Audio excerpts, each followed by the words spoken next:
All right, we should be good. We back at it. Woo-wee. Starting the day out the right way. Oh man, it wouldn't be a day in the Karen Reed trial if there wasn't a delay. Good morning, y'all. We looking all crispy and clean on the screen. Welcome, y'all. Welcome back to another YouTube live stream and another episode of the ClassE Morning Show. I'm your host, ClassE, of patreon.com/ClassEbeats. By the way, the link is in the description as well as in the pinned comment in the chat. Today, we are finally getting back into the Karen Reed trial. Well, kinda. I mean,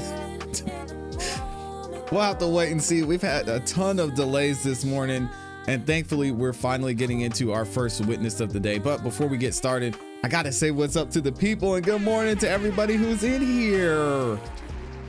Thank you for the ones in the chat as well. Y'all know what to do. My awesome, amazing Amy is in the building. We got Jay Buckmaster. Monteresa is in here. Kara Hampton, Slim Life, New Jersey. We got B-Dubs. What up? Trisha, Taco Tuesday. It's your day. Happy Taco Tuesday. We got Tatum is in the building. Libby22 SC girl. Good morning. Unique is in here. My dog, Mr. Brown, is in the building. Julie's in here. Good morning. Good morning. Good morning. We've also got, oh dang, I missed a bunch of y'all. Shout out to the super chats that are coming in too. I'll be reading the super chats here shortly. We've got Virginia Wiley is in the building. All right, we should be good. Oh, CPE, of course. Shout out to CPE in here as well.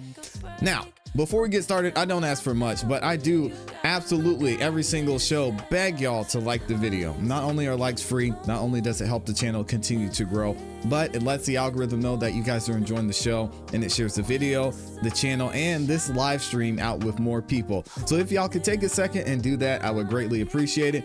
Thank you, and major shout out to all 400 plus of you that like the video so far. If y'all could just take a second and do that, and I would greatly appreciate it. All right, let me go ahead and read some of these super chats. I'll also be reading super chats as we go throughout the show. So thank you to everybody who is showing major support in here first thing this morning. We've got, let me see here. We've got Kara Hampton in the building. I love this one. She says, it's Taco Tuesday. Hope everyone had a great weekend on purpose. Absolutely. Finally back to free Karen Reed. Have a great day. Thank you, Kara. Thank you for the 5-bomb. Hopefully y'all had a great weekend as well. Man, some of y'all had extended weekends. I know we've been out of the Karen Reed trial since Wednesday. We had a short day on Wednesday, and then they were gone Thursday, Friday, obviously Saturday, Sunday, and yesterday. Man, what? Do y'all even remember what's going on here? Free Karen Reed. Slim Life, New Jersey with the 10-bomb. Oh my goodness. Says, good morning, ClassE, Amy, an amazing CEB family, best YouTube channel, host, and chat. Have a blessed day, everyone, on this Taco Tuesday. Love y'all. Let's get it. Thank you for the 10-bomb, Slim Life. Yeah, it's going to be a great show. I'm looking forward to it. And thank you for the support, too. Y'all be gassing me up so much. We've got CPE in here. No comment. Just showing some love with the 10-bomb, CPE. Thank you so much. Also, Kara Hampton is back at it, gifting 5 memberships. If you got a membership from Kara, make sure you tell her thank you. Thank you for the support, Kara. I appreciate that. And also, if you're a member, make sure you check out the members only content we have here on the channel, as well as use some of the custom emojis we have in the chat too. I said I was going to update those this week. I got to make sure I get to that. Virginia Wiley is in here as well with the 5-bomb. She says, good morning, ClassE, Amy, and the entire CEB family. Let's see what's in store for us today. Remember, you are blessed and highly favored. Absolutely. Love y'all. We love and appreciate you as well, Virginia Wiley. Thank you for being here with the support. Free Karen Reed's in the chat. I see y'all. All right, we're going to go ahead and get into it again. If y'all could, please make sure that you like the video on your way in. It's free. And I'm going to keep asking until those likes are at least 100%. If they go above 100%, we'll be good. All right, let's go ahead and get into it. Also, I asked you guys how many sidebars we're going to have today. To start the day already, we've had 2 sidebars. So we're going to start the counter at 2 already. This is going to be an interesting one. Let's go ahead and get into our first witness.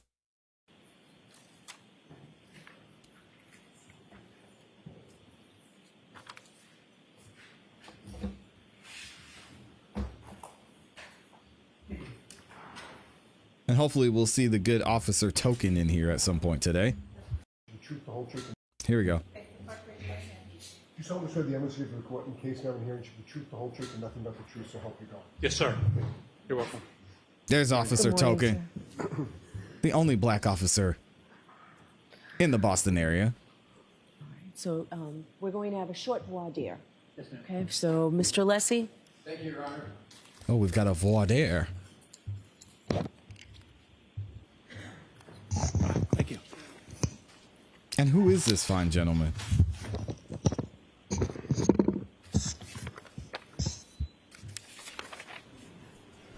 Morning, Dr. Welcher. Good morning. If you look at any documents Dr. in Welcher. answering my question, I appreciate you letting me know that, okay? Okay. Do you have any documents open in front of you at this moment? I do. I have a binder. Your Honor, I would ask until the question Can comes you up. do without it, sir, for a few minutes? Depending on the question, sure. Okay, so just let us know if you need to look at it. Don't look at it without Yep. I mean, permission, please. All right, go ahead, Mr. Thank you, Your Lessie. Honor. Dr. Welcher, you have changed your PowerPoint presentation in the last few days in this case, correct? Oh, I deleted a slide and removed a couple words. Right, but you've changed your PowerPoint presentation, correct? yes. Correct. I deleted a slide and deleted a couple words. Who have you spoken to at the Commonwealth in the last 2 weeks? Anybody associated with the Commonwealth, who have you spoken to? In the last 2 weeks, Mr. Brannon, Mr. Lowley, the Lieutenant Tully, Anyone else? I think Mary Ellen Gray, Anyone else? the tech person Cindy this morning. And with regard to those conversations, what prompted those conversations? Who initiated them? I was originally told I was going to have to be out here last Monday, so there was a whole flurry of conversations around that. I was initially told I may have to give all my rebuttal testimony on a whole huge data set I'd received. I'm sorry to interrupt you, sir. My question was simply because we have a limited amount of time. Come on, Who brother. initiated the conversations? Oh, there were multiple conversations. How many? Y'all are saying Tully is dirty? I have no More idea. than 10? I'm sorry? More than Who 10? isn't dirty? Probably not. All right, what did you discuss with, you understand it's no longer Detective Lieutenant Tully, it's, as I understand, it's Lieutenant Tully. Did you have you said you had conversations with him, correct? Correct. When was the first conversation, how many, and what are the nature of those conversations? Are you limiting it to the last 10 days or in total in my life? Within the last 2 weeks. Last 2 weeks. He said in total in my life. I believe it was Here we when go. I got here on Saturday night. I informed them I'd landed. And then Sunday morning, he gave me a ride over to the district attorney's office. And what did you discuss from when you, did you have any discussions with Lieutenant Tully before Saturday, within the last 2 weeks? Not to my knowledge. What did you discuss with Lieutenant Tully? Topics. Give me a time frame. I keep saying the last 2 weeks. That's the time frame I'm looking all at. the conversations I had with him. Yes, Can you have somebody pick me up at the hotel? I'm talking substantive, sir, about your outline, your PowerPoint presentation. Topics of, what discussions about the topics in your PowerPoint presentation? I had no discussions with him about the topics of my PowerPoint presentation. Who did you have discussions with from the Commonwealth about the topics in your PowerPoint presentation? Mr. Brannon and Mr. Lowley. Describe those Makes sense. conversations and how many you had, including the first one that you had. Well, I originally submitted my presentation with my original report way back, I believe, in January. Right. I'm asking for conversations within the last 2 weeks. Okay, your question wasn't clear. Then on Sunday, we just went through top to bottom through my presentation. Mr. Brandon wanted to make sure he understood everything in it. And then I met with Mr. Brandon again on Sunday. We ran through it briefly again. And then that was largely it. Who suggested the changes to your presentation? Mr. Brandon. Mr. Brennan suggested the changes that you make. Oh He boy. indicated some of the things, for example, the slide I deleted referenced testimony that I was not allowed to include on a slide. Were there any discussions with anybody from the prosecution team about the changes with regard to the what I will call the Dighton route, the Dighton distance, and the total mileage? Do you know what slide I'm referring to, sir? I do, yes. Who initiated the discussion on the changes to that slide? So that slide was changed, I don't know, probably 8 or 10 days ago. Oh, it was changed 8 or 10 days ago. Correct. Were there any changes made from 8 or 10 days ago to what's now in your presentation? Not beyond what we talked Oh, about. okay. So 10 days ago, those changes were made. 8 to 10 8 to 10. days ago. I could actually probably figure out exactly when, if you like. Now my Interesting. next questions go to Mr. Burgess. Mr. Burgess is a colleague of yours at Aperture, correct? Correct. Are you aware of issues relating to the accuracy or inaccuracy of his CV? Unfortunately, I've been bombarded with emails Oh, that boy. have referenced that. I've seen it. I have not read them. Oh boy, yeah, this is his colleagues. The expert witness they brought in that lied on his resume. Well, he didn't lie, but they made a big deal about him not having a bachelor's degree, although it looked like on the Aperture website and on his LinkedIn that he had. And just in case you're wondering who Dr. Welcher is, Dr. Judson B. Welcher is a biomedical engineer, an accident reconstructionist with over 28 years of experience in analyzing injury-causing incidents. He serves as the executive vice president at Aperture. Oh, man. So he's going to be the one that's going to let our guy go. Dr. Welcher holds a bachelor's degree in mechanical engineering from California. Okay, blah, blah, blah. We don't care about that. Accident reconstruction. All right. Let's keep it moving. You've been bombarded with them, but you have, and you say Tough. unfortunately, but you have not read any of them? You think None? he's going to fire him? Maybe 1 or 2 lines. For example, they come in, they're looking like legitimate business emails. And then I pull it up as a business email. I'm like, okay, I'm not supposed to do this. Court said I can't look at this. Now, I want to go back to your slide presentation. I understand that you intend, subject to our objections at the court's ruling, you intend to present testimony with regard to your PowerPoint where you are going to elaborate on your 1231.38 to 1231.43 trigger 1162.2, and you're going to add to what has been in your presentation a verbal discussion with regard to Mr. Burgess's change that he made in his May 8th report with regard to the variance time window. Do I have What was that his correct? name? Shannon? No, you don't. Was it It's not Shannon? based upon a verbal discussion. It's based upon his report. Okay, so you're going to make, you propose, what you're intending to do is you want to add the change from Mr. Burgess's May 8th report to Shannon what you're Burgess, going yep. to testify to on your PowerPoint. Do I have that correct? That is correct. And the only reason you're going to testify with regard to altering the 1231.38 to 1231.43 window is because of what Mr. Burgess has done on May 8th. Is that correct? It's better data, so I'm altering it and correcting it with better data that I've received from Mr. Burgess. Right, but my point is, if it weren't for Mr. Burgess's change, you wouldn't be making any changes in your testimony, correct? It's only because of what Mr. Burgess did on May 8th. Is that correct? Only from his report, correct. Correct. So, and you understand, sir, that that change has significant effects on the very issues in this case with regard to the timeline and the collision you allege occurred, and comparing it to human volitional conduct of Mr. O'Keefe with regard to his manipulation of the phone. You understand the consequences of that change, do you, sir? I do. I would disagree with your assertion that it's consequential. Again, my original data, which is in my PowerPoint and has not changed, that data is still there. The timing was extremely close within the error of the measurements, which Mr. Burgess ultimately showed in his subsequent report that that was within the variance associated with those timing devices. I understand, but my point, sir, and I want to understand if I have it correct, is that is going to move the time that you assert the 1162.2 trigger occurred, correct? Correct. And You would agree that's a substantial change given the issues in this case when seconds matter? Or do you think it's an insignificant change?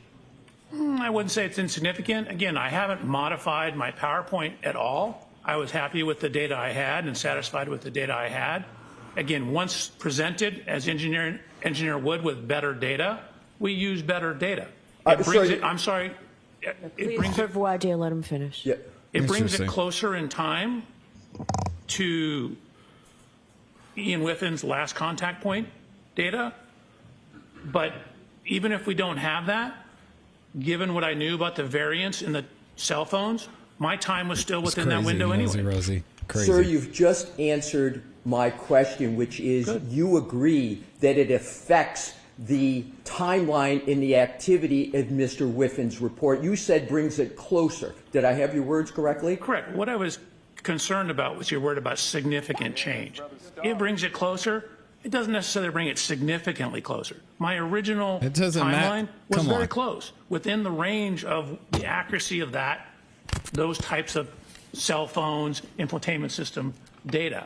Don't abuse the even mic, if I didn't doctor. have Mr. Burgess's subsequent report, the data is still within that time window. Sir, isn't it a fact that with the variance of Mr. Burgess that you're now you want to testify to, that there is a change because your 1162.2 trigger 1231.38 to 1231.43, you change know the that there's a timeline. device lock event on the phone of Mr. O'Keefe after that time period. You understand that, correct?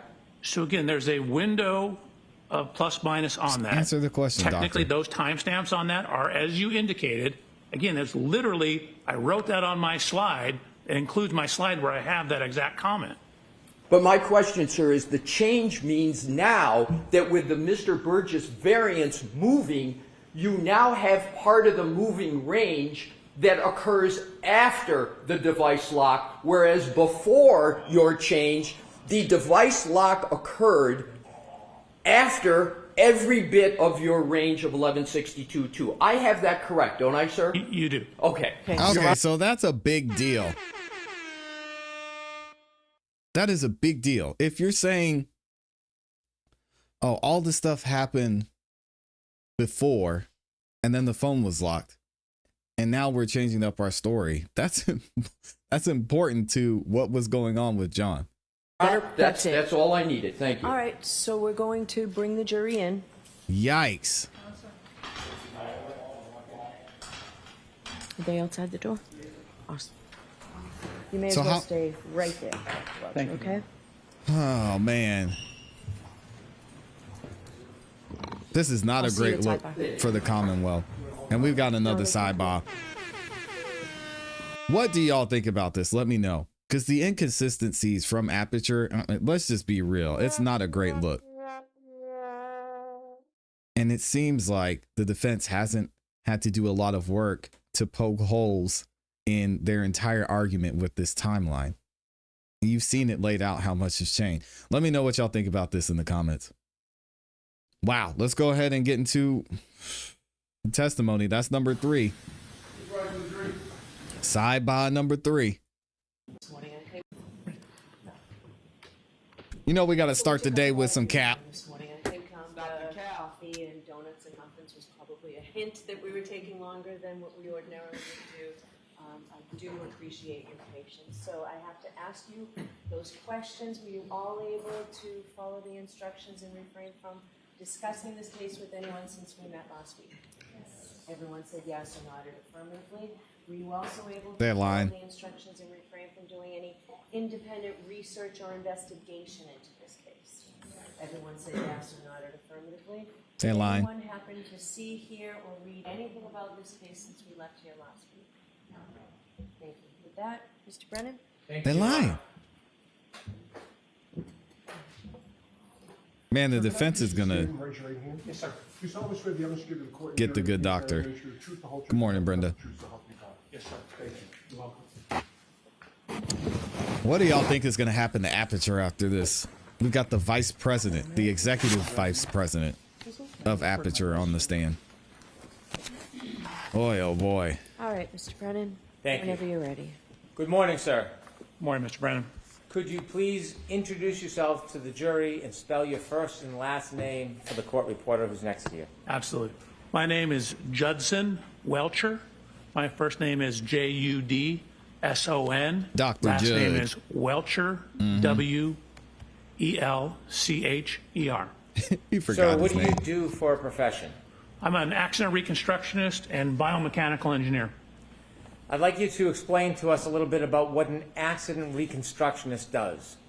Sure. You can think of accident reconstruction and things such as this as the physics and engineering that happens in car crashes. So accident reconstruction tends to deal with everything that happens to the car and outside the car, skid marks, vehicle damage, the electronic recording systems in the vehicle, things that have to do with the motion forces and how the physics of everything occurred and how that affected the motion of the vehicles.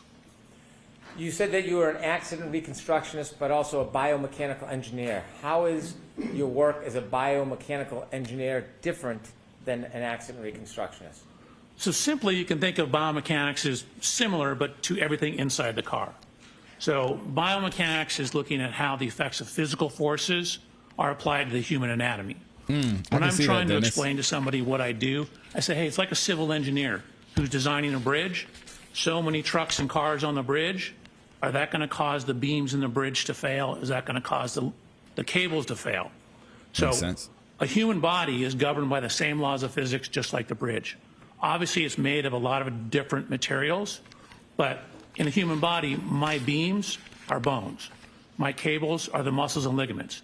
Different material properties, but everything's governed by the laws of physics and principles of engineering. So I'm looking at how physical forces, the outside of the car, for when people are inside the car, seat belts, airbags. The first seat belt was patented by an engineer.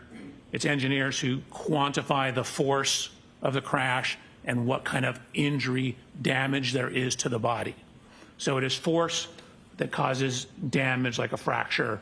And so we're looking at how the physical forces are applied to the body and what that means in terms of what happens to the body. Nice. Dr. Welcher, I want to ask you a little bit about how you became a biomechanical engineer and an accident reconstructionist. Can you tell us? Sure. We really don't care. So when I was getting ready to go to college, honest. my father, who was a physician, Respect said, whatever to the you do, doctor. do not go to medical school. Because I was getting ready to go to medical school. So this was 39 years ago, I believe. 35 years ago. 39 years ago. He said, it's just not worth it. So I said, okay. So then I entered into the mechanical engineering. I grew up riding motorcycles, taking things apart, frequently pissing my parents off when I couldn't put it back together. But I like taking things apart and figuring out how things worked. So I went to university and got my undergraduate degree in mechanical engineering. From there, I happened to be at a Thursday meeting of the American Society of Mechanical Engineers. A group came in from a company that did this type of work, and they showed some examples of how you apply engineering concepts that you learn in mechanical engineering to the human body. And so I was like, man, that's a great job. That's the perfect mix of engineering that I have and my desire, to learn the medical side of things as well without becoming a doctor. So I talked to them. I actually applied to the company and was ultimately hired as a biomechanical engineer. How long did you continue It does not as matter. a We really biomechanical don't care. engineer until you went back to school? So I actually, very quickly after I started the job, I took a human anatomy class at a community college. I quickly realized that wasn't enough. And so in around 1993, I went to the USC Medical School. It's a long time ago. Enrolled through what's called concurrent enrollment, which means you can take the class, but you're not actually in medical school. It's a medical school class. But I took gross human anatomy. So it was me and 160 or so other doctors. I took the same human anatomy that first year medical students at USC took. So it began in 1993. Did you continue to work as you pursued your higher education? I ultimately started my own company, continued to work, continued to do research, had a wonderful opportunity to have two beautiful children. and continue to this day. Tell us a little bit about the company you started and when. Sure. So in about October of 1994, I started my own company. Me and the guy who was my immediate supervisor said, hey, we can do this better. We can do more research, more testing. And so we started our own company. What kind of company was it?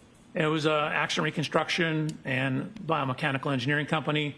We also early on did a bunch of testing and design work for amusement park rides. The same concepts for car crashes applies to roller coasters, basically anything. So we worked and had some contracts on improving ride safety. And I was also on the ASTM committee that looked at amusement park ride designs. Did that company grow from 2 people? Correct. We took it from 2 to about 25 people, and then we ultimately sold it in right around January 1st of 2022. Before 2022, did you obtain a master's degree? I did. Yeah, I don't know What was that why in we're and going where through was this that history. from?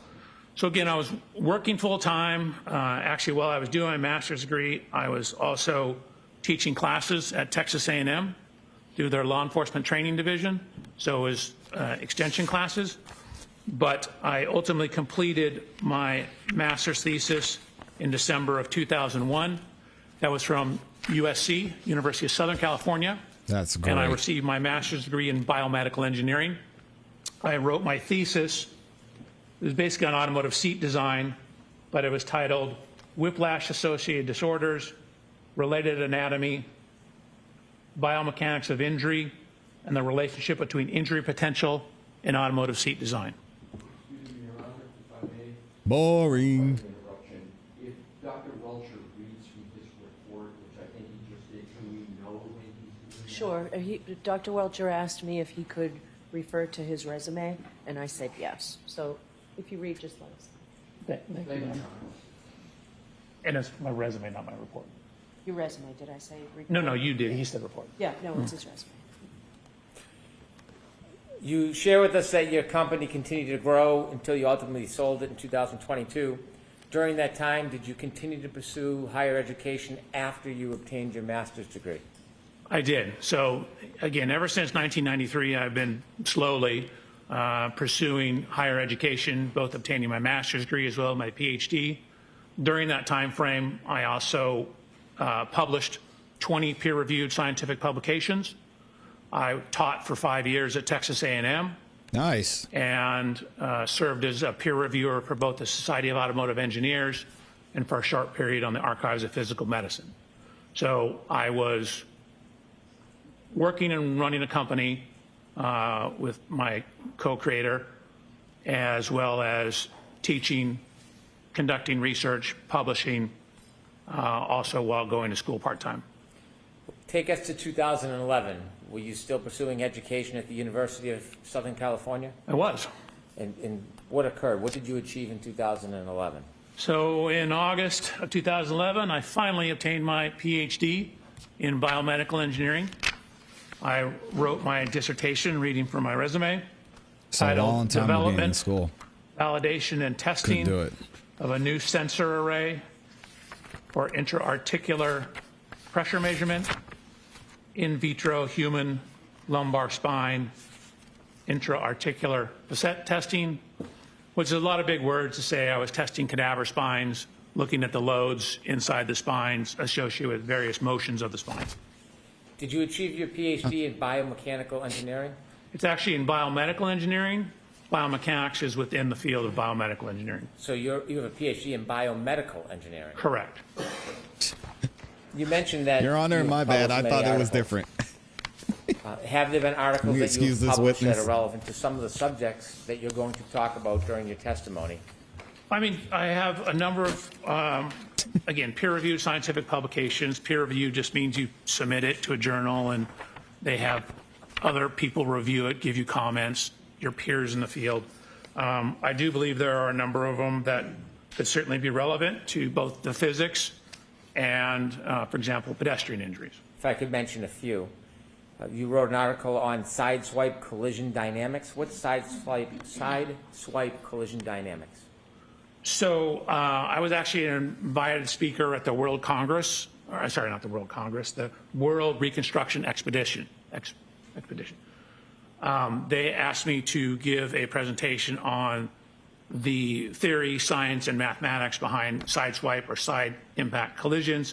That would include side collisions, glancing collisions, shallow angle impacts such as like a corner of a bumper goes into the side of a car, any kind of glancing or clipping type impact. Similarly, in many of the articles that you wrote, is one of them about methods for quantifying the impact severity of low-speed side impacts at varying angles? It is. Tell us a little bit what that So that was a Society of Automotive Engineers paper, again, another peer-reviewed paper that we worked on. It was kind of an extension or continuation of all that research. That's where great. we just When looked did we get at Karen out of the here? physics and the mathematics, basically the reconstruction of glancing or sideswipe type impacts. Similarly, methods for quantifying the impact severity of low-speed side impacts at varying angles. Is that similar to the other papers, or was that different?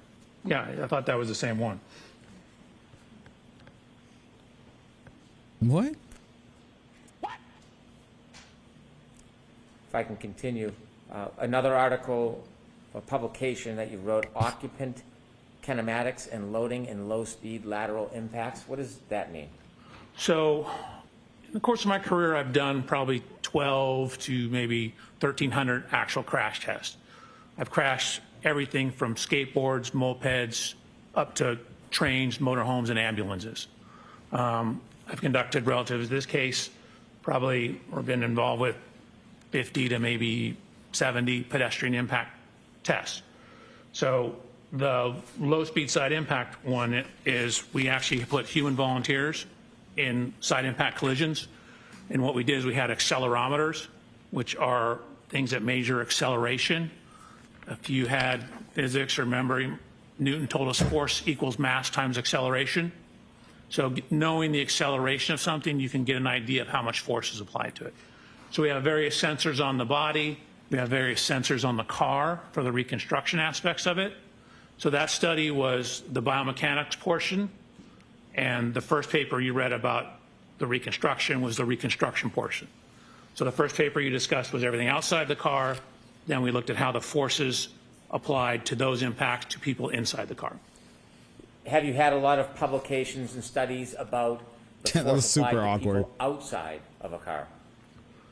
I don't know if I'd say a lot, but I was an invited lecturer to the Accident Reconstruction and Collision Safety Institute conference, where I specifically gave a paper and a series, or basically a lecture on what's called pedestrian impact biomechanics, which was exactly as the name implies, what happens to pedestrians when they're impacted predominantly by cars and vehicles.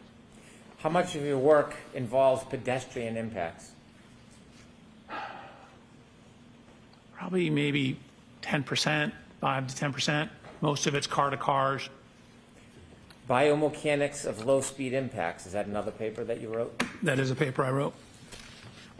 I don't want to read all of your papers and all of your publications, but on a different topic, did you write a paper on the study of the measurement of Generation 2 Toyota event data recorders and low-speed side impacts? Yes. Could you tell us a little bit about what measurement of event data means in this article? So Toyotas, newer Toyotas particularly, have two types of electronic equipment on board that can record crashes. There is what's referred to as an event data recorder, or EDR. It's somewhat commonly referred to as a black box. That's not exactly right, but it's close. And then there's a secondary system, which is really more closely tied to maintenance. That's called TechStream, but it will pick up data that you can frequently relate back to various events. So that particular paper was looking at the event data recorder data in Toyotas. We'll get more into that subject later, but is event data recorders a subject that you're well schooled at? Yes.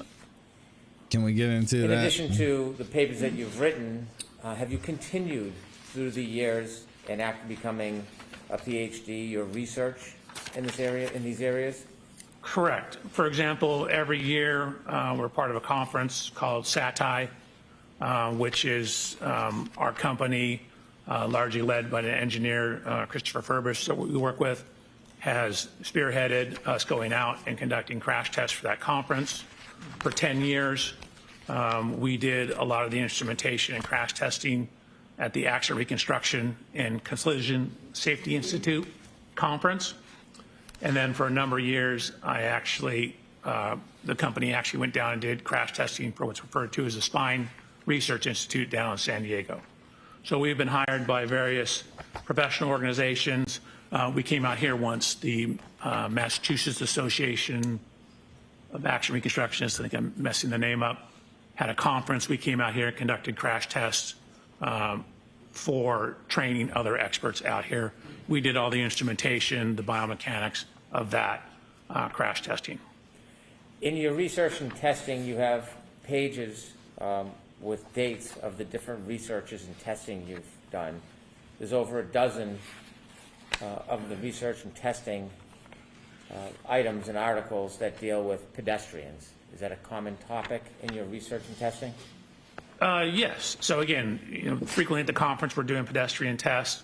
The last Accident Reconstruction Collision Safety Institute conference, there was a series of pedestrian crash tests run there.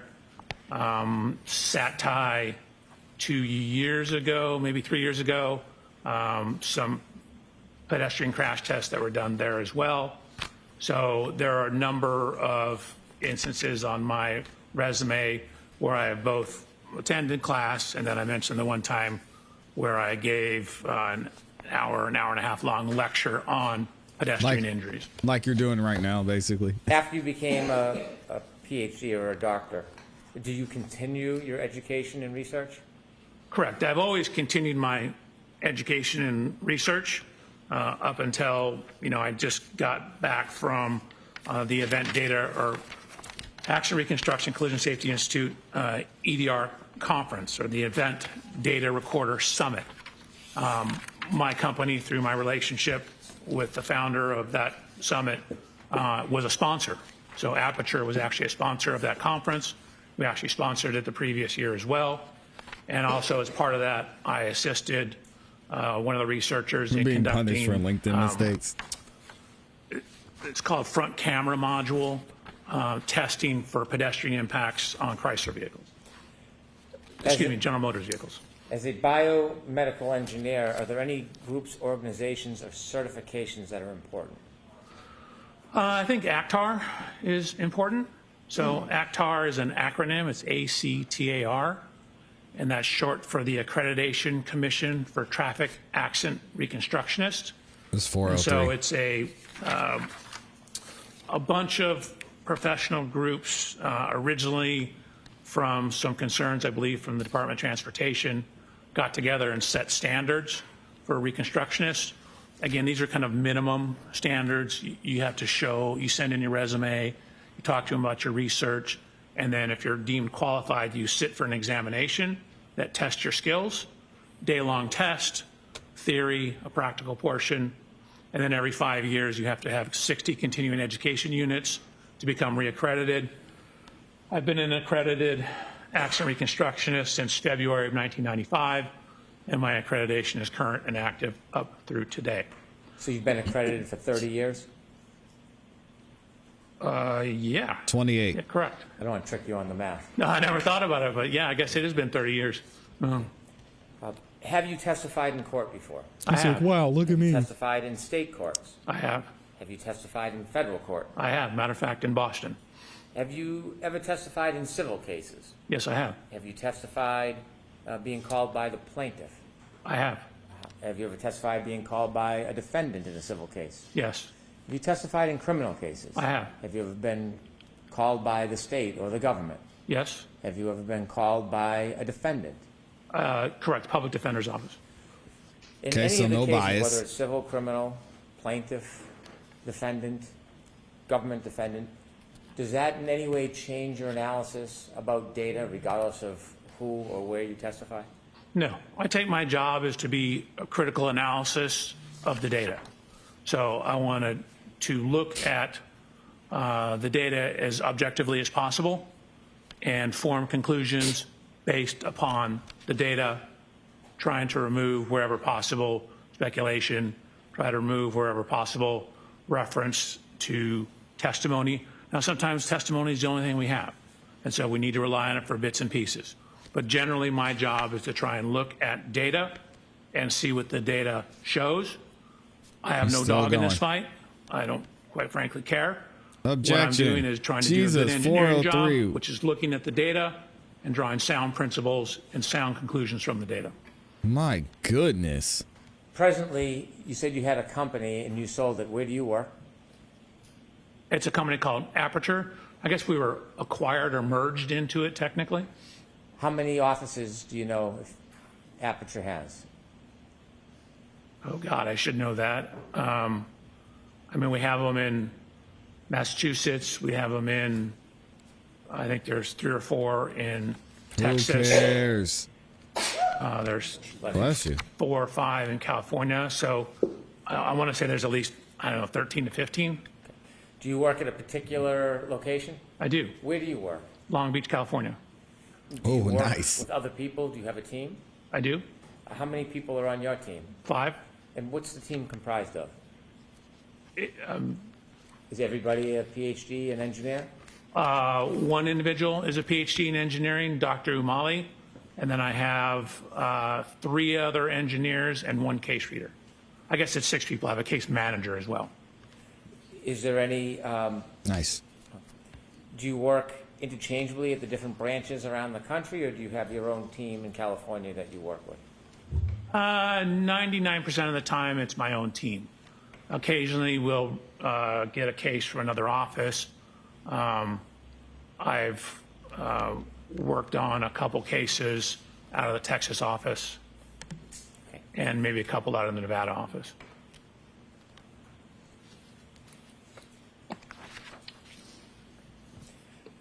Were you asked to look at any data or information relative to this case? Yes. In looking at data and information, do you try to look at a narrow or broad range? It's pronounced of information? dater. So I definitely cast a very broad range. We try and get as much information as possible. And then,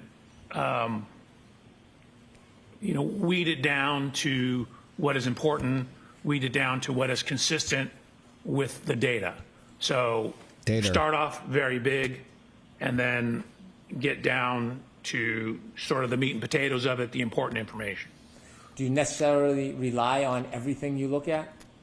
No, I certainly consider everything I look at, but I frequently don't rely on everything because sometimes it's not reliable or it's irrelevant.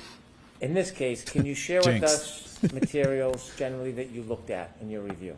Sure. Your Honor, may I read from my report? Yes. Thank you.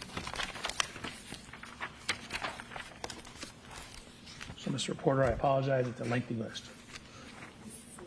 Slow? So I have police reports, including the Canton PD incident report, and I have 8 other reports, also the 34 Fairview Road Rams final report, or CARS report. I have the ring video from I like that, Shauna. Mr. O'Keefe's residence. I believe that's One Meadows. I have the cruiser cameras, which are the police vehicles, onboard cameras, both front and rear cameras from 1, 2, 3, 4, 5, 6, I believe 10 different videos. I have photos and videos of the scene from Sergeant. I have photos of the vehicles, 140 photographs of the vehicles lined up together. I have 25 additional photographs of the scene, 18 separate photographs of the scene, 2 photographs of the scene, 1 group of 92 of the scene, 1 group of 50 of the scene, another video showing the cars lined up bumper to bumper, 4 videos of the scene. I have a video showing Miss Reed's vehicle being pulled into the Sally Port at the Canton Police Department. I have a 360 diagram, surveillance video files from McCarthy's, surveillance video files from Waterfall Bar, Canton Police Report, Sally Port videos from Dighton. I have the Lexus Connect Verizon records. I have the alarm.com videos. I have a video of the tow truck arriving at the Canton Police Department.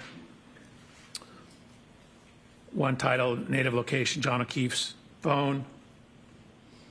Past witness statements. The report of examination from the coroner. Jennifer McCabe Cellbrite data. Something called Lexus Infotainment. Different past summary testimony of numerous witnesses. Why would he need that if he's just an accident reconstructionist? Have earlier summary testimony of numerous witnesses. The Boston Magazine interview with Miss Reed, a Dateline interview with Miss Reed, a 2020 interview with Miss Reed, lab reports from BODE, the Crime Scene Response Unit Boston, Crime Scene Service Section Maynard, Crime Scene Service Section Southeast, the Criminalist File Folder, Trace File Folder, UC Davis Veterinary Report. I have Verizon records, GPS location records, John O'Keefe GPS points, Axiom cache location, weather reports, medical records, including the Canton Fire Department run report for both Mr. O'Keefe and Miss Reed, medical records for both Mr. O'Keefe and Miss Reed from Good Samaritan. I have 2 retrograde extrapolation reports, one, and a serum plasma conversion report relative to Miss Reed. I have the neuropathology report. I have the Orange County Medical Examiner's report, the diagrams, the postmortem toxicology report, and a second same autopsy report, more pages. Exciting In addition stuff. to the information that you reviewed, did you on your own go out and obtain information that you thought might be helpful for your review? I did. So first what happened is I asked for all the information on the case. So I received some information, and then what we do is we start doing our homework. So we start doing the groundwork. So once I received some of the information, what I did was, modern cars have what's called a VIN number or vehicle identification number. It's a unique 17-digit number. I don't know why. So what we'll do is we'll decode that VIN number, and that gives us information about the vehicles. So I did that for Miss Reed's 2021 Lexus, as well as Mr. O'Keefe's 2019 Chevy Traverse. So ran the VIN numbers, use the VIN numbers. It tells us year, make, model, safety equipment, things like that. I then got dimensional data from a program called Expert Autostats. And then I have complete parts diagrams for the vehicles. So I have literally bumper-to-bumper parts diagrams from something called the Mitchell Collision Estimating Guide. And what that is shows parts, involved in the vehicle. So for example, in Miss Reed's vehicle, I have bumper-to-bumper. I certainly have all the parts around the rear bumper and tail light of her vehicle. And then, of course, I started additional work on top of that. After you began your study, sir, did you have an opportunity to personally look at items that were involved in this case? Yes, I did. And what did that include? That included looking at Miss Reed's vehicle, looking at Mr. O'Keefe's vehicle, going to the scene of the incident. I ultimately purchased a 2021 LX 570, the exact year, make, and model of Miss Reed's vehicle, and conducted testing with that vehicle, as well as doing a whole bunch of research and compiling data for my report and slides. You mentioned slides. When you went through your investigation, analysis, and ultimately led to whatever conclusions you have, did you provide and create a PowerPoint presentation that could assist you? I did. I provided a PowerPoint presentation on January 30th. May I approach, Your Honor? Yes.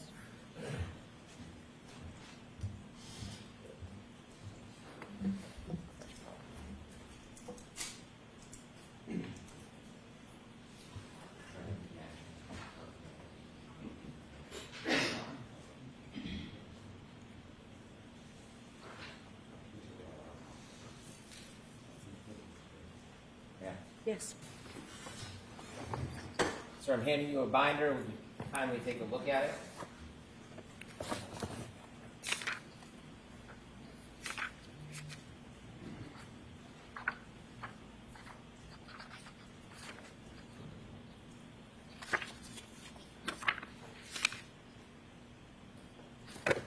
Okay.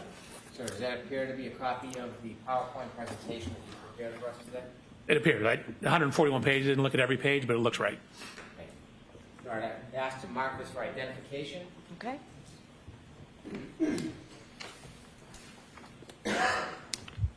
MMM for identification. With the court's permission, I'd like to have Dr. Welcher use his PowerPoint presentation to walk us through some of the information he'd like to share today. Okay. No objection, Mr. Lesson, right? No objection, Your Honor. Thank you. Your Honor, I'm looking at a paper version in front of me. Okay. Is the paper version the same as what we're going to see up here? It is. Okay, then that's fine. Thank you. And Dr. Welcher is going to manage the PowerPoint presentation. Sir, you mentioned that you wanted to look at the area and look at the scene. Your office is in California. It is. Why was it important to come all the way out to this area to see the scene firsthand? Hold on a second. I'll let you set up before I start asking you more questions.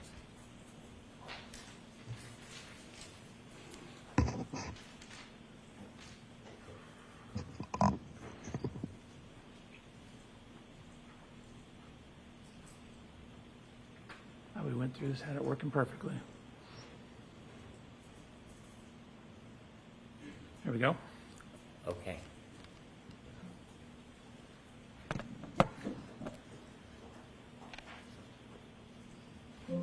So that's me.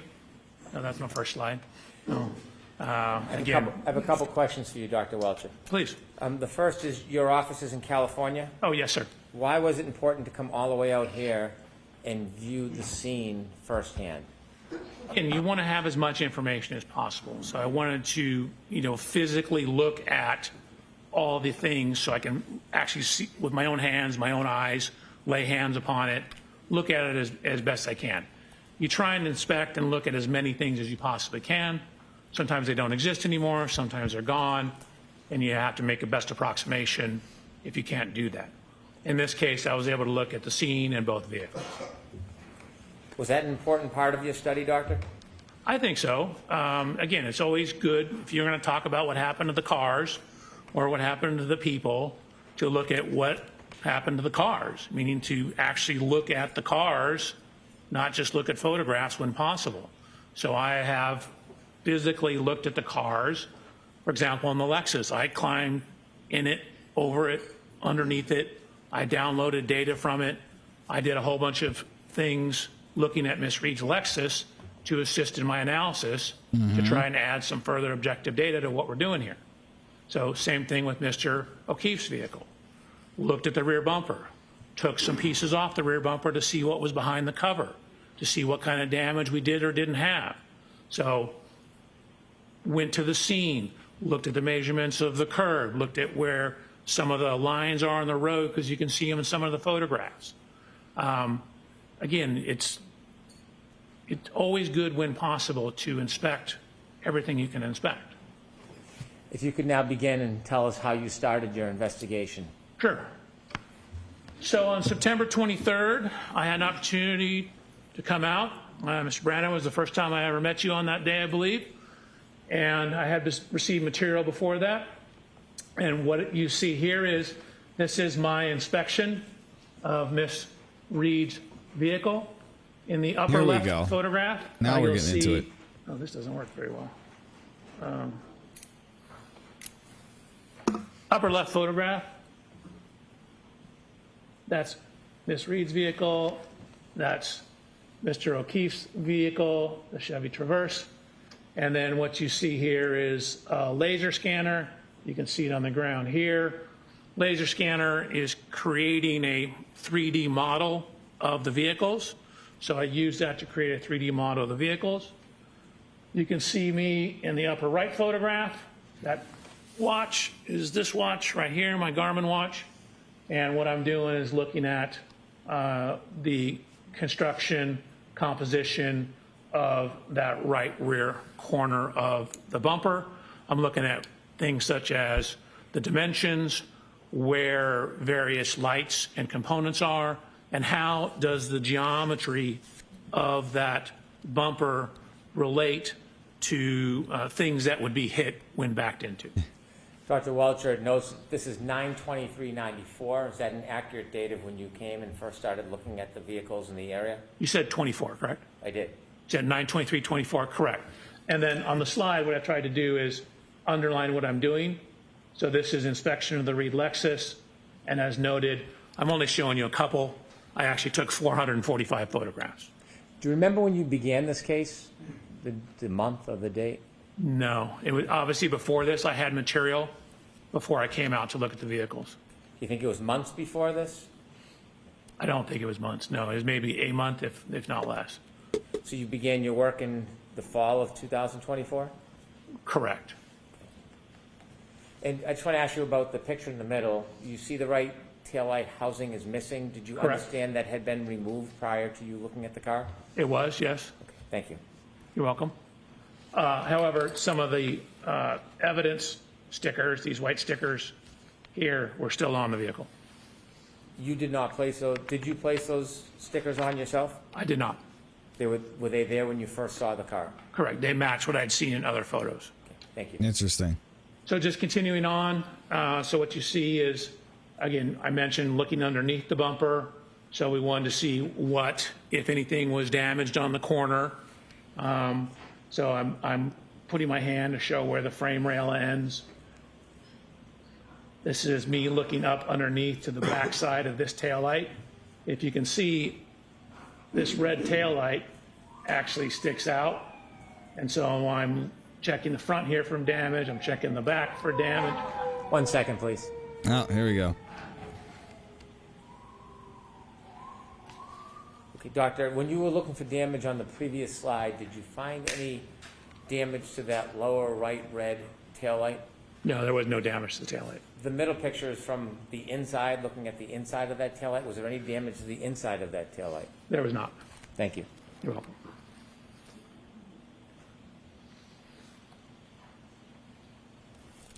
So again, looked at the height of it. I mentioned this lower taillight. Notice how the structure of the bumper protrudes out. You can see one of the marks, which is consistent with the contact to Mr. O'Keefe's vehicle. Here, this scratch mark, or scuff mark.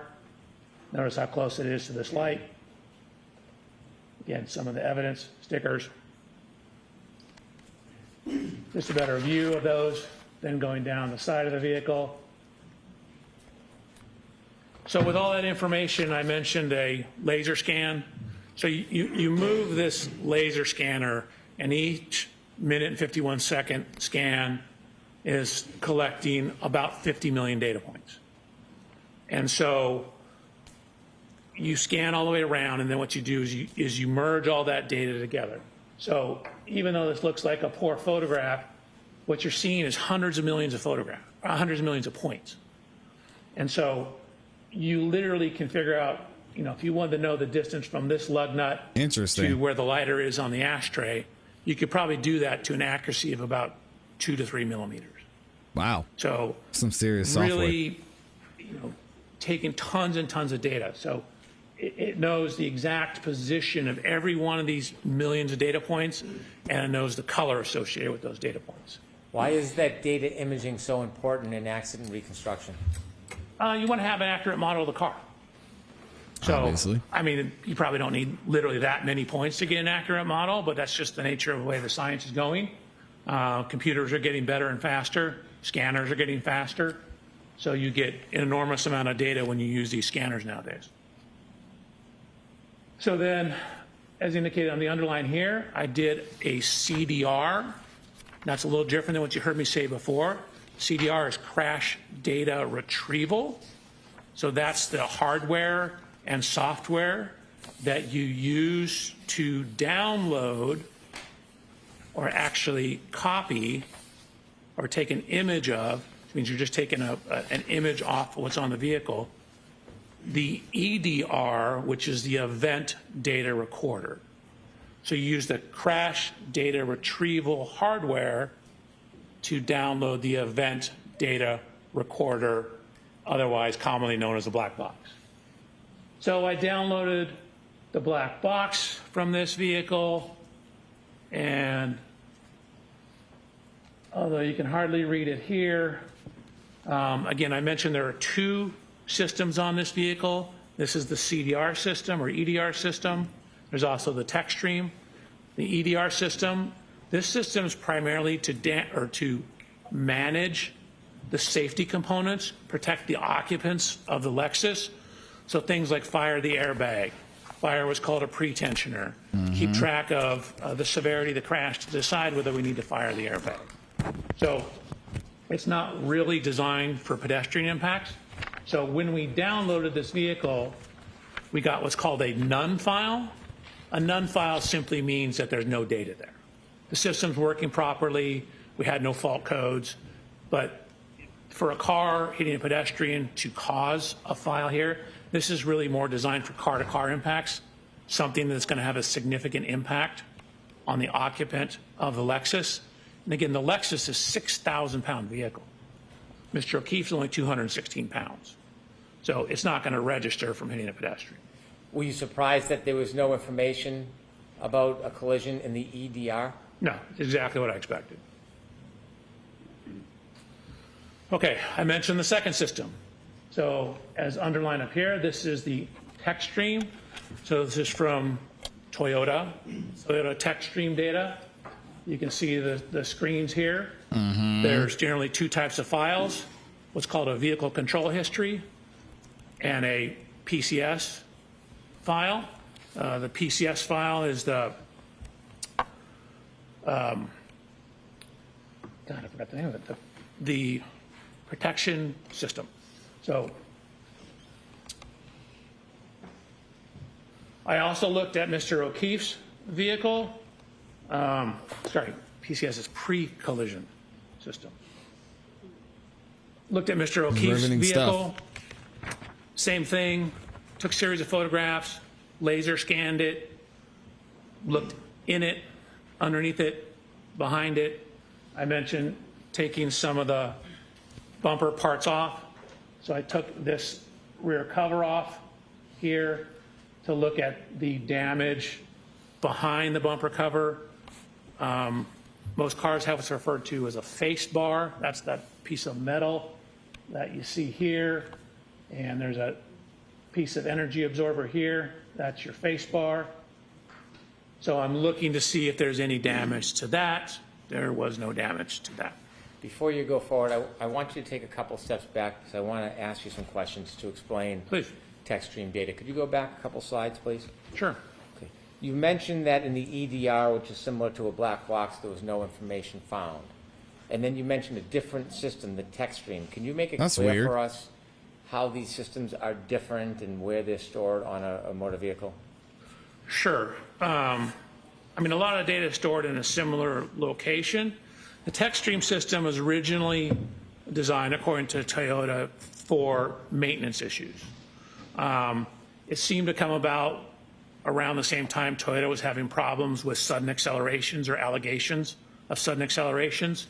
So the TechStream data or vehicle control history will give you information when there's, for example, excessive acceleration or rapid shifting of the vehicles or rapid steering of the steering wheel.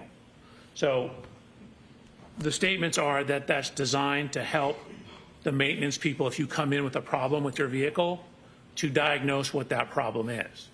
It has a lot of utility in accident reconstruction because if you jam on the brakes before a crash, frequently the TechStream data will record the crash. You mentioned Toyota a number of times. Could you share with us the relationship between Toyota and Lexus? Sorry, in my mind they're the same thing. Toyota and Lexus, obviously a little different, but Lexus is basically made by Toyota. So Toyota and Lexus has the Lexus safety system. Toyota has the Toyota safety systems, which you both read with the TechStream data. The TechStream data, in this case, does it play an important role in your analysis? I think so, yes. The TechStream data, did you independently download that data yourself? So I independently downloaded it, and then I also Okay. ran a test with Miss Reed's vehicle, and I created a new TechStream file so that I had a stamp in the ignition cycles of what the current ignition cycle was. So I did a sudden acceleration test of the vehicle On the Meaning what? Lexus or on the exemplar vehicle? on her Lexus. When you did the downloading, why did you do it yourself? Yeah. Again, you, whenever possible, want to be the one that does it, make sure it's done correctly, and be able me to a second, say, Al. hey, how do I know that's from that vehicle? Well, I know because I was the one who did it. And so if I get it from someone else, then they frequently have to bring that person into court to say the other ones that did it, so then I can use it. So if I do it myself, it eliminates that problem, and then I have no concerns over where it's coming from. So then I know hey, I did it. This is the right car. This is the right program. You left us at slide 10 when you were inspecting Mr. O'Keefe's car. Correct. So again, simply a blue arrow indicating that I looked down behind all this stuff, took measurements of it, and then similarly, I have a 3D point cloud of Mr. O'Keefe's vehicle. So part of the reason we're making these 3D point clouds, and we'll touch on this further, in addition to the scene, you can then basically put all these things back together in the computer. So instead of having to drive the cars to the scene, for example, or to Mr. O'Keefe's residence, you can take these computer models and additional data and put it back in the computer and reconstruct everything on the computer. So before we had the exact angle of impact, again, this is for looking at when Ms. Reed contacted Mr. O'Keefe's vehicle backing out of Mr. O'Keefe's garage at One Meadows. I lined them up just to generally show the approximate location. A couple things. Notice how, again, this lower portion of the Lexus bumper sticks out. Notice how the side of the Chevrolet slopes in as you get higher up. So this portion sticks out more than this portion. And this is where you would expect any contact damage to occur, assuming there was an impact. So again, looking at the measurements up the height of the vehicle, of course, as you indicated, Mr. Brennan, the taillight's gone. And then went to the scene. So same thing, went to the scene, took, again, 297 photographs of the scene, had our people scan it to create a Oh, I just realized this model isn't the right view. I'm of the sorry, scene. y'all. So, literally, if you wanted to know the distance from this window to, say, some manhole cover on the road, we have the data to figure that out, down to a couple millimeters. It's crazy. They In recreated addition that whole to scene. going to the scene and doing Wow. the digital mapping, you mentioned other review of materials. Did you have an opportunity to review dash cam footage from Canton Police Department police vehicles to see And it's not even the the same general car. location of where Mr. O'Keefe was when first responders were assisting him? Did he say Toyota? I missed So that. that's just a yes or no. Yes. He said Toyota. Oh my God. So This guy. the TechStream download. So this is a screenshot from the TechStream download. Keep in mind, this is kind of maintenance software. So we're looking at a number of things in the maintenance software. What we see is, and this is noted in the report too, that when the vehicle gets into the Canton Police Department after this event, you can see the mileage is 12,665 miles. Oh, that thing was new. So Let me that get that shows car. up in Trooper Paul's report. It shows up in the photographs, and it shows up as matching the mileage in the text stream data, both at triggers 1164 and triggers 1167. I'd ask you if you can enlarge the data on the right and break down what it actually means, the different columns and the... Is it possible for you to enlarge that?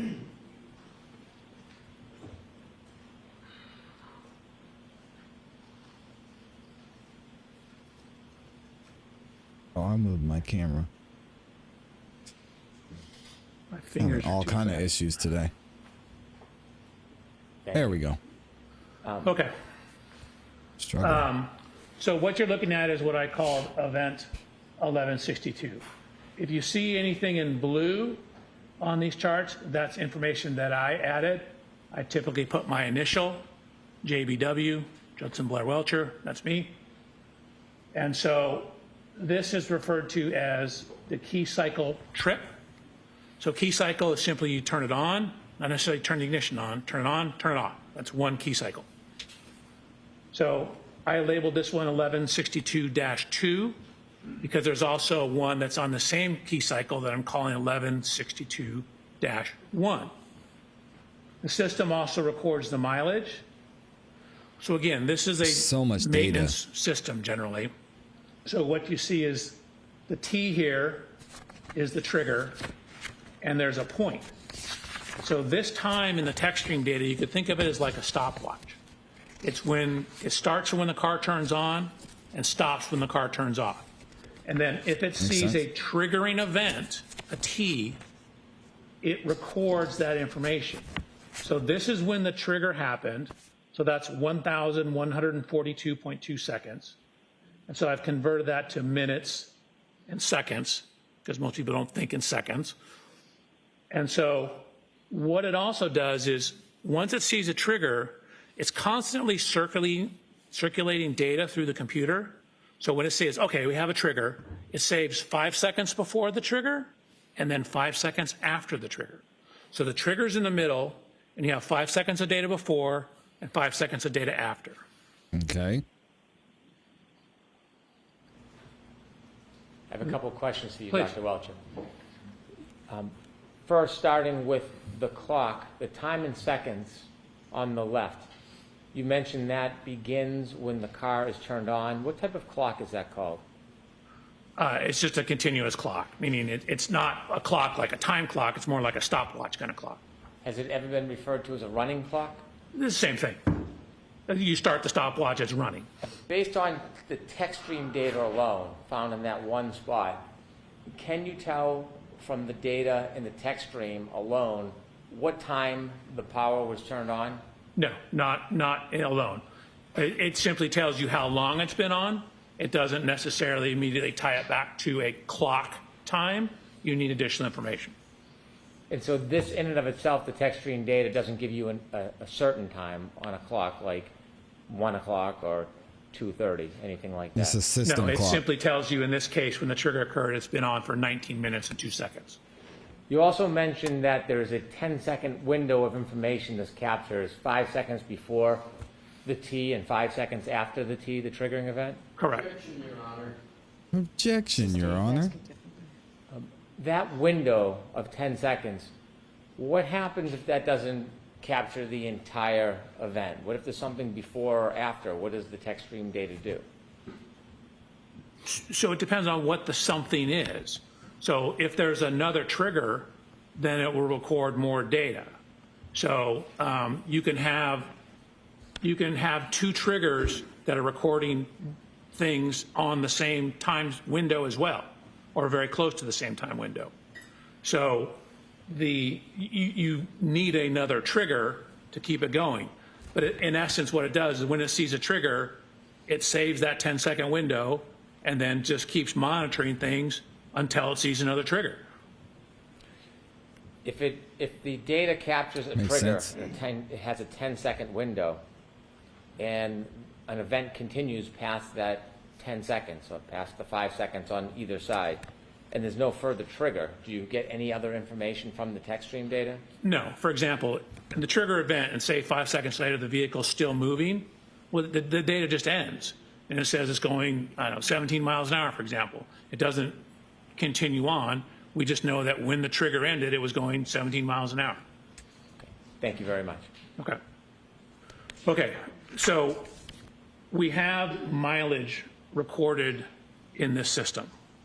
So what we're trying to do is use the available data to see if we can determine, you know, like what event this is, or is this the event, or is this something that could have occurred outside 34 Fairview on the evening of this event. And so one of the things we're utilizing is the mileage. Okay, so 12629 is at the end of event number 2 on the 1162 ignition cycle. When the vehicle ultimately comes into the impound yard, and this is actually before that, comes into the impound yard, it has 12,665 miles. That's a difference, did the math for you here, of 36 miles. Okay, let's consider where that could have come from. So we looked at the various paths and descriptions of where Miss Reed's Lexus was driven after leaving 34 Fairview on the night of this event, up until the point in time the vehicle ended up at the Canton Police Department. Mm-hmm. So we used Google Maps. We adjusted for the correct date and time of the year. And then what you'll also see is we adjusted for the correct time of day. So, although you can't really see that, let me see if I can blow it up.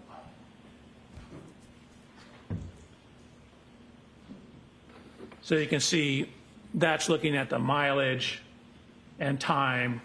Again, really didn't use the time, just used the mileage on Saturday, January 29th at around 12 a.m. That, of course, does not take into account the weather.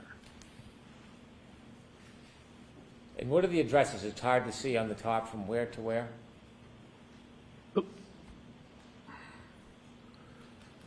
So this is from 34 Fairview to 1 Meadows Avenue, which is Mr. O'Keefe's residence.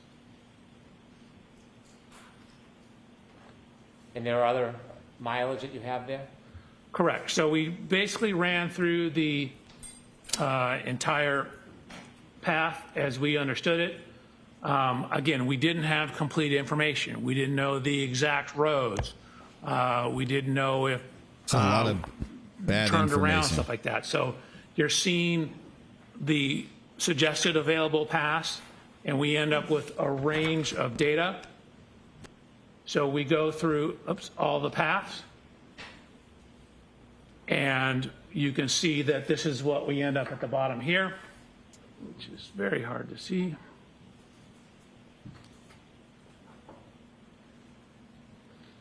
So the minimum suggested route is 36 miles, 36.1 technically. You have a range of 37.9 to 39.7, but again, that's right in the range of the 36 miles. Oh, he's saying the So minimum that's a suggested data route point by the that's GPS. starting to build our confidence All right. in what is in the text stream data being related to our event. This is all an effort to match whether or not the 1162 data is relevant to a particular event? Objection, Your Honor. Sustain. Let me ask it this way. Matching all the distances by miles, is this the only way you're trying to determine whether 1162 is the event in front of 34 Fairview Road? No. So again, these things are all tools. You can't take necessarily one data point in a vacuum. You need to consider the totality of the data.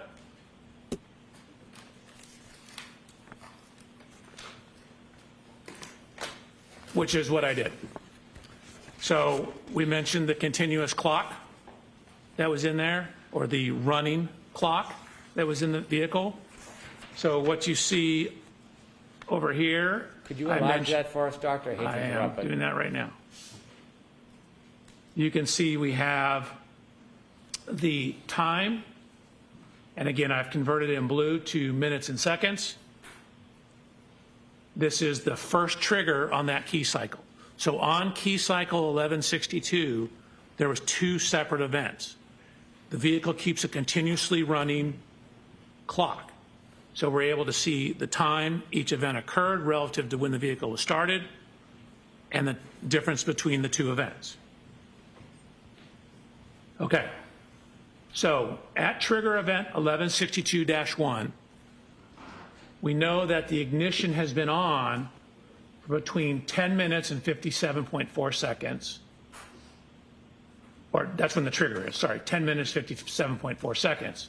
Again, the trigger has plus or minus. So that's from 10 minutes, 52.8, plus 10 seconds, which gets you to 11 minutes, 2.8 seconds. Or, as I wrote here, 10 seconds total. So again, the text stream data indicates at the time this event was written, the trigger occurred, again, at 10 minutes. You see we have the T, 10 minutes, 57.4 seconds. Dr. Welch, if I could ask you a couple of background questions. This block of time that you're reviewing that mentions 2 triggers, can you tell whether those triggers are immediately related or 2 separate events? So you can tell they're separate events because there's a separate amount of time between them. There's about 8 minutes between the events. And so they're on the same ignition cycle, meaning the vehicle hasn't been turned off in between. And we have this continuously running clock that records when these things occurred. So it tells us when event 1 occurred, when event 2 occurred. We know it's on the same ignition cycle. So if we have some idea of when the car was turned on, we can then tie that back to clock time or real world time.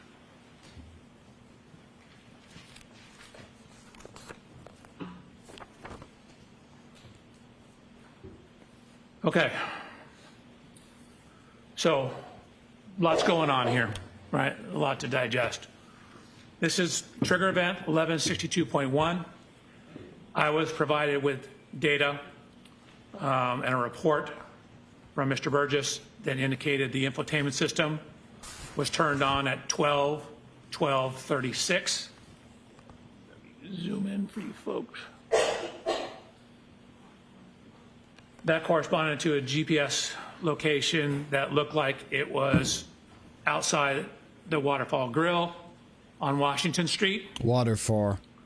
So additional cell phone data that we had is that we knew there was a 3-point turn made when the Lexus passed Fairview on Cedar Crest, pulled into a driveway, and made a 3-point turn. So what you see over here is GPS data from Mr. O'Keefe's phone. And with that information and knowing when the system turned on, we're able to now tie the text stream data to a real clock, meaning what time of day did that text stream trigger occur. So we're going from the running clock to a real world clock. So if you take when it was turned on from Mr. Burgess's report, you can see that the Lexus was turned on at 12:12:36. You add in the text stream information, you get it at 12:23:38. And now we have a cell phone data point at 1:54. So at the time my report was written in these slides back in January, that was all the information we had in terms of data point 154. That was the one that was closest in time to it. So we had since received additional information. Dr. Welch, let me ask you a couple questions, and if you can zoom in a little, we might be able to see it a little better from here. Where would you like it? If we can start at the top when you explain in text.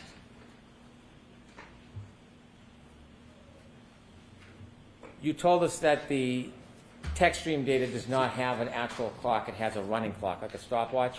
Correct? And then you mentioned that after you received information from Mr. Burgess, you could put an actual time onto it. How do you do that? Objection, Your Honor. You shared with us that the tech stream data runs on a running clock. Correct. And then you received further information so that you could actually identify a time. Where did you receive that information from? I'm going to allow that. That was from Mr. Burgess's report. And do you know where that information came from? That came off the SD card, I believe, in the infotainment system. Do you know when Mr. Burgess found the SD card on the infotainment system? No, I'd have to go back to his report. But it was in it, this information was in his original report. Based on the SD card information about when the car was turned on and off, how do you match that with the tech stream data to get a time? So when the car is turned on, that's approximately when the running clock starts in it. There may be as much as a 3-second delay in it, but that's approximately when the clock turns on. So this shows us when the stopwatch was started for the tech stream data. So knowing that infotainment system has date and timestamps on it, so that ties it to a real world clock from GPS information. And so now we can, when that infotainment system turned on, it's very close in time to when the tech stream data started recording data. That allows us to tie the two together. The times that you're showing on this slide, does that relate to the first or second event on the tech stream data, the first or second triggering event? The first event. Do you characterize the first event in any way? I call it the 3-point turn. In addition to the data you analyzed, was there any other information you saw that evidenced or supported that a 3-point turn occurred at the area depicted in your slide? Right. We have a whole series of GPS data with heading angles, as well as a description that Ms. Reed gave in an interview. The time that you have after you consider the SD card ignition on and the running time, what clock is that based on? It's my understanding that's a clock in the infotainment system. And then we are ultimately trying to also tie it back to the clock on his cell phone. Mr. O'Keefe's cell phone. Correct. Do you have any understanding whether all devices have the exact same clock? So it's my understanding they do not. In my discussions with Mr. Burgess, reading reports, that they can have, there can be as much as 30 seconds to a minute of variation. Objection, Your Honor. Sustained. May we approach? Have you ever heard the, Strike, Your Honor, that answer. Sure. Dang. Just disregard that answer. have you ever heard the term variance before? I have. What do you understand that to be? That means differences from the answer, I'm sorry, differences from what? from typically the correct answer. Like meaning that a given data point has variance in terms of how it's measured, when it's measured. So different measurement device can have a different variance around the actual true number. You mentioned on this slide a time of 12:23:38. Correct. In O'Keefe's cell phone data, at point 154, approximately 12:23:58. Correct? Is there a difference between the clock on the Lexus tech stream data and that of Mr. O'Keefe's iPhone? There is. When you developed the slide, did you have the benefit of more detailed information about data point 154? I did not receive that until May 8th. Did you later learn more information, more specific information? Yes. Okay.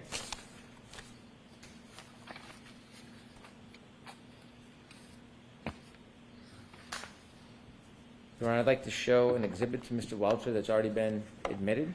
Okay. It's 192A.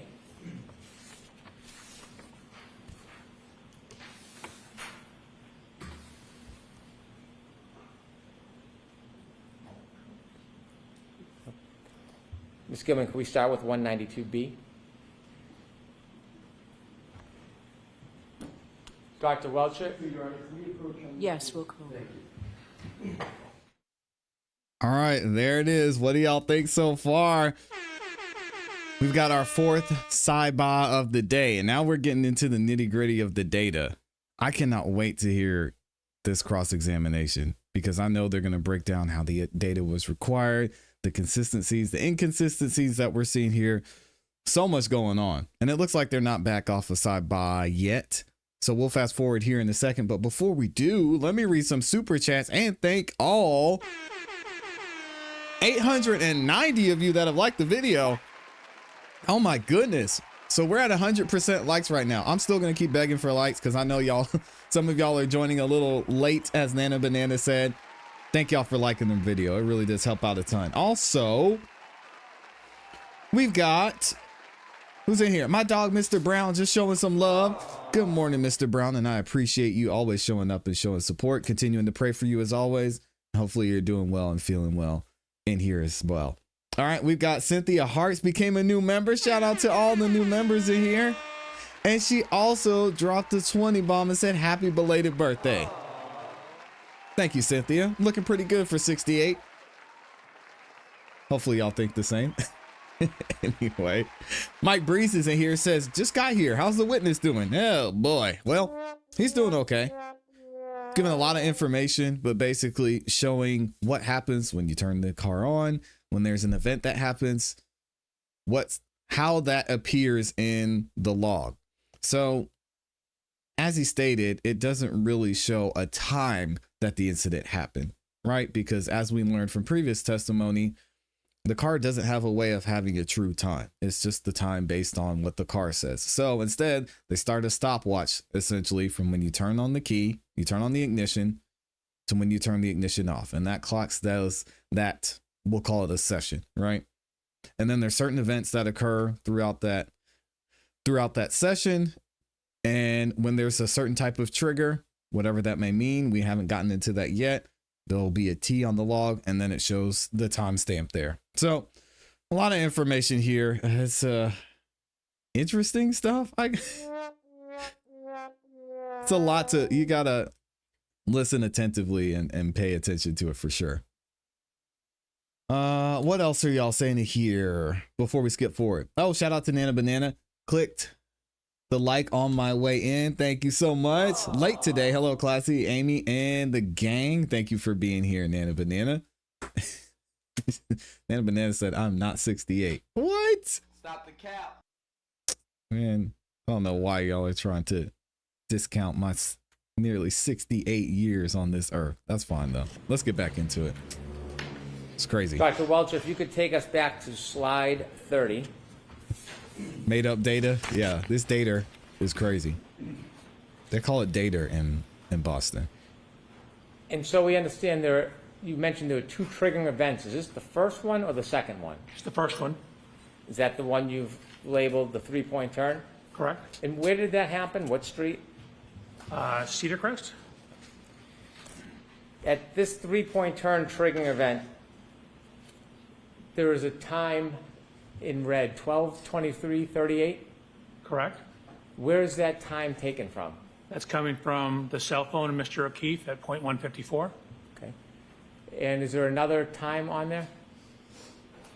I mean, I do the math between those two. Okay. Could you make that a little larger? Could you zoom in so we can Sure. see it better?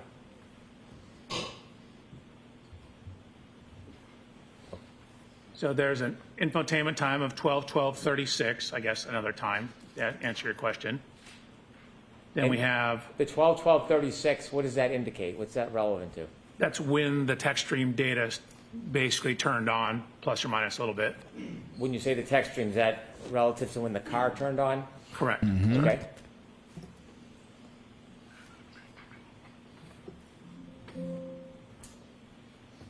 Thank y'all for liking the video.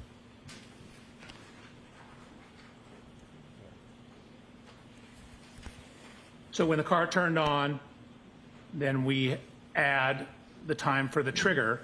So what we have is we have data in the text stream that shows the speed, the position, the steering of the vehicle on that trigger. And so we're trying to match the timing and the description of what the vehicle was doing with the text stream, the infotainment, and the cell phone data. Is the data that you analyze regarding the speed, the direction, and the timing to determine whether this was consistent with a three-point turn? Yes. Okay. Continue, please.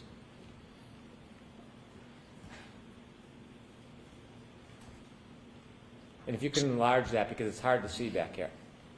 Sure is. Okay, so again, we are looking at event 1162-1.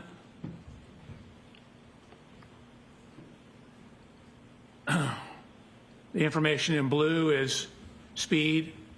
It comes out of the text stream in kilometers an hour, converted to miles per hour, feet per second, looked at the total distance traveled, shift position. So in the text stream data, a shift position of 1 indicates you're in drive. A shift position of 2 indicates you're in reverse. There's no zeros. What would a zero indicate? 0 is usually neutral, and I believe 3 is park. So there's also data on the acceleration of the vehicle. So basically, what is the effect of whatever you're doing in terms of stepping on the gas or not stepping on the gas? And then there's also information on the steering of the vehicle. So again, there's trigger, 5 seconds before, 5 seconds after. So over here, a positive number equals a leftward steer.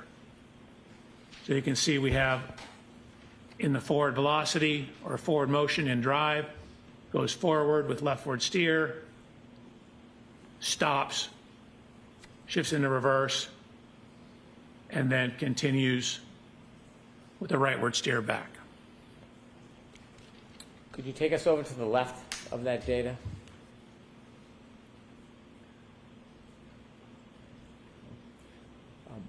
When you look at the number 1162-1 as an event, can a key cycle, or when a car is turned on, power ignition on until the point is turned off, whatever amount of time, can it have more than one triggering event? Yes, it can have lots of triggering events. In this case, it has 2. On a key cycle, does that work, 1164, though? there's 11. On 1167, there's 10. If you could move a little bit to the right on this, is there something you can see on here that caused the triggering event, some of the data? Yes. So if you look at the triggering, the indication of what this trigger was, what you see is accelerator opening ratio, which is basically, you can think of it as how much you're stepping on the gas pedal.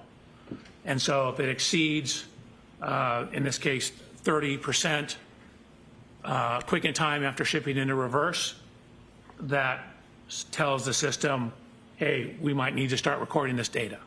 So what you can see, it went into reverse, and then within a very short amount of time, the accelerated pedal went above that 30%. That's what caused the T or the trigger in the text stream data. The row next to the 31.5, engine RPM data, can you explain to us what that is? Sure, that's how many revolutions per minute the engine's turning. The more gas, is it generally the higher the RPM? Correct. There's going to be a little lag. Your car doesn't move instantaneously. You have to step on the gas. You don't say. Then the RPMs go up, and then it starts going faster. If you could explain to us the total distance and distance travel columns, how do you read that? Sure. So we know the speed at various times. We know from this data that there is, you can see half a second between each one of these timestamps. So 1, 2, 3, 4, 5, 6, 7, 8, 9, 10 data points at half a second. That's the 5 seconds of pre-crash data. So if you know you're going so many miles per hour, again, I converted it to feet per second. Feet per second, you're going so many feet per second for half a second, for example. You just multiply those two together and it tells you how far you went. So what I'm doing is looking at speed traveling during the interval, that's during this short time period, and then I add it all together here for total distance traveled. You mentioned that when the data is captured, it's limited to 10 seconds. When we look at the top row of JBW vehicle speed MPH, it's 9.94. Is that 9.94 miles per hour? It is. Can we tell whether it was going faster or slower before this data? We generally cannot. I mean, you might have some, it looks like it's slowing down, and then you see right here, this brake switch application. So you have two things relative to braking. You have a brake switch, which is simply whether the brake is on or off, just enough pressure to make the brake light come on. And then you have brake oil pressure, which gives you some idea of how much pressure is in the system, which is a rough indication for the braking. But then what you see here is the longitudinal acceleration or deceleration. This gives you some idea of how much the vehicle is speeding up or slowing down. So generally a minus sign is a slowing or accelerating in reverse. And for the bottom of those columns, I'd ask you whether or not at the beginning of the window, if you had any other information, is it the same situation for the end of that window that's captured?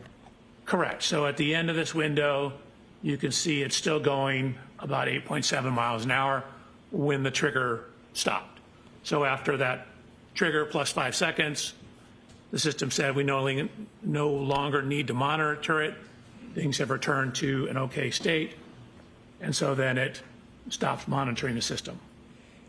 Based on your analysis and review and looking at this data, did you come to a conclusion to a reasonable degree of engineering certainty whether or when this event occurred as it is portrayed in the data? Yes, I did. And could you share with the jury, to a reasonable degree of engineering certainty, when did this occur? So this, you want time-wise or location or both? Start with location, then time. So it happened on Cedar Crest. It happened between cell phone data points 154 and 155. And it's a 3-point turn on Cedar Crest. There's a 3-point turn And it again. occurred, according to the text stream data, about 12 minutes, 23 seconds after the vehicle was turned on. There's a lot of triangulations and assumptions and figuring out, because then you're going to try and use that information to determine where she possibly was, and then it triggers the event of the 3-point turn, and you're estimating that. There's just a lot of uncertainty here. So I don't know if y'all are feeling it. Do you have A lot of uncertainty. an understanding of the variance between the Lexus clock and Mr. O'Keefe's cell phone? yes, And what is that variance time? 21 to 29 seconds. And so the Lexus clock at 21:23:38, what time would that put Mr. O'Keefe's cell phone? Objection, Your Honor. I'm going to see counsel at sidebar for just a Oh, minute, that's please. number 5. All right. So, hey, team 1 through 5, it looks like y'all are cooked. Y'all are done. We've only been going for an hour and 45 minutes, and we've already got 5 sidebars. I'm going to try and skip ahead here and see if we can skip through all this. They are trying to make up a story when John wasn't hit by a vehicle, specifically a 6,000-pound vehicle. So he's taking into account the weather that night at all. How do you put that into these estimations? There's just a lot. There's just a lot going on here. Hold on. Let me see if we're still at sidebar. So we lost all of our delay as well. Good Lord. Whole Commonwealth case is speculation. I mean, if the burden of proof they have is beyond a reasonable doubt, are y'all seeing it? It's actually scary how much technology tracks everything. That's true. Tracks everything we do nowadays. I agree. Let's hope the jury discounts this man as he is using Shannon's data. Not only that, but he's speculating a lot here. Even with all this data and information we have, how are you coming up with, oh, this is where she most likely was? This is the area she took the U-turn at. We need to see some more information. The car is a Toyota. ClassE, are you going to cover Capricorn Clark testimony in the Diddy case? I heard it was a mind-blowing testimony. I don't know who that is, but yes, if it comes up, we will definitely cover it. But the car had the same mileage for each trigger. What? And that's how they're going to estimate where she possibly went. I don't know. It doesn't make sense. So both triggers happen simultaneously. It's not making sense to me too. This is the exact reason the first trial was a mistrial, because it's more witness and information. I was confused, so I know it'll happen again. What is this supposed to show? What is this information supposed to show? Is my question. Let me see.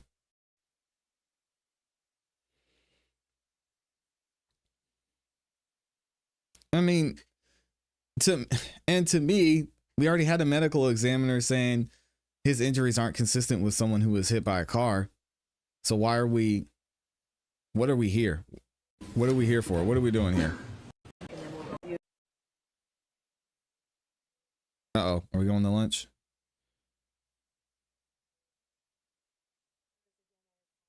We're going to give you a 10-minute break because we're right throughout.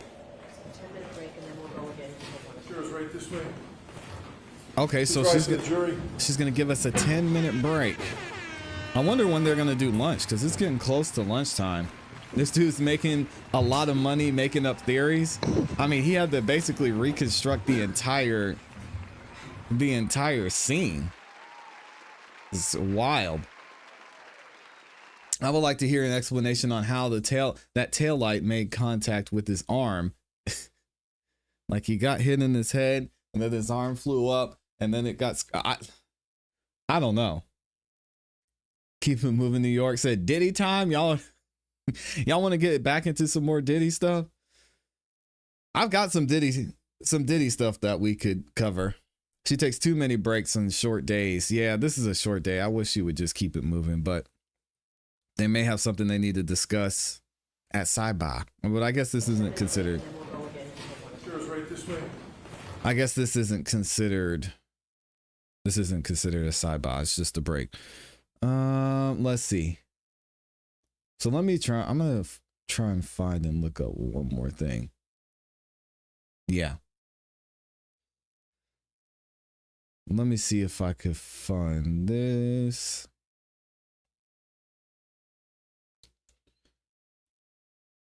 Because I don't know. A lot of this information isn't making sense or added up. What else are we saying about the good Dr. Welsher in here?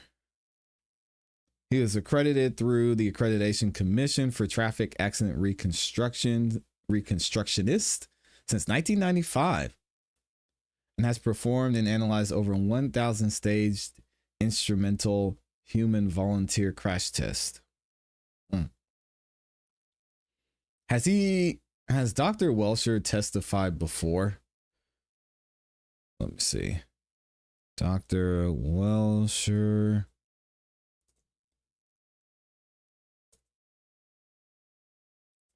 Has he testified before? Let me see. Amy dropped a link in here.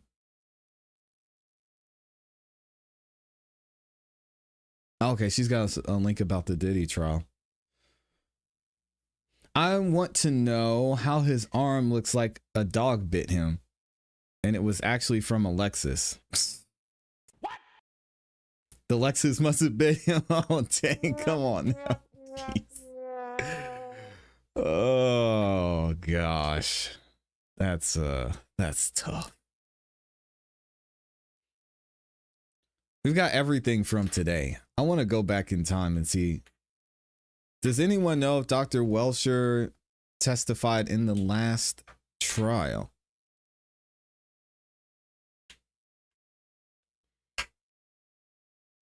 Does anybody know? Let me see. 1 hour ago, 4 hours ago. I think this might be his first time testifying. No. Gotta watch out for those wild Lexuses. Yeah, that's true. Not in this case, he hasn't testified before. Okay. Her doing a U-turn means nothing. The Commonwealth knows they have reasonable doubt, but have to see it through. This is painful. Libby says, you can't count the first two sidebars. We were not live yet. Yeah, but it's when court started. So I gotta count it, Libby, because I wasn't gonna rewind and start it, be like, hey guys, here's the sidebar. Hey guys. So we count it. Y'all want to go back and see the sidebars? Hold on. I know CP. I know CPE. You're good. Hold on a second. Here we go. We gotta give Libby what she wants. Where is the first one?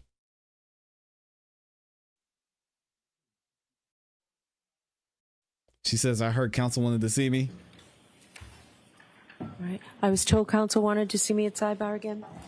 All right, that's one. All right, so shout out. There it is, Libby. We're showing it. We got the evidence. We're not acting like the Commonwealth here. Libby was clearly team 1 to 5. I mean, I don't even know if team 6 to 10 is going to get it. I think we're going to be at 11 plus at least. So team 11 to 14, y'all might have it because team 6 to 10 is not looking good for you. We're only an hour and 45 minutes in. Even without the dog bites, the injuries don't match up to being hit by a Lexus in any shape or form. At all. His arm, if it wasn't for his arm, then maybe I could see a possible hit and run, but no way. There's too much to this story that hasn't been told. Let's see. Let me make sure did I get the first sidebar? So we got the first one here.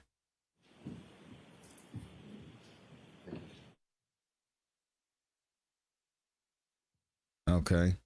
Yeah, and then that was the second one. ClassE, we have to have heard it live. No. You got to count them. It's when court starts. Libby, come on. All right, y'all tell me in the chat, which way should we do it? When we start or when court starts? Because if so, I'm going to have to rewind and I'll say, hey guys, here's the sidebar. Why can't you just trust me? Libby is definitely team 1 through 5. Dang. Y'all are talking about Diddy. It is not looking good for Diddy at all. Although I don't think he's guilty of trafficking. There's just too much going on in this case. I don't see how a jury says, he's not guilty of anything that you guys are charging him with. I agree. It doesn't make sense that all of the blunt injuries are to the head. Good point. The scratch on his right eyelid doesn't make sense. Slim Life said we need more data. Oh man. Yeah, we'll get to Clark's testimony here in a second. Let me see here. We got the only fan up here.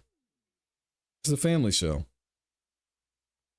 Clark alleges Combs said I should delete you. Oh my. I mean, I guess that would go to the RICO. I know Brian Steele is going to have a heyday with the idle threats. That's not good for Diddy, no, especially when it comes to RICO. Libby's taking the L. Hey, it's okay, Libby. Listen, I'll give you a 2 sidebar handicap. How about that? So if we make it to 7, then team 1 through 5 is officially out. All right. Jeez. The state needs to makes their money back from the other Canton police cover up with high school intern that is no longer with us. Huh? What?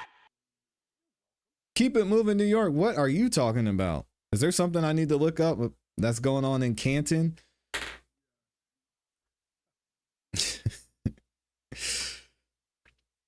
Let me see here. I don't want to go. I don't want to go to Diddy just because I know they're going to be back in like 3 minutes. Amy says the real Rico is in Norfolk with the Commonwealth. It's bad, man. So I did a sudden acceleration test of the vehicle. I want to go back to something that's bothering me with these two cars. What was he saying about the Lexus, and was that a Chevy Traverse or something? What was this other car he was matching up? Because they don't even look similar. Let me see if I could find Through it. your investigation analysis, That would be hit when backed into. Dr. Welch, Again, I mentioned the current model, but that's just there is on the app, thank you. if not less. Here is a laser scanner. You can see it on the ground here. Laser scanner. I'm behind. I came in late. But they erased Shannon faster than you can say former disgraced trooper Proctor. There was a police officer that got her pregnant and she showed up unalive. What? Oh my. Sandra Birchmore. Hold on a second. This better not be in Canton. Birch. So they're saying there's a connection. Oh, are we going to get into this conspiracies here?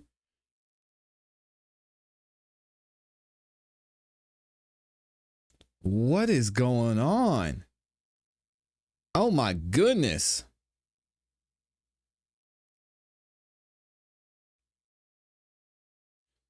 What is going on here? What it happened in Canton?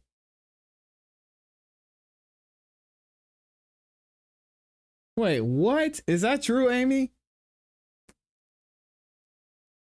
What are y'all saying about Shannon?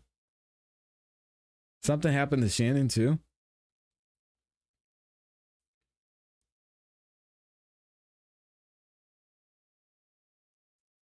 We got a lot going on here.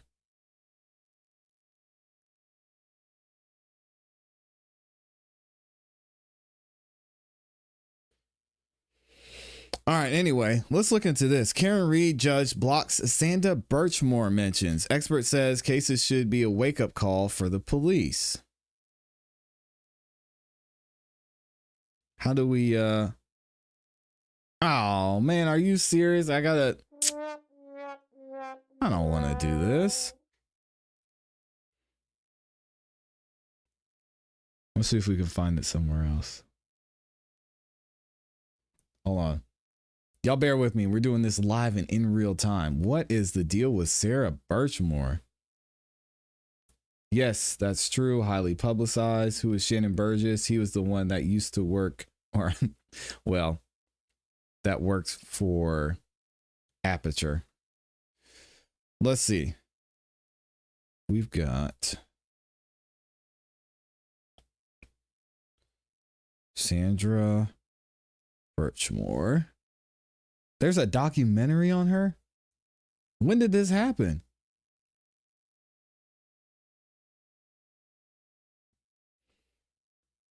Another Morrissey cover-up.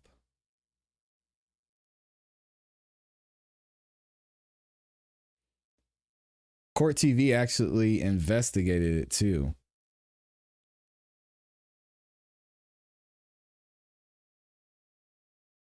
Interesting.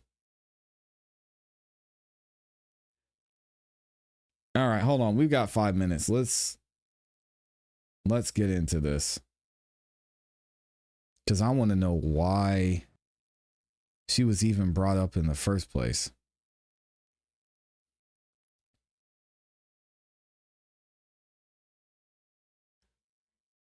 There's a lot going on here. All right, so let's go through this. So we're going to thank y'all for bringing this up. So we're going to take a second and figure out what was going on with Sandra Birchmore. This is the first time I'm hearing about this.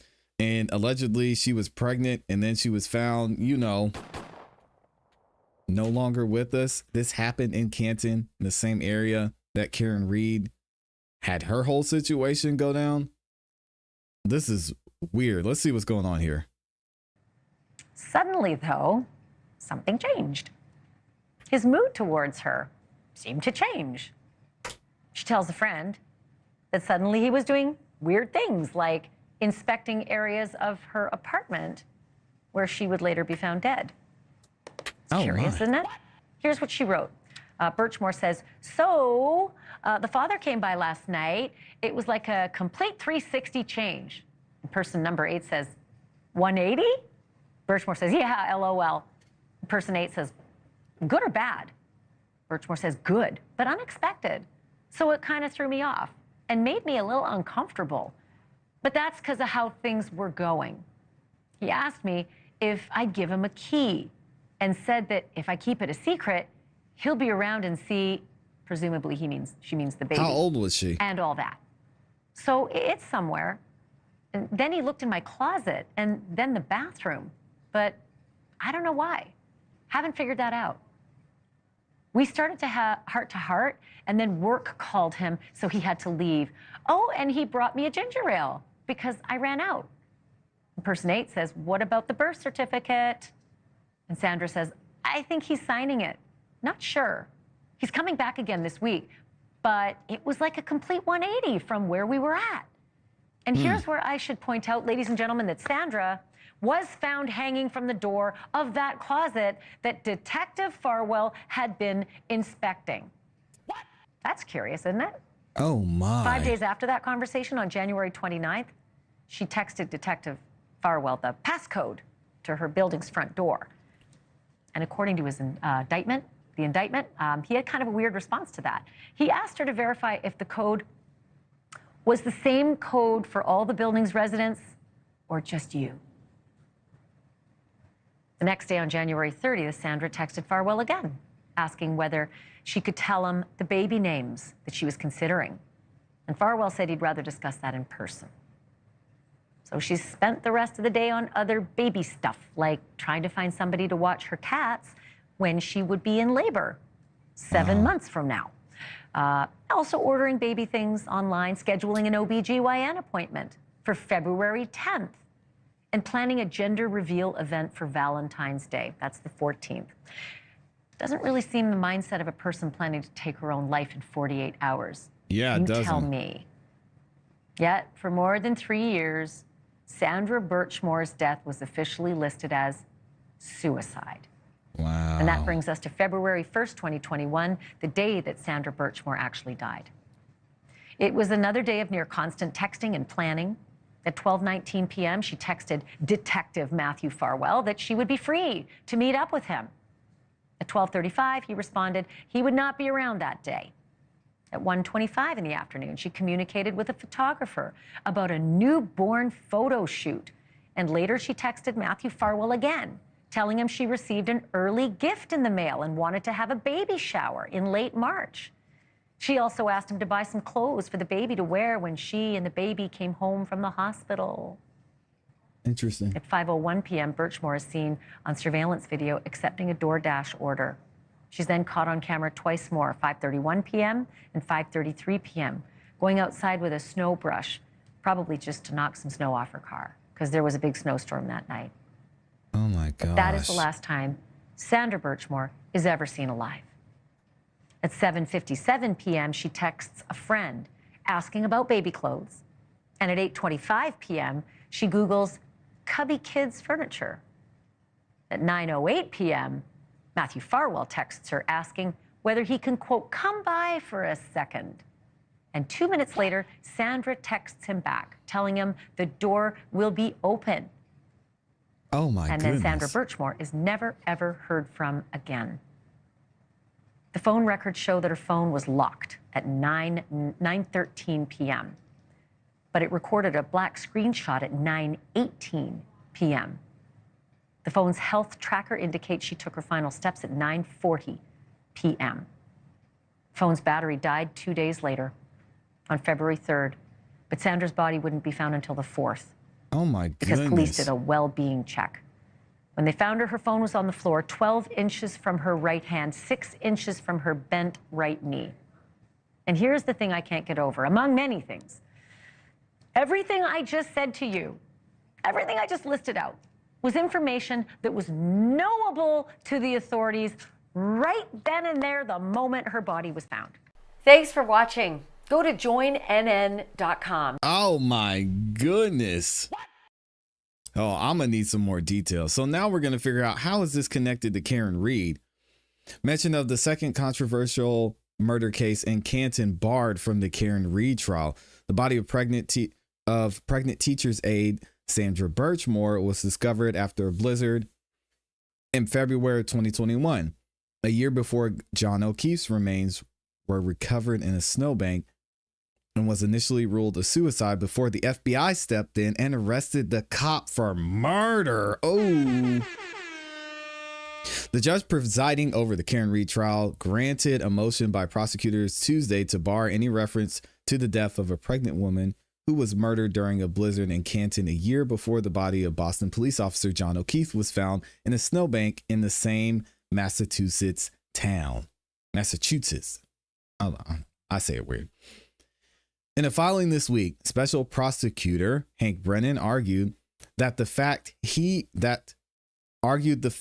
that many of the same investigators who arrested Reed also failed to arrest a fellow cop for the murder of 23-year-old Sandra Birchmore a year earlier, and instead ruled her death a suicide. It's not relevant to the ongoing retrial of the 45-year-old who is charged with John O'Keefe's death. Testimony about this unrelated death investigation would result in a trial within a trial, Brennan wrote. I mean, that's fair.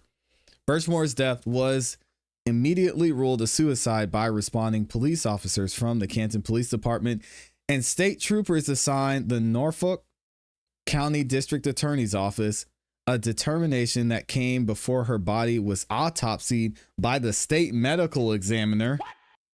Birchmore's family was told by those cops, many of whom have been central figures in Reed's trial, that the teacher's aide had hung herself within hours of her body being found, despite information that the last person who saw Birchmore alive was a fellow cop, a police union official, and married father of 3 that she told police was the father of her unborn child.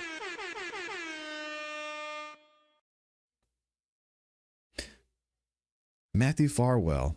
Oh my.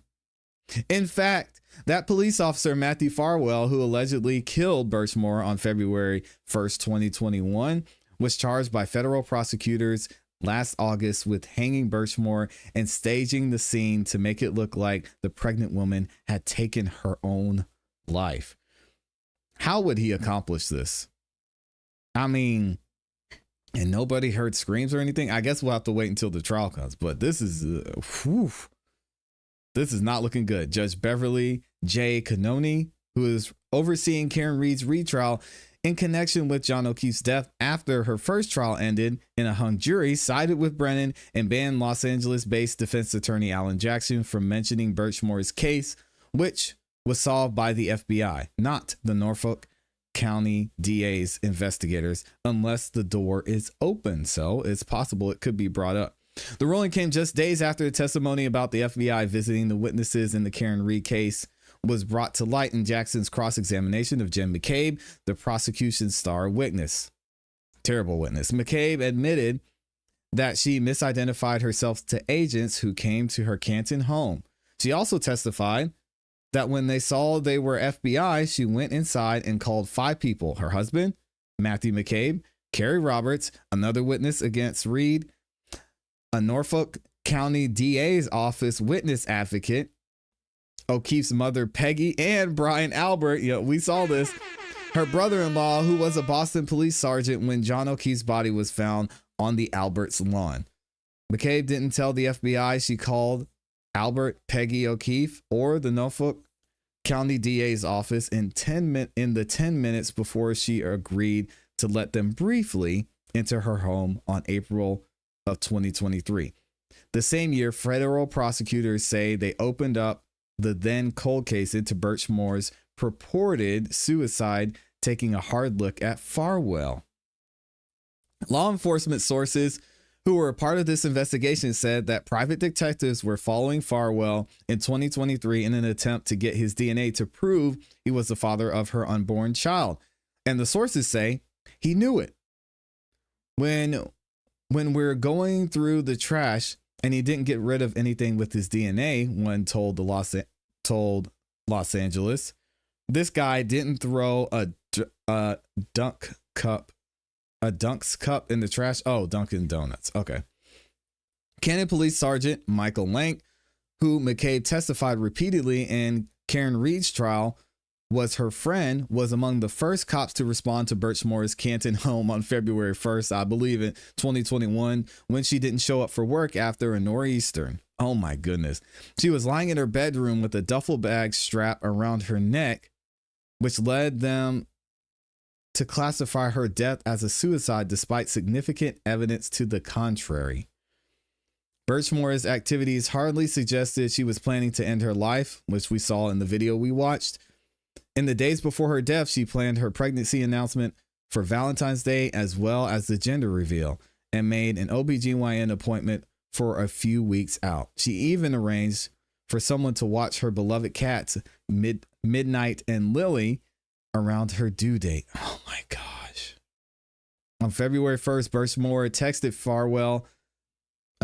Farwell about a baby gift that had been delivered to her Canton apartment, and then shared her excitement for a March baby shower. She ordered DoorDash delivery, picked it up in the lobby of around 5, according to the security surveillance at her apartment building, and briefly went outside to scrape snow off of her car, returning at 5:33.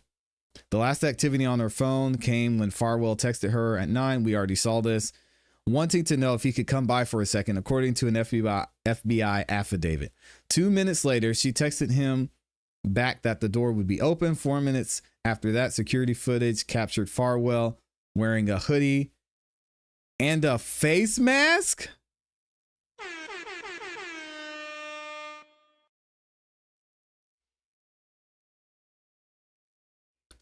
Entering Birchmore's building. Her cell phone cataloged her final steps at 9:40 p.m. 3 minutes later, at 9:43 p.m., cameras recorded Farwell's speedy exit. Oh my gosh.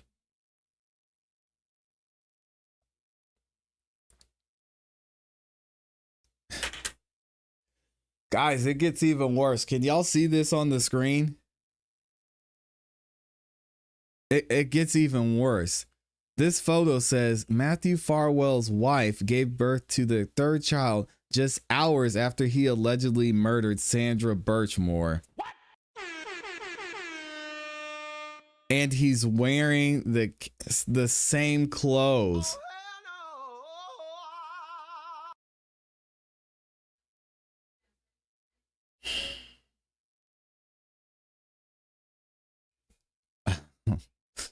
The judge's ruling in Reed's case the same day Farwell was slated to make an appearance in the Boston federal courtroom. That hearing was pushed to July, one in a series of delays in the case that has seen almost no court filings from federal prosecutors or Farwell's defense attorneys. This is insane. I mean, imagine being that child and finding out later that, hey, your dad was holding you just a few hours after he had killed somebody, allegedly.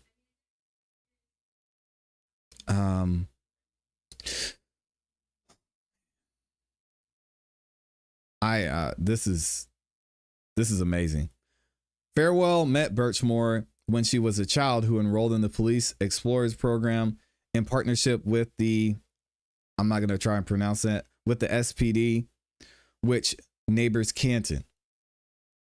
There she met with Farwell and his twin brother, William, both police officers, along with Robert Devine, another cop on the department.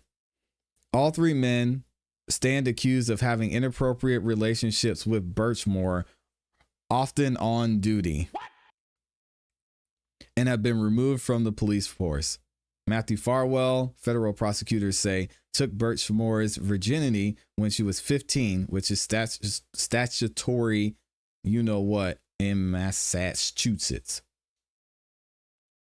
Jackson wanted to introduce the Birchmore case to point out that the state's case against Reed included cell phone data extracted by State Trooper Nicholas Guarino, who is expected to take the stand in the Reed case. Guarino, according to an internal affairs report, ordered that the SPD officials missed thousands of incriminating text messages taken from Farwell's phone. Those messages, federal prosecutors say, suggested Detective Matthew Farwell engaged in sexual violence, federal prosecutors say, against Birchmore, and had shared PDF fantasies with her in writing. Wow.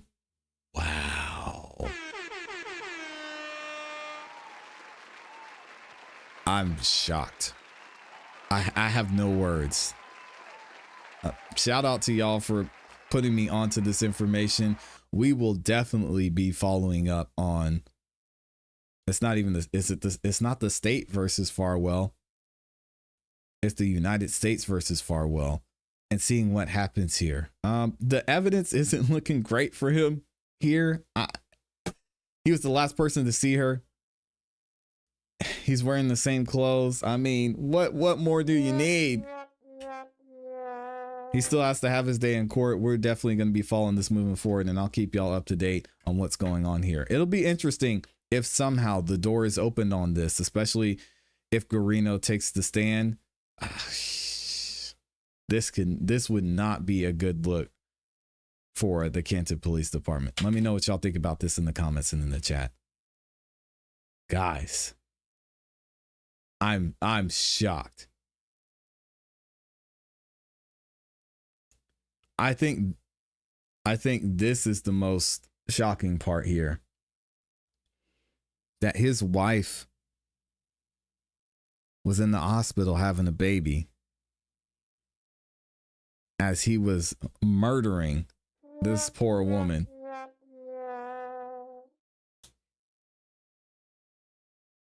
And then it's alleged that him and his brother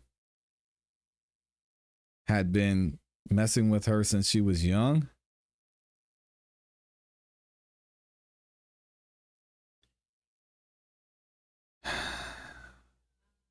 This is crazy. I might never go to the whole state for that, which is unfortunate because I mean there's some good parts of the state. Well, from what I know.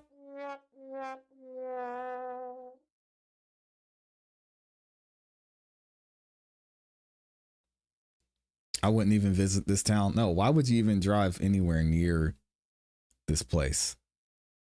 I wonder if Karen's going to stay there after this. If she's found not guilty, I wonder if she stays. I have no words. She was in a police program for youth. Yeah, I saw that. There are text messages to prove it. Yep, it's deep and dark. All right, let's go ahead and get back into this. Scanner is creating, This is according to the text crazy. stream data, about. This is insane.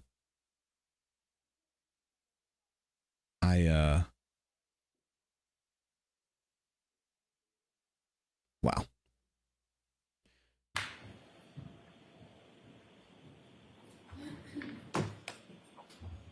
No, I'm not going there. I'm not going anywhere near there.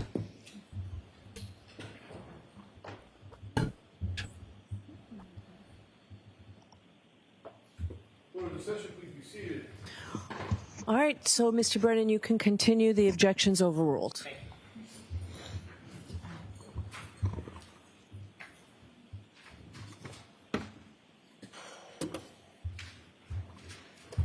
Dr. Welcher, could you take us to slide 30?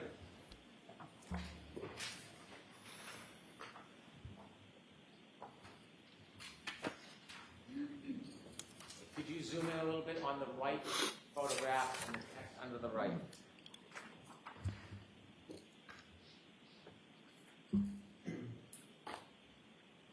Okay. You were explaining to us the time relevance of 12:23:38. And could you tell us again, remind us, what is 12:23:38 referring to?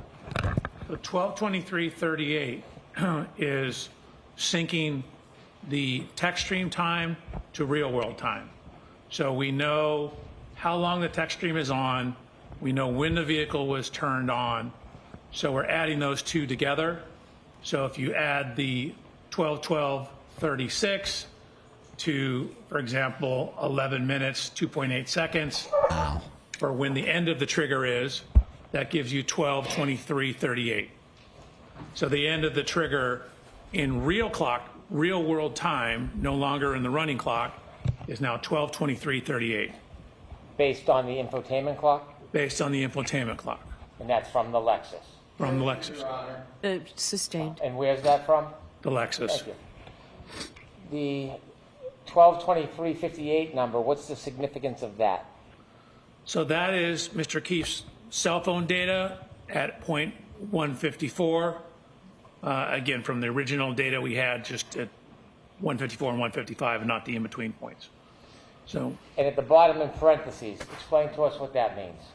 sure, if you look at where the text stream math works out to be, 12:23:38.8, and compare that to 12:23:58, the difference between those two is 19.2 seconds. The difference between which clocks?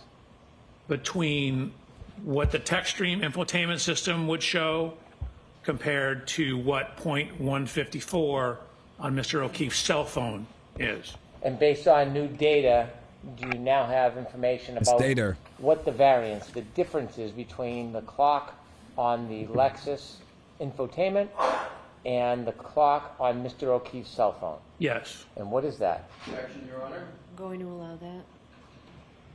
it's, you need to advance the text stream clock 21 to 29 seconds.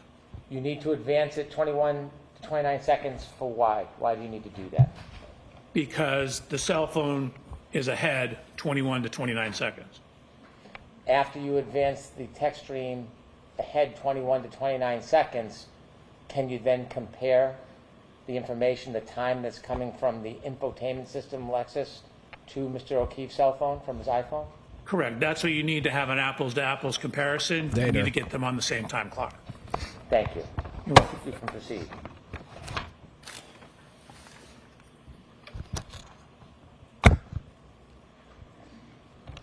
So I think we left off here. So that's 1162-1. So what we have is we have the cell phone data, the original cell phone data on the right-hand side.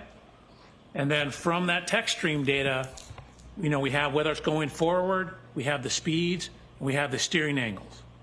So from that information, we ran a simulation to show you what the text stream data means. This is what the 10 seconds of data is.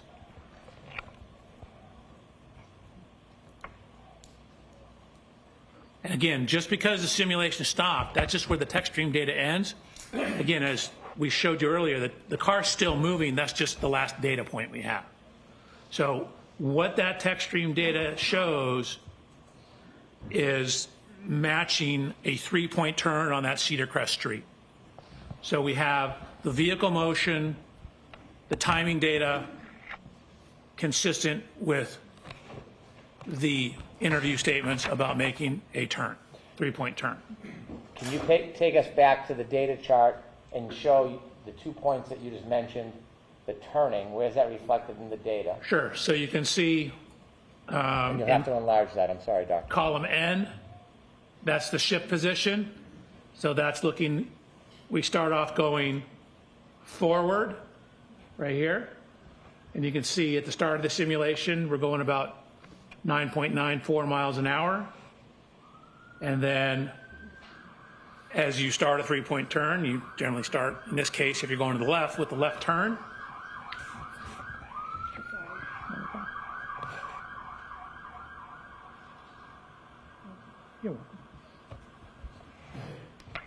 So you can see we have this steering angle here, then the transmission.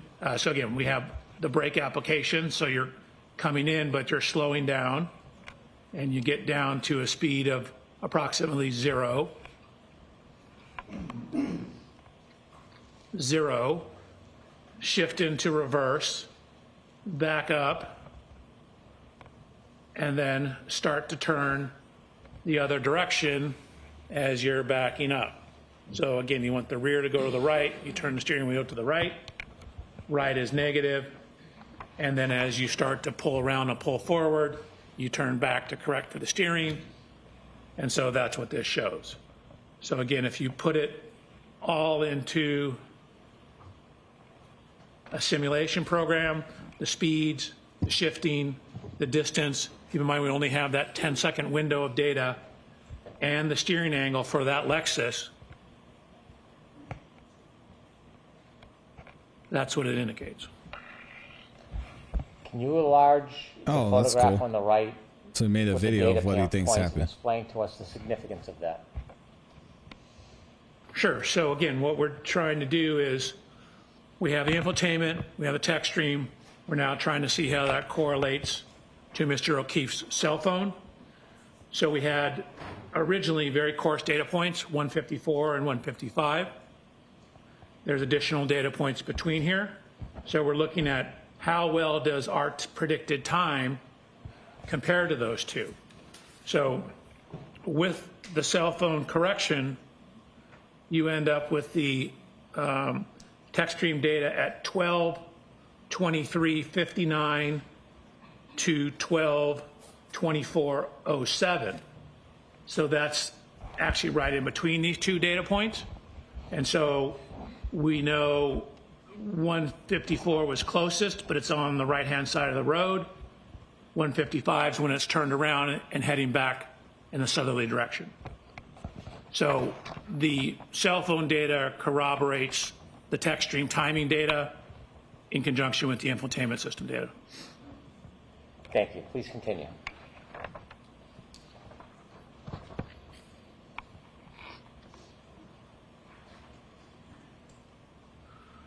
Okay, so we talked about 1162-1. That's the first trigger on the text stream. So we're going to go to 1162-2.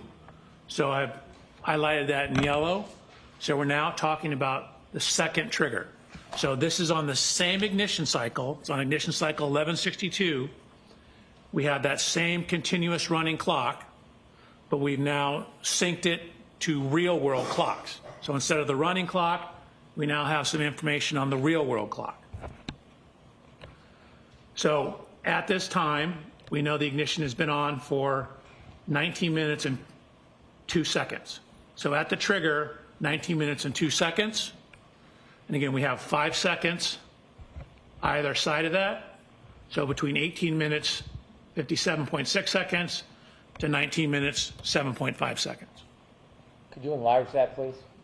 Which part? That part where your arrow is. You were speaking about the clock. Could you explain that so the jury can see? Sure. So again, this is continuous from when the time comes on. I just converted it to minutes and seconds here so you can see how long it's been on. This is the mileage. These are the speeds over here.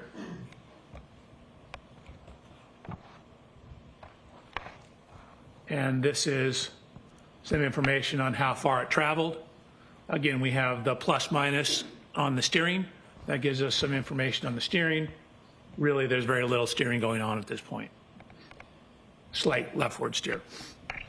Dr. Welcher, did you determine how long after the first trigger, that three-point turn, that this second trigger occurred? Yes. Three-point turn occurred about 8 minutes after. You said the three-point turn occurred I'm after... sorry, this event, I misspoke. 11.2 occurred about 8 minutes after. After the three-point turn? Correct. Okay, thank you.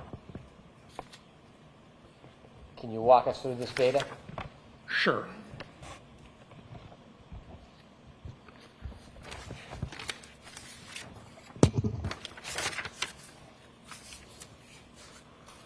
Okay. So we have the accelerometer data here.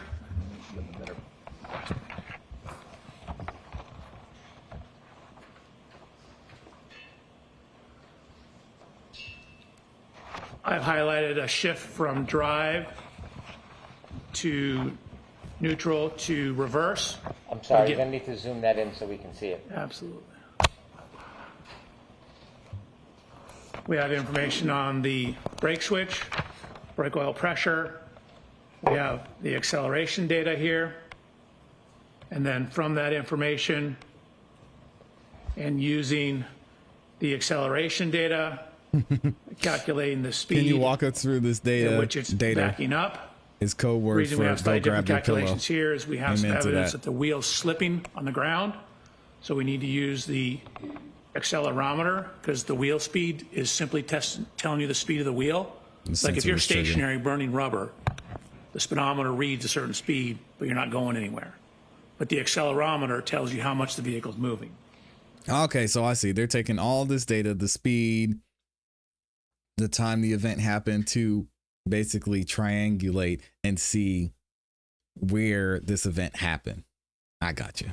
So I get from it all now. that information, we get information on how far the vehicle's traveled. We've done it in terms Sometimes of they total use travel both, Renee. distance. We've done it relative to the start position. I'm going to ask you to start on the columns on the left and take us through the information that you have regarding this second triggering event. So if you can scroll all the way to the left. All the way to the left. Yep.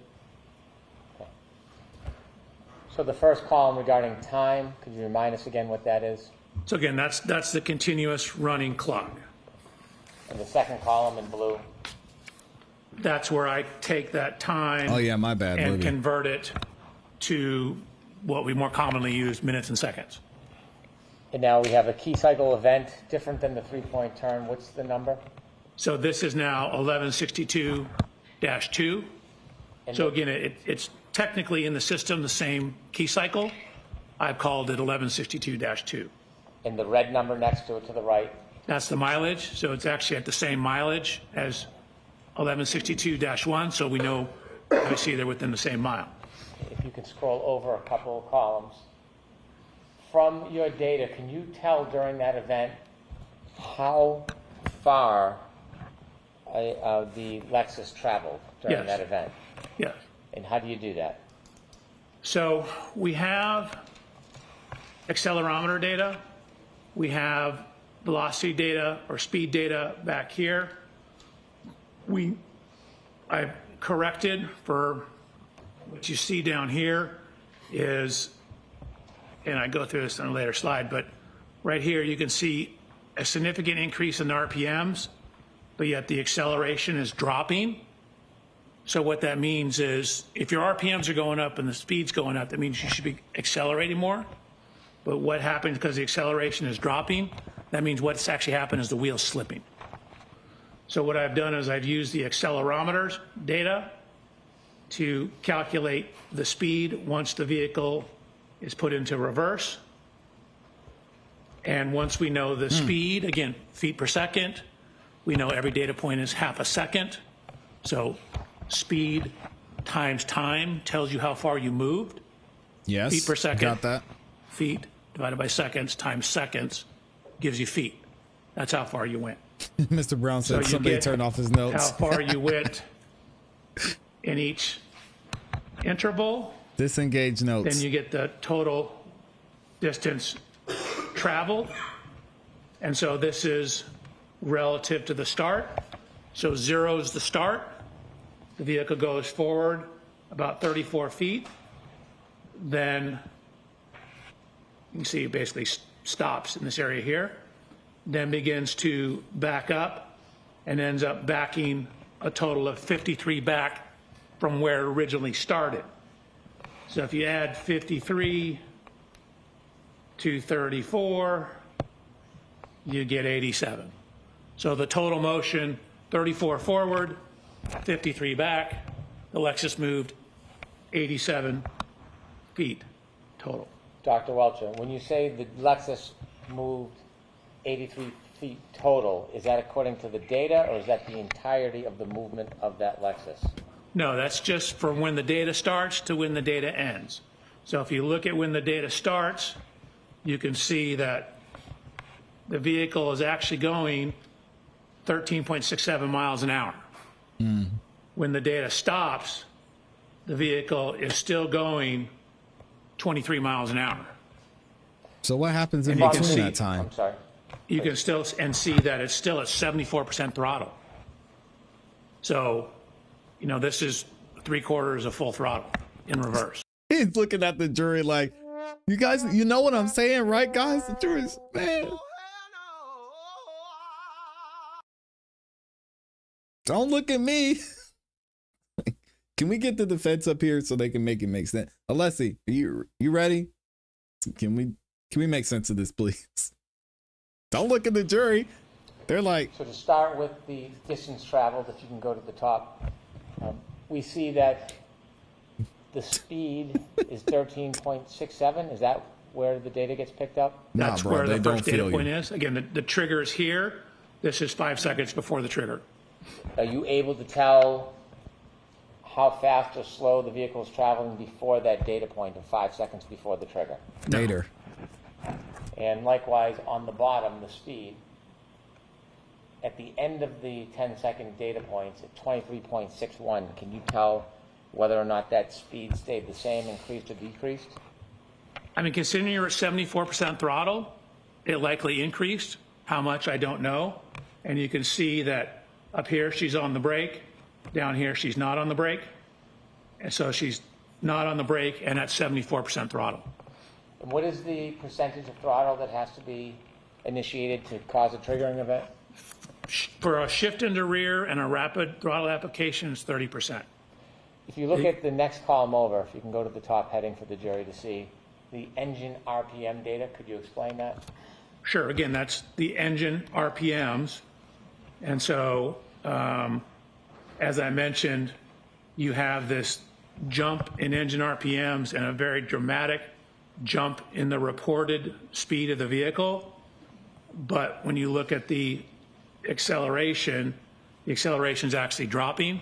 So again, that's a telltale sign that the tire is spinning because the vehicle is not being accelerated. And so I've used the accelerometer data. Again, if you just, a process called integration, you integrate the accelerometer data, it will give you the velocity.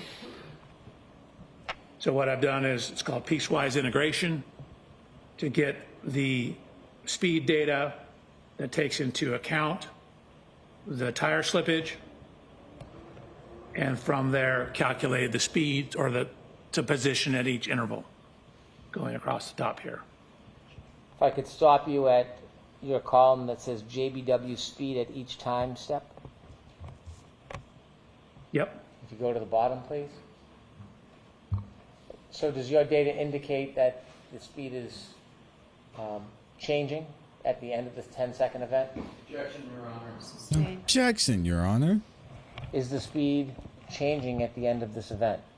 Yes. How so? Well, again, you can see it's increased about 2.7 miles per hour.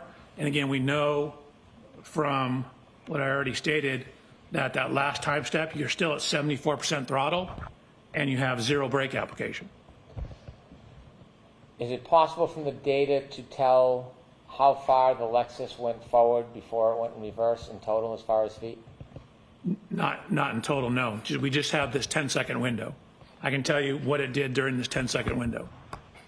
Is it possible to tell how far it continued after the data? No. The shift position changes from 1 to 0 to 2. Can you again explain to us what that means? Sure, 1 is drive, 0 is neutral, 2 is reverse. And then brake switch status, again, a 1 is you're on the brake pedal, enough to activate the brake lights, 0 is you're off the brake pedal. Each one of those indicators, 1, 0, 2, how much time is for each of those? 0.5 seconds. So can you tell how long the Lexus was in neutral for?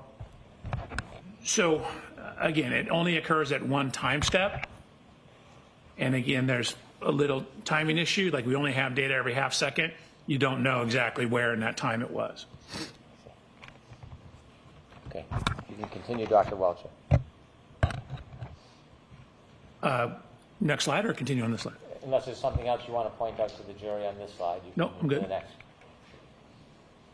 So similarly, using this information to then try to tie it back to the cell phone data to make sure we have the real-time information. Again, this was written back in January before I got the additional information. So what you can see is, I'll zoom in. Again, we're now talking about trigger 1162.2. We know that that's 18 minutes that the vehicle has been on, 18 minutes, 57 seconds, 19 minutes, 2 seconds. This is the range. Again, the plus or minus 5 seconds. The 19 minutes, 2 seconds is when the trigger occurred. Infotainment system, adding those two together, 12:36, plus the 19:7.5 indicates the end of 1162-2 is at 12:31:43. That 12:31:43, is it based on the Lexus clock from the infotainment system? It is. It would need to be corrected to the O'Keefe cell phone data. And when you reconcile that variance of 21.29 seconds, what is the time? You end up with 12:32:04. So if you simply take this and add 21 seconds to it and add 29 seconds to it, so you get between 12:32:04 and 12:32:12. When you reconcile the two clocks and you have that range of 12:32:04 to 12:32:14, 12:32:12. I'm sorry, 12:32:12, does that simply accommodate the window of data but not before and after? Correct. So, again, even on John's O'Keefe's cell phone, even within his cell phone, there's somewhere between 21 to 29 seconds difference on his cell phone. So even that one piece of instrumentation has some variance to it. So we know it's between 21 to 29 seconds at this approximate time. So this is taking into account that variance. So the only time window that you have is based on the data, and that's reflected in the 12:32:04 to 12:32:12? Sustained. Objection, Is there Your any Honor. other window you can accommodate with the data you have other than that 10-second window? Yes. What's that? So I was given information about a final lock event on the phone. Let's stick with this window if we can. Okay. Since you only have 10 seconds of data, is it possible from the Lexus clock data to have a larger window than this 10-second window? No, the text stream will only give you a 10-second window, Okay. but it doesn't tell the whole story because the vehicle's still moving. Understood. Okay, continue, please. So I have this other event, a lock event, and the information I was given that at 12:32:09, and so we have the text stream data ending at somewhere between 12:32:04 and 12:32:12, which puts this number right in the middle of that, more or less. Continue. Is this a good place to take a luncheon break? Certainly, Your Honor. Okay, so why don't we do that, Junior? So we'll take 45 minutes for lunch. And again, Dr. Wilson can just follow up. Thank you, Your Honor. Thank you very much. All right, there it is. So we're about 15 minutes behind. So we got about 30 minutes. How are y'all feeling right now? Shout out to the game. We got over 800 plus of y'all in here. Almost 1,000 of you have liked the video. Thank y'all so much, man. Let me see what y'all are saying. Oh, here we go. Leslie is in the building. Says I'm from Salem. Okay, I remember this storm. It's crazy. I laughed when the detective said they couldn't remove the snow down far enough. I was like, you could get that down to the dirt if you wanted. Oh man. Of course they BSing. Let me see what y'all are saying. Y'all are talking about sleep aids. Okay, here's what I'm gonna do. Sounds like a lot of lies. Stop the cap. Yep. Going in reverse. So what this guy is saying is that she ran over John O'Keefe at a high speed of 24 miles per hour. What? We can go back and see what he's saying. System, adding those two together. I love how he's looking at the jury like, hey, y'all see what I'm saying? Bruh, no. We do not. Likewise, on the bottom, the speed. At the end of the 10-second data points at 23.61, can you tell Y'all whether give or me not 1 that second. speed I wanna stayed hear. the same, increased, or decreased? I mean, considering you're at 74% throttle, it likely increased. How much, I don't know. And you can see that up here, she's on the brake. Down here, she's not on the brake. And so she's not on the brake and at 74% throttle. And what is the percentage of throttle that has to be initiated to cause a triggering event? For a shift into rear and a rapid throttle application, it's 30%. If you look at the next column over, if you can go to the top heading for the jury to see the engine RPM data, could you explain that? Sure. Again, that's the engine RPMs. And so, as I mentioned, you have this jump in engine RPMs and a very dramatic jump in the reported speed of the vehicle. But when you look at the acceleration is actually dropping. So again, that's a telltale sign that the tire is spinning because the vehicle is not being accelerated. And so I've used the accelerometer data. Again, if you just, a process called integration, you integrate the accelerometer data, it will give you the velocity. So what I've done is, it's called piecewise integration to get the speed data that takes into account the tire slippage, and from there calculated the speed or the position at each interval going across the top here. If I could stop you at your column that says JBW speed at each time step. Yep. If you go to the bottom, please. So does your data indicate that the speed is changing at the end of this 10-second event? Objection, Your Honor. Sustain. Is the speed changing at the end of Objection, this Your event? Honor. Yes. How so? Well, again, you can see it's increased about 2.7 miles per hour. And again, we know from what I already stated that that last time step, you're still at 74% throttle and you have zero brake application. Is it possible from the data to tell how far the Lexus went forward before it went in reverse in total as far as feet? He's not saying Not it in right. total, no. We just have this 10-second window. I can tell you what it did during this 10-second window. Is it possible to tell how far it continued after the data? No. The shift position changes from 1 to 0 to 2. Can you again explain to us what that means? Sure, 1 is drive, 0 is neutral, 2 is reverse. And then brake switch status, again, a 1 is you're on the brake pedal, enough to activate the brake lights, 0 is you're off the brake pedal. Each one of those indicators, 1, 0, 2, how much time is for each of those? 0.5 seconds. So can you tell how long the Lexus was in neutral for? So, again, it only occurs at one time step. And again, there's a little timing issue, like we only have data every half second. You don't know exactly where in that time it was. Seems like a lot could happen during that half second. Continue, Dr. Welcher. Next slide or continue on this slide? Unless there's something else you want to point out to the jury on this slide, you can No, I'm move to good. the next. So similarly, using this information to then try to tie it back to the cell phone data to make sure we have Let's see, it's going the to real-time crush this information. guy. You know, it's Again, saying. this was written back in January before I got the additional information. So what you can see is, I'll zoom in. Again, we're now talking about trigger 1162.2.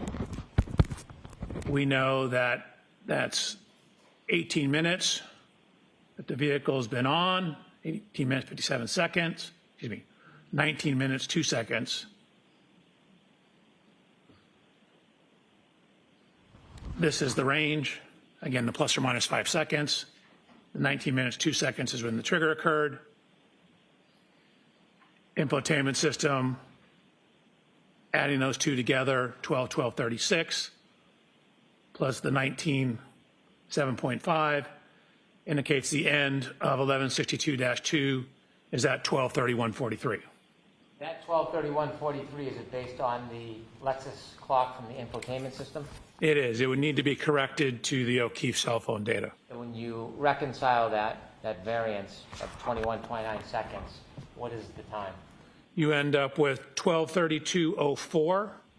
So if you simply take this and add 21 seconds to it and add 29 seconds to it, so you get between 12:32:04 and 12:32:12. When you reconcile the two clocks and you have that range of 12:32:04 to 12:32:14, 12:32:12. I'm sorry, 12:32:12, does that simply accommodate the window of data, but not before and after? Correct. So, again, even on John's O'Keefe's cell phone, even within his cell phone, there's somewhere between 21 to 29 seconds difference on his cell phone. So even that one piece of instrumentation has some variance to it. Mm-hmm. So we know it's between 21 to 29 seconds at this approximate time. Approximate. We're sick of the BS, doctor. All right, we're done with him. We're going to switch it up, y'all. Did I miss? I got everybody in here. Thank you again for everyone who's liked the video so far. I appreciate all 900 plus of y'all. If you haven't liked the video yet, please take a second to do that. It's free, y'all. It's free. And it really does help us out a lot. Let's talk about some Diddy. It's time to get into some Diddy. I'm sorry. I need to grow up. It's time to cover some Diddy topics. So in case y'all missed it, we covered this amazing panel that was brought up by TMZ. And TMZ, they actually have a series that they're doing over on Tubi. I will link that in the description. I'll link this in the description for y'all. And let me move this over here so I can see when court is back. All right, boom, got it. Anyway, so the last time we covered this, they were talking about Cassie's testimony, what they thought about her ability as a witness, what they thought about her testimony, and how that applies not just to her relationship with Diddy, but the actual charges. So what we're going to do is we're actually going to get into the rest of this panel, and we're going to hear from Joe Tacopino. We're going to hear from Ebony K. Williams. We're going to hear from Nancy Grace about what they felt this is going to lead to when it comes to how Cassie's testimony is going to be taken by the jury. So y'all check this out and see what they have to say here. We reconcile, we break up. I don't know a lot of women. Time. And listen, I find when I was a prosecutor and prosecuting sex crimes cases, I found women jurors to be most harsh critics of women when they were testifying. I really did. And I found that if some woman testified that she was raped and then went back to their rapist and said, I love you, I miss you, can we make love again, and that kind of stuff, it really hurt the credibility of that witness. That's a very short-sighted. I think that's fair. That is a very short-sighted woman. That's fair game. That's a very short-sighted woman, Joe. No, well, it's Ebony, that's reality. The fact, Ebony, is that it wasn't just that she loved or thought she loved him. I mean, she met him when she was 19. What do you know? Not that she just had feelings for him, but he held her career, her hopes, her dreams, her whole future. I mean, if I thought that I was going to lose my law license, my home, don't my have children, a relationship with my your boss, family, everything, my livelihood, I don't know what I would do to hold on to that. That's what she was faced with at just age and 19 to 21. Think about what you're saying. Nancy, that's no different than any other heterosexual power dynamic relationship. You can say that about doctors, you can say it about lawyers, you can say it about anybody. So I don't know. And to Ebony's point, that's why you don't do it. Stockholm syndrome, I'm not aware. You didn't even finish that thought. You just went, I don't know, and trailed off. I haven't seen where anywhere in the indictment anybody's talking about Stockholm syndrome. What they are talking about. No, I was just citing that, Mark. Because that's not in the indictment. So, why would that be in the indictment? Well, have you read the indictment? It's pretty detailed. It gives details. Yes, it is. It is detailed, but you don't have to advance your theories in an indictment. By the way, the judge instructs a jury. You don't make a decision until you've heard all the evidence, and we haven't heard. We're on witness 3, and 2 of them were relatively small witnesses. That's fair. So it's a little premature to be coming to the conclusion. But there's a theme that I've seen so far, because I have seen prosecutors not closing the loop, and I've seen the defense not closing the loop. And let me give you an example that happened on cross-examination that I'm just fascinated by. That there was one exchange, a text exchange, where Diddy texted Cassie, let's do a freak-off. And all she said was, I'm ovulating. To me, that is saying, no, I will not have sexual intercourse. I don't think you need to use the word no. I think that's not what it means. I don't think that's what it means, Harvey, but nice try. Y'all have to let me know in the comments and in the chat if she says she's ovulating. I don't think that means no. That means I am not going to have sex with a sex worker right now. But then he says, well, can we just kiss? And she says yes. And then they do a freak off that lasts 10 hours. Dang. So I'm thinking, well, what happened during the 10 hours?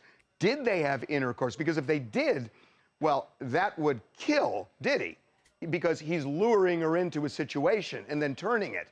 But they just dropped it, and they never closed the loop. So, number one, I don't understand why they brought that up if it's incomplete. And why are we seeing this 3/4 loop, and neither side is doing the other quarter? That's the way I'm seeing this.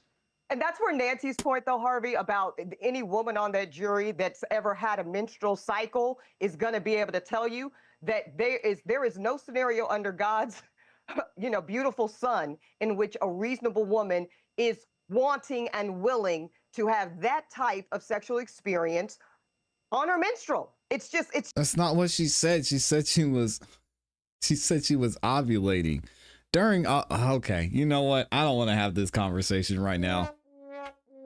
Ebony K. Williams being this disingenuous as a woman is crazy. That is not what she was saying. Lord. It's just not fathomable. And this is maybe one of those things you, as men, you guys just kind of can't get. But any woman is going to understand this for the coercive nature that it very much is. In a epic World Series rematch. All right, sorry, y'all. We got a commercial. What do y'all think about that statement? I'm ovulating.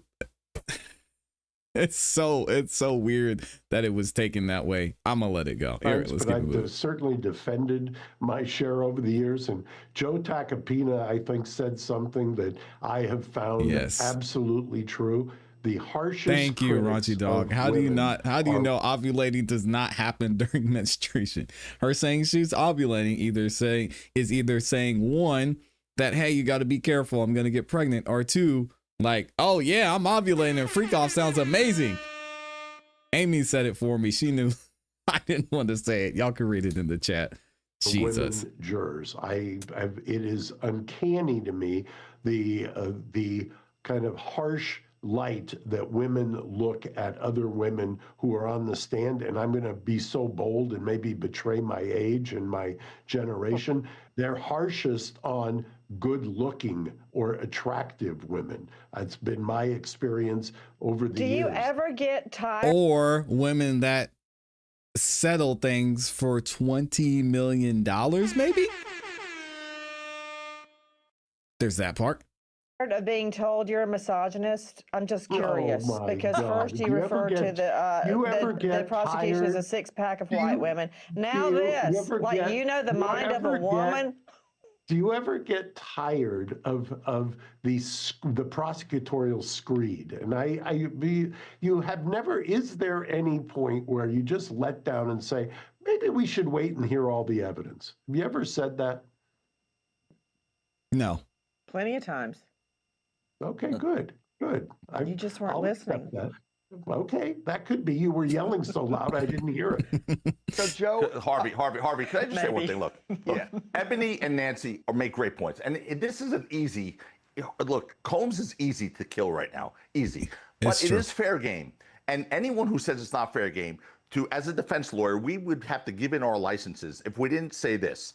There are issues you have to question about Cassie Ventura's testimony. One, she did not report this to law enforcement or At anyone all. at the time of. She never went to the police. Instead, she went to a lawyer and sought money first for a book and then for a civil lawsuit and got $20 million.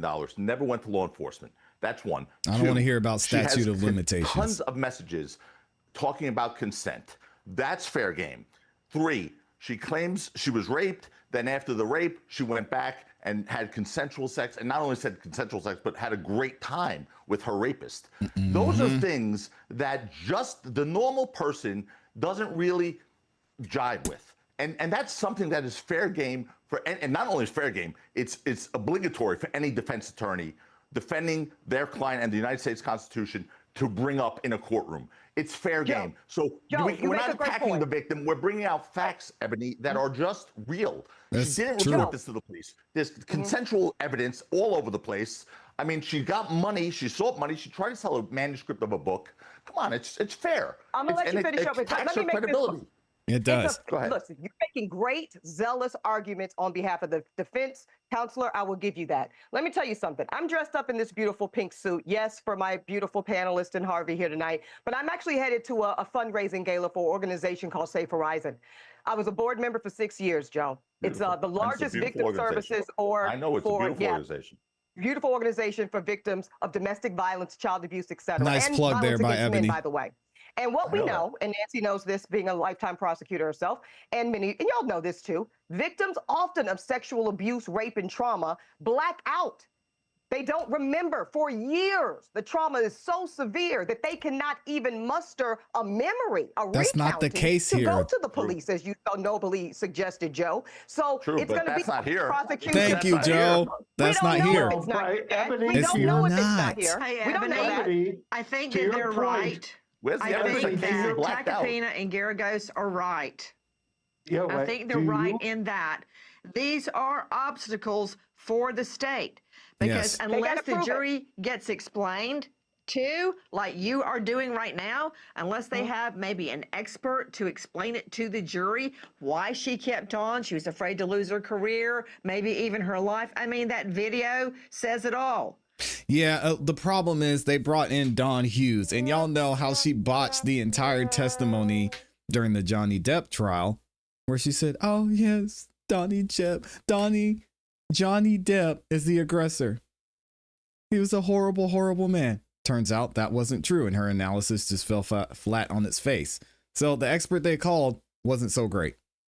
She was being dragged back into a hotel room. She didn't want to go. She took a beating.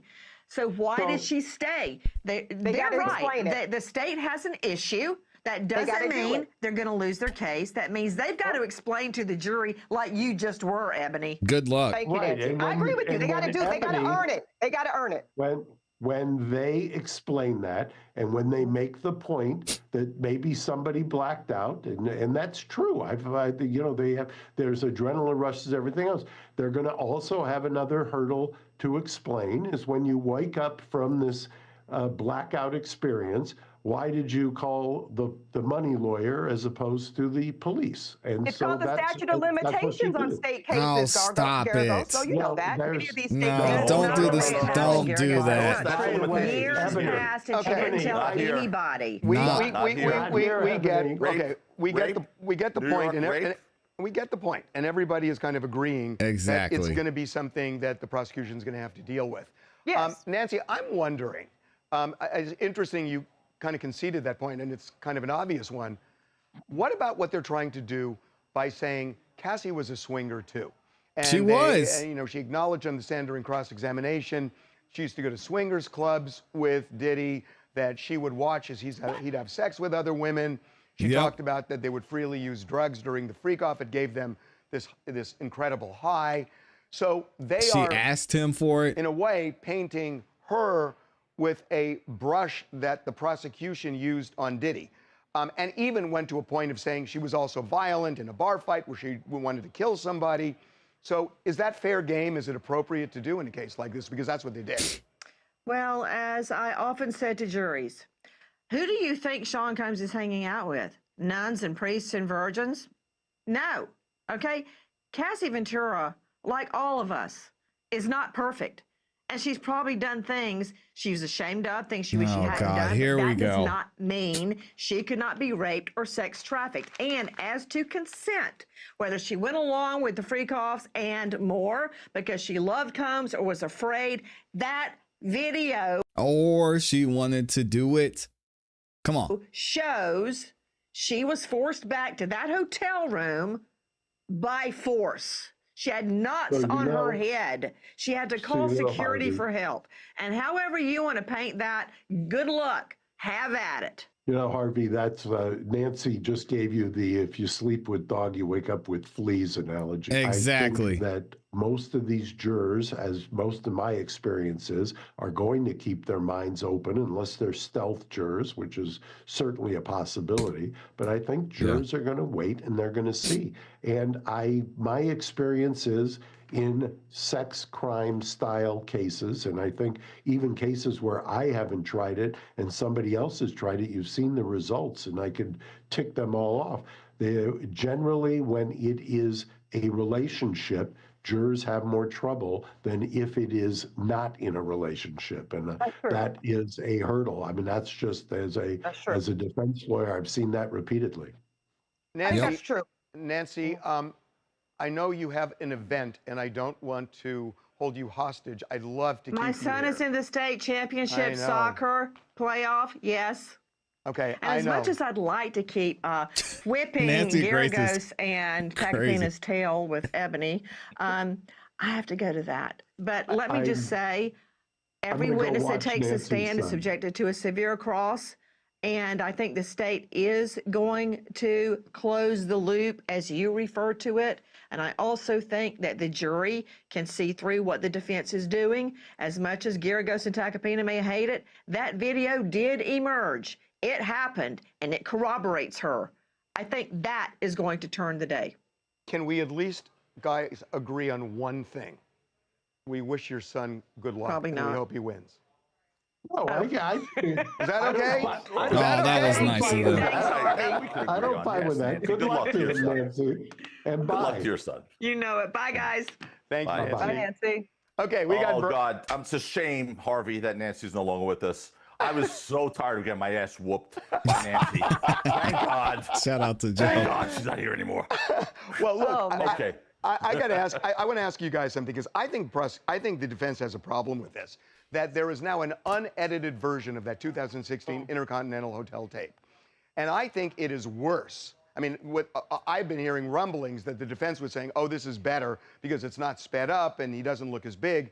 I think it's way worse for the defense. Got to warn you, this video just shows terrible brutality. Cassie looks really calm. It doesn't look like she's in some argument over a cell phone. And he just comes out from nowhere and just brutally attacks her. Hopefully they don't show the whole thing. This video is worse than what, I mean, look at that. She's putting her shoes on or something, and then he just goes crazy on her. Horrific. YouTube's Harvey, not gonna like it. Here's the problem. It is horrific. It's disgusting. Any guy who could do that to a woman has real issues and is not a man, okay? Putting that aside, that is because of the reaction I just had and you just had and undoubtedly a jury just had. That's why the prosecution has played this. How many times already in 3 days? 6, 7, 8, 9 times already? Yeah. This tape, one tape? What is this evidence of?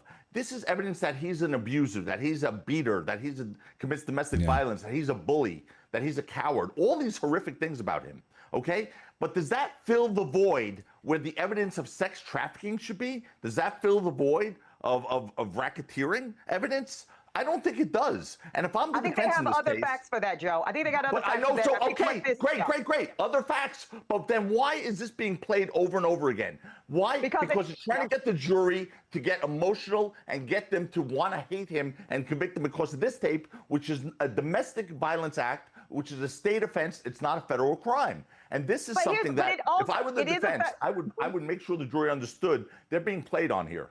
No, they're not being played on. It absolutely is domestic violence, which is not at trial on this case. I agree with you, Joe. But you know what it's also evidence of physical abuse, which they are enumerating in the original indictment under count 1 of the racketeering conspiracy count. They absolutely are saying this is a part of his overall mechanism, Joe, of control, of his absolute domain over this woman and some of these other victims. And when the jury sees his, like Harvey says, he's coming out like a madman. This woman is calmly trying to exit and go about her business. She doesn't even have on shoes, for God's sake. And this is how deranged, how depraved, how angered he is. And that, I think, goes a long way. If he can be this controlling here, why can't they believe he could be so controlling in other parts of their factual case? So, Ebony, it's nothing more than character assassination. I hate to say it. Joe nailed it, and it is what it is. And I suppose if you're a prosecutor, you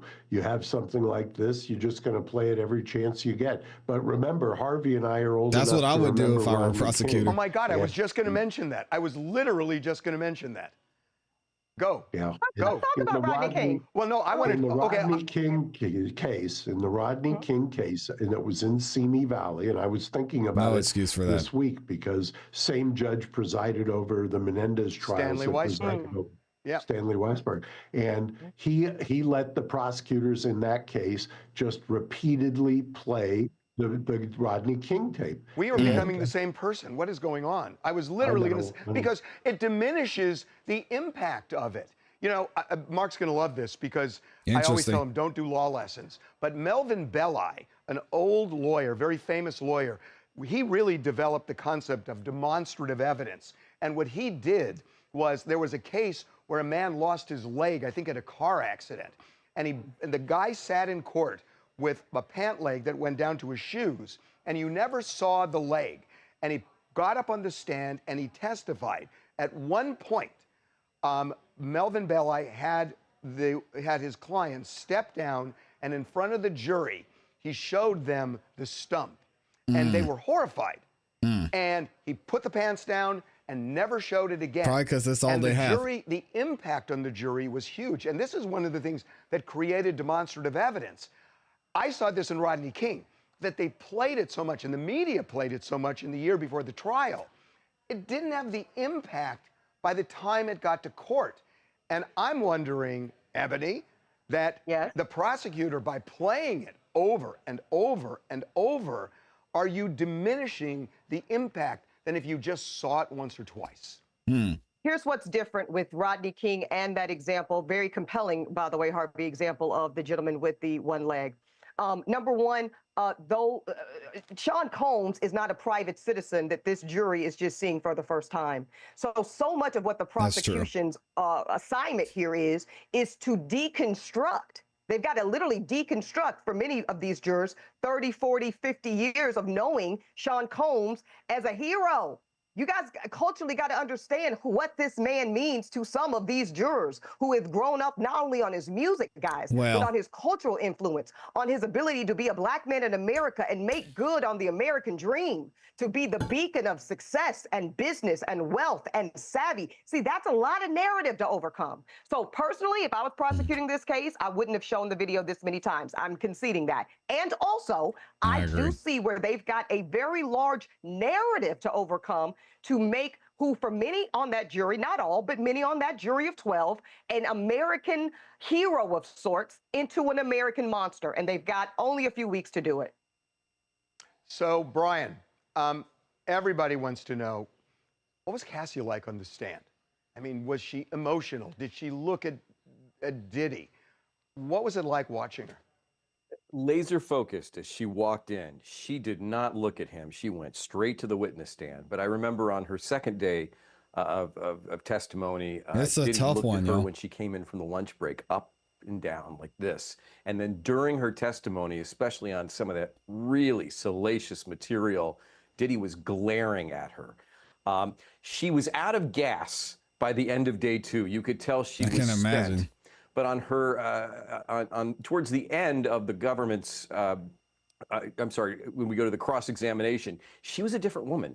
She walked in revitalized. She was very casual.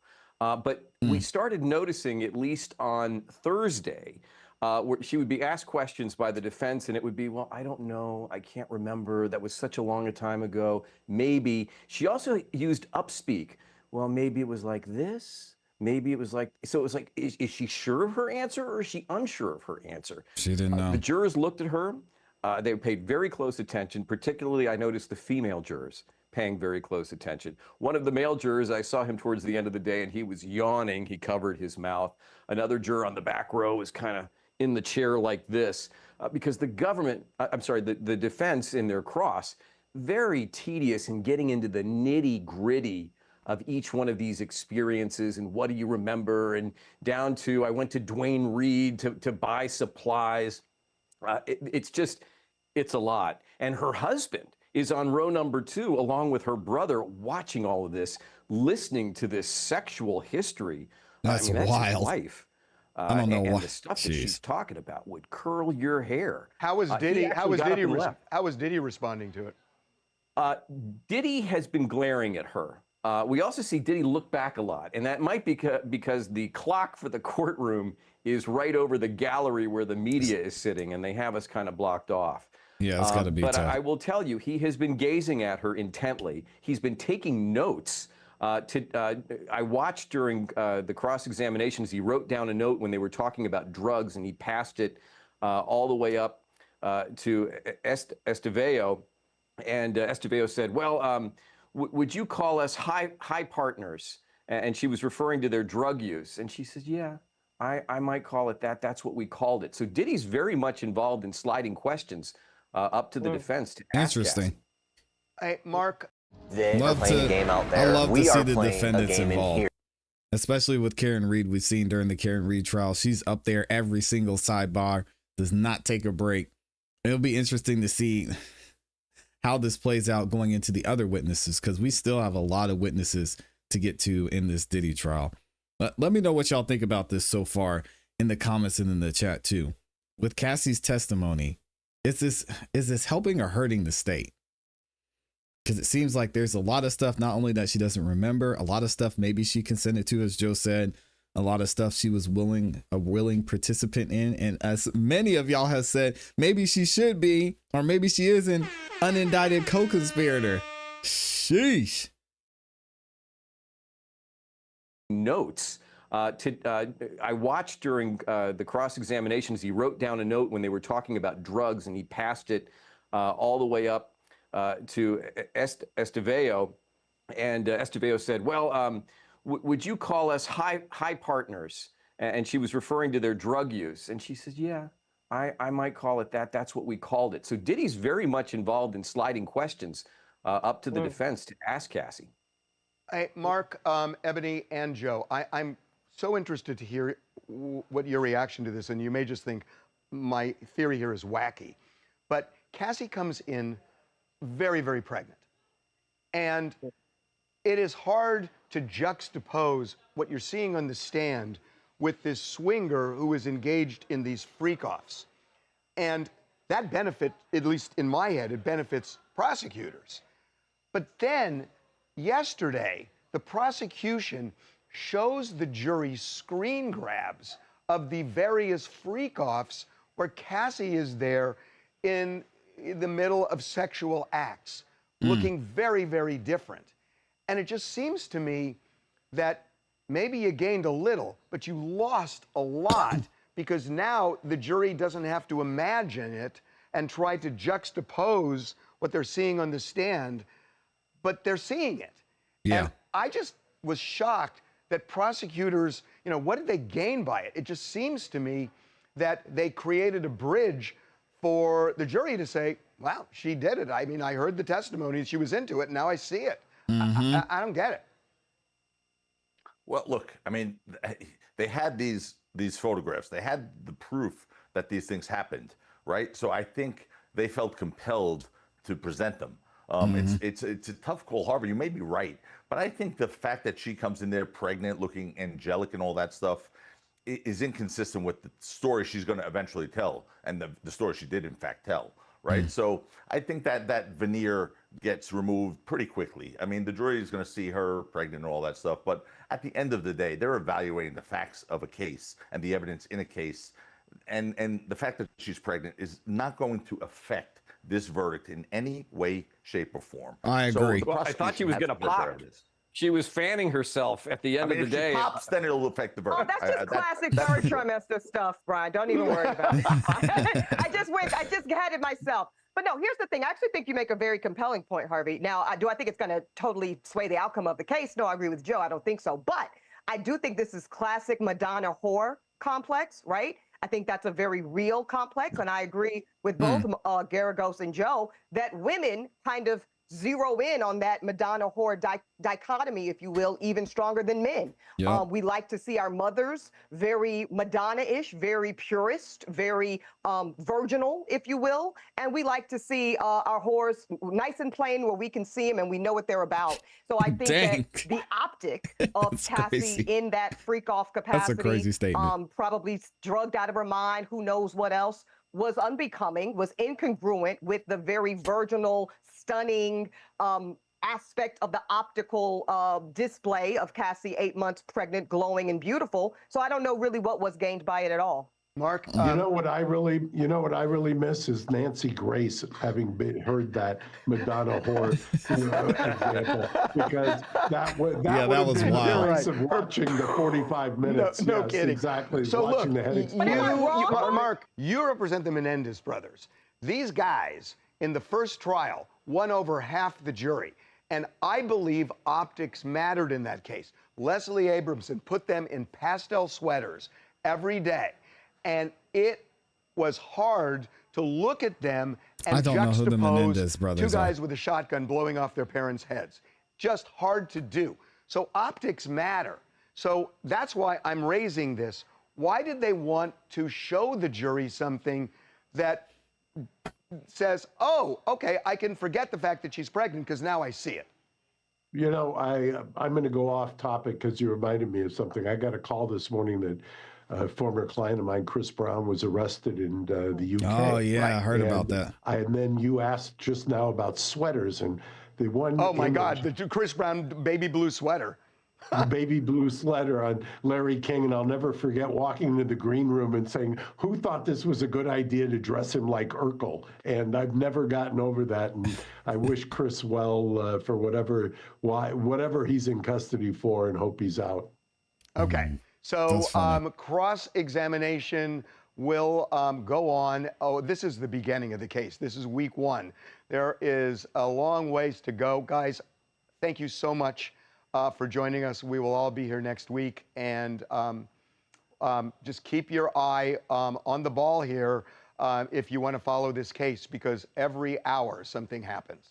All right, shout out to TMZ for that. Again, if y'all want to watch this, you can check it out over on Tubi. Absolutely amazing series. And we're going to get into a little bit more of their breakdown of what happened when Kid Cudi was on the stand, because that was interesting too. We reviewed it a lot here. I'm going to give some more insight from some experts as to what happened there. So make sure, if y'all haven't yet, check out this series by TMZ, and I'll leave a link for you in the description of this video.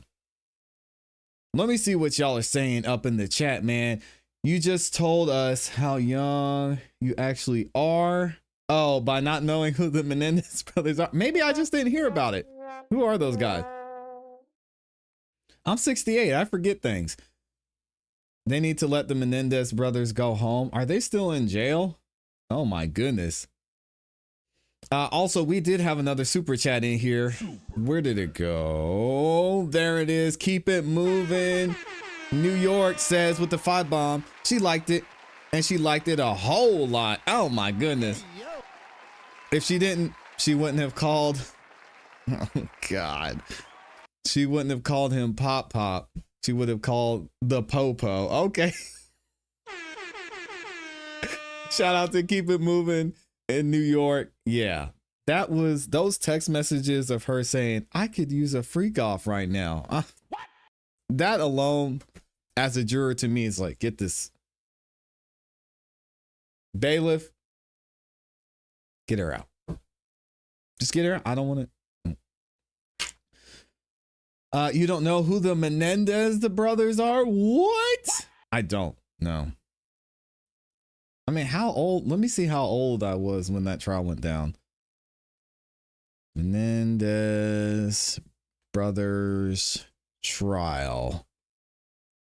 That happened in...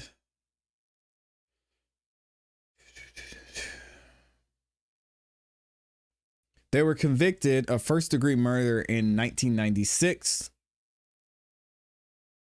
for the deaths of their parents in 1889. So, they allegedly shot their parents when I wasn't even born yet. And they were convicted when I was 6 years old. So, no, I have no idea who the Menendez brothers were.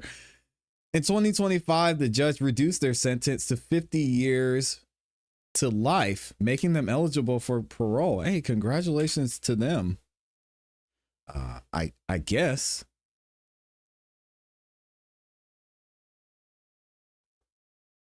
Y'all say you thought I was playing. I thought you were playing when you said you didn't know who the brothers were. No, I was 6, y'all. All right. I barely know about OJ.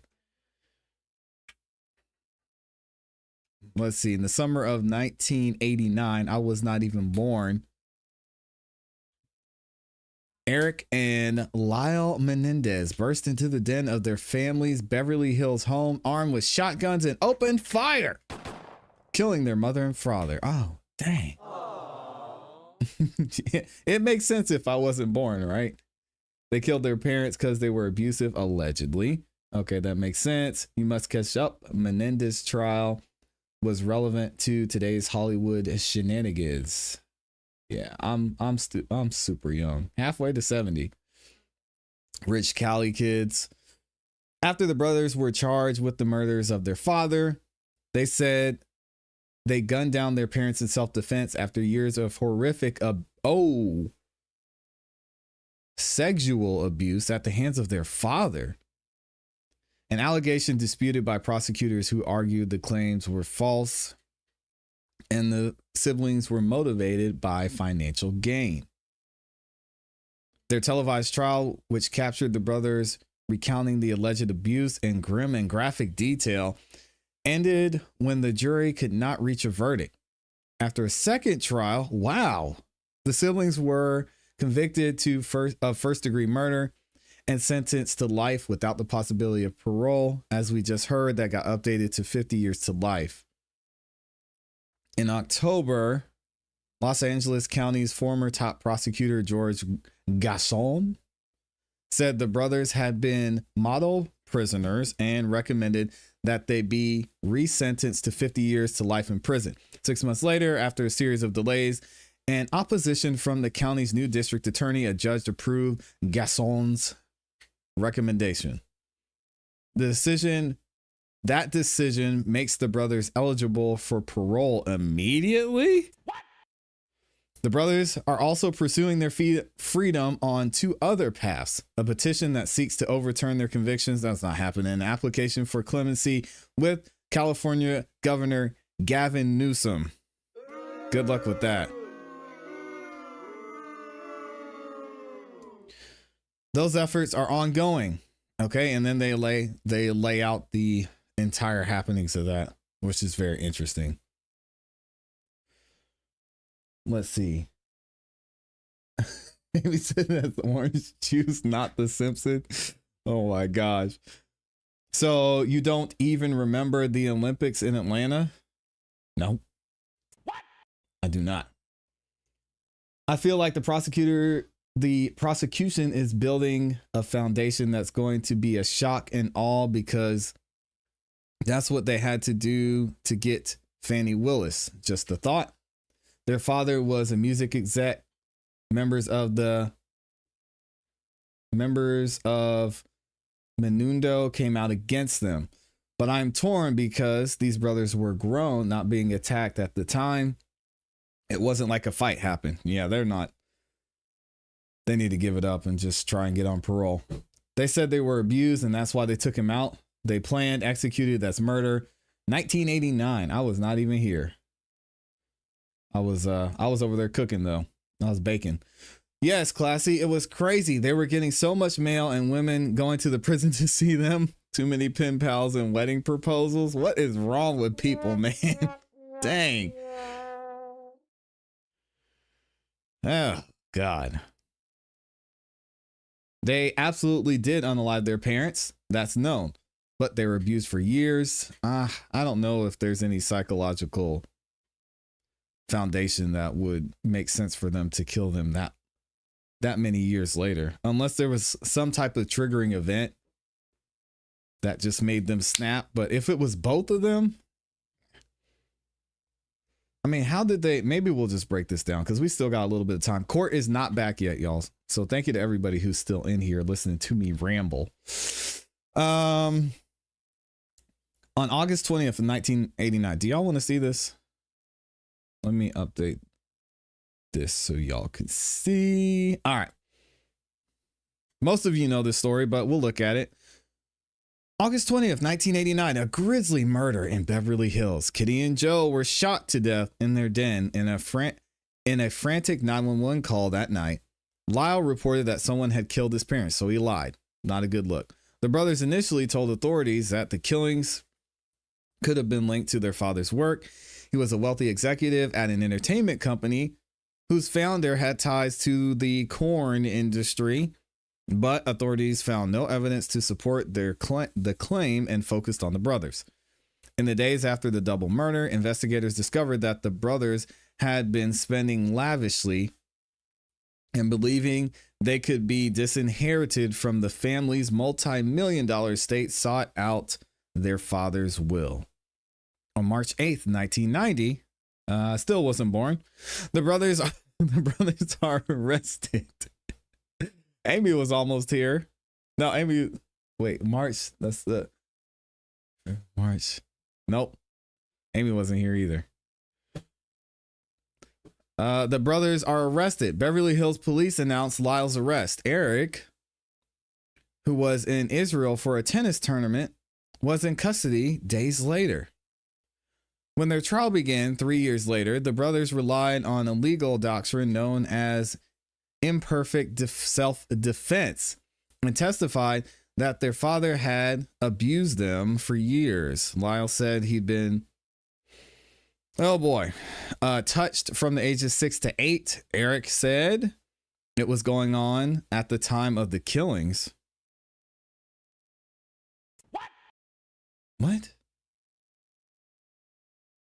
How? The siblings fatally shot their parents. They testified after Lyle confronted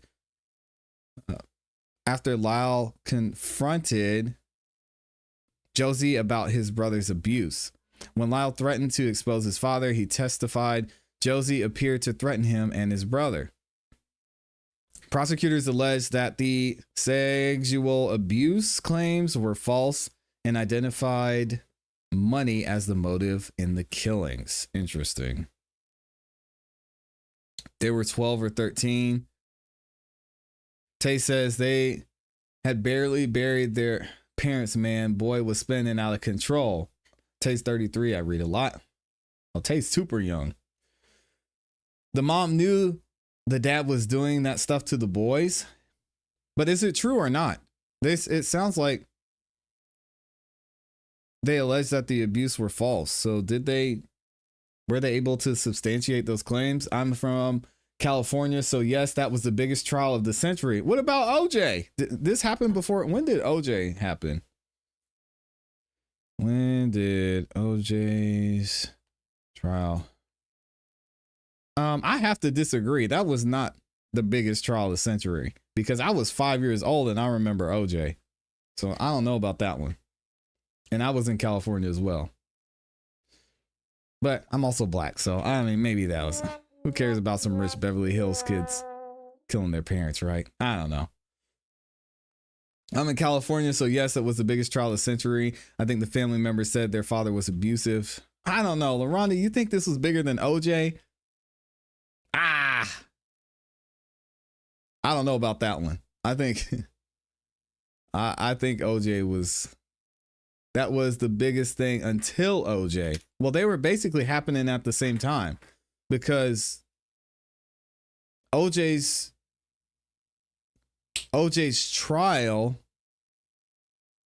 it started on January 24th, 1995. So these trials were happening at the same time. I think if you had to, I think OJ was bigger.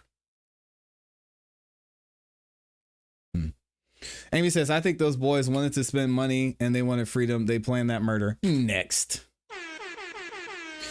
Yes, of course they planned it. Yes, there was overlap. Yeah, OJ, I don't think there's any beating OJ with the media coverage, and I'm surprised this got as much coverage as it did. How did they cover these two things at the same time? But OJ's trial was over after 8 months.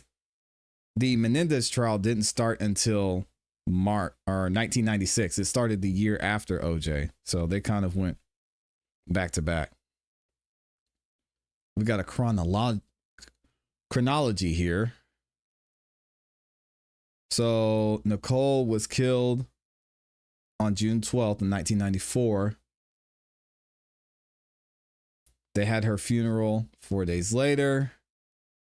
They had preliminary hearings in July of 1994.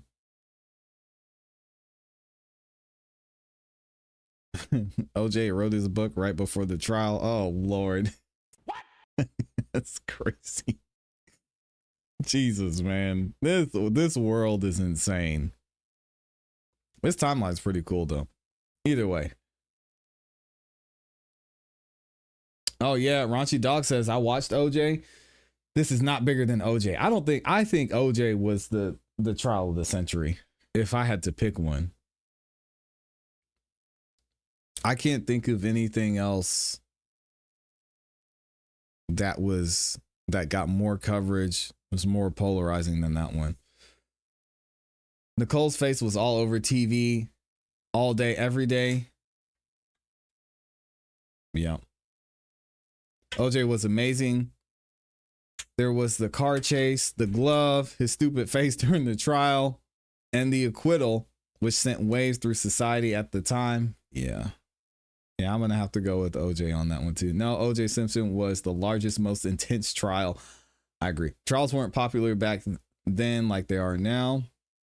That's a fact. You had the Bronco. Yep.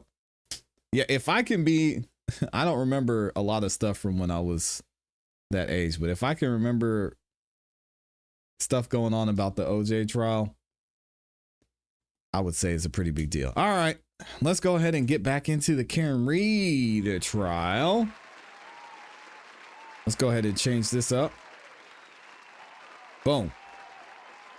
All right, if y'all are ready, we've got Dr. Welsher back up here. I know you guys are excited about that.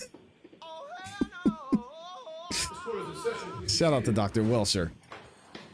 All right, Mr. Brennan. Thank you, Ron.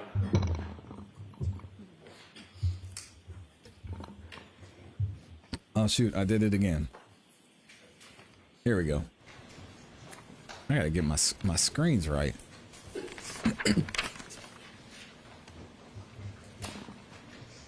Y'all stayed up watching OJ? Y'all don't think the Kardashians would exist without OJ? It's true. At least Khloe wouldn't exist. Dr. Welcher, when we left off, you had given us Sorry, Chris. your opinion Don't come on this for me, slide. Chris. Could we proceed to It's slide just a rumor. 35, please? Slide 35? I believe the next slide is 35. That was uncalled for. I'm sorry, Chris. Now, when we look at this slide, I'm going to ask you to zoom in, and if we can start from left to right, and we can identify each category as you discuss it, and explain to us the importance of the columns. So we already touched on this from left to right. The first column, is the continuous running clock. Second column is where I converted it to minute and seconds. You can see we're on trigger 1162.2. This is the second trigger.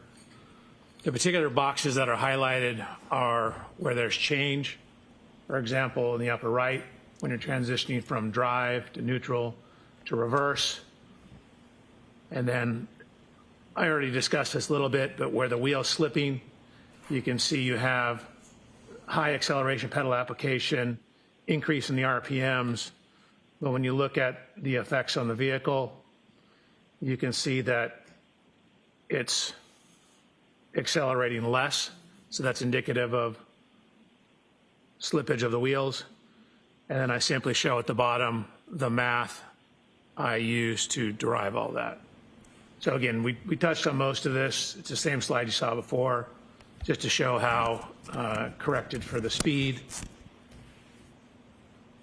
If you could zoom in for a second, I want to ask you a question about the RPM column. RPM column, go ahead. If you could zoom in. Oops. You see in the last line, the last piece of data captured, the RPMs changed from 3,200 to 3,300. Correct. And the accelerators is, if fair to say, is that depressed? What's the way you characterize that? Sustained. How would you characterize 74? What does that mean? I mean, it's 3/4 of full throttle. It's 74% of full throttle. If above it's 74.5, it drops to 73.5 and then back to 74, why is the RPM higher than above? So there's, again, this data is referred to as being asynchronous. You're reporting it at particular times, but the computer's scanning the network for the data. So it's not all on exactly the same time step. Not only that, but there's frequently, oh, sorry, I'm sorry. Sorry. There frequently is a delay from when you step on the accelerator pedal to when that translates to increased RPM at the engine. It takes a little time to build it up or take it down. Okay, thank you. You're welcome. So similar to what we did on the first one, basically what we did is we took all the text stream data that we had, which includes the shifting, the forward, the reverse, and the steering. Again, there was a tiny bit of leftward steer, and put that into a simulation program where we're simulating what the Lexus will do. So we've taken into account the mechanical characteristics, the steering response of the Lexus. So this is to show what it represents on the left-hand side. So each one of these little hash marks, a different color, represents 10 feet. The red lines show the extent of motion. Remember what I said, it initially pulled forward, then backed up, past its initial spot, and then went backwards further distance. So what this shows is where we simulated this in a program called HVE. So that's the vehicle, the Lexus pulling forward. And then it accelerated in reverse, past its initial starting position, and came to rest right there. Doctor, when you say it came to rest there, do you have data that the defendant's Lexus stopped there? No, it did not come to rest. I misspoke. That's where the text stream data ends. As you can see here, it's still going.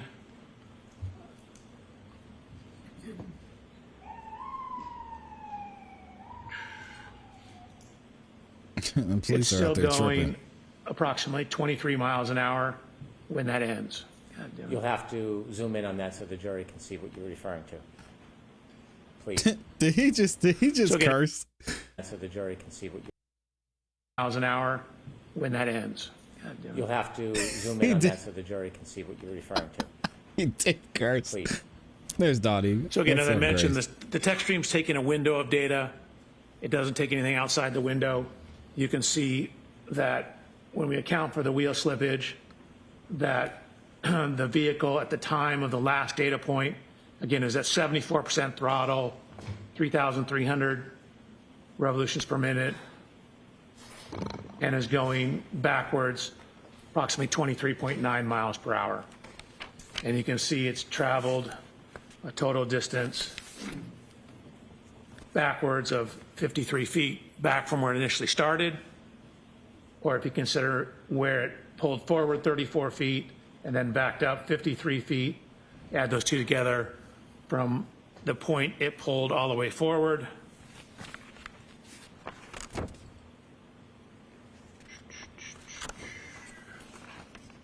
So this is 10, 20, 35 forward. And then it'll go 10, 20, 30, 40, 53 back for a total of 87 feet. So from the maximum point it pulled forward to where it backed up, again, that was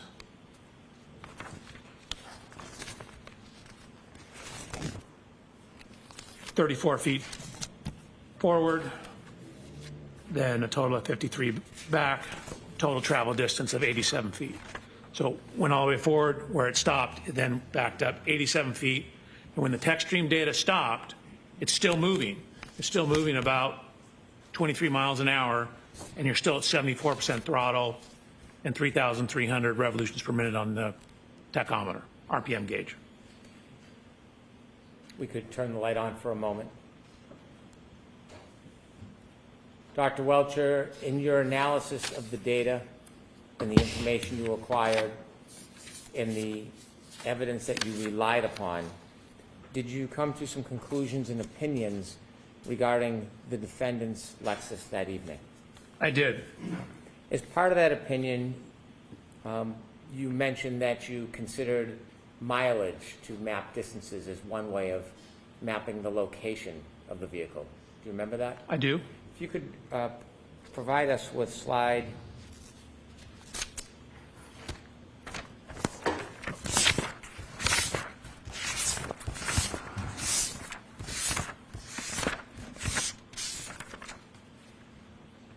I believe it's slide 25.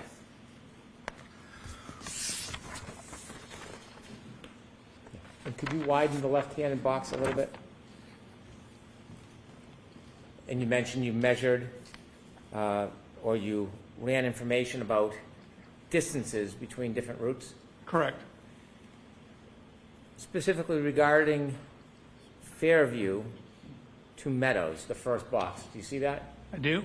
There are 3 different mileage numbers. Yes. And then there's streets to the left. Can you explain what's set out in that box? Sure. It's basically 3 different routes you can go. Sherman Street, Pleasant Street, Washington, and Sherman Street. When you considered the shortest route, 2.3 miles on Sherman Street, did you attempt to determine how long it would take to travel 2.3 miles, how fast the car would have to be moving or how slowly it would have to be moving to travel 2.3 miles in 4 minutes and 15 seconds? Yes. And what did you determine? So to go 2.3 miles in 4 minutes and 15 seconds, you would need an average speed of 32.47 miles an hour.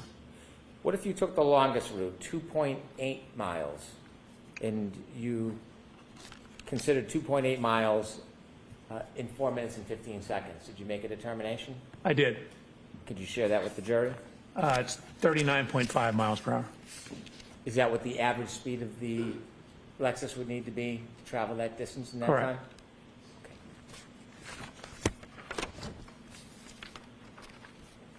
Now, turning to your study of these tech stream events, do you have an opinion, to a reasonable degree of engineering certainty, how many triggering events occurred?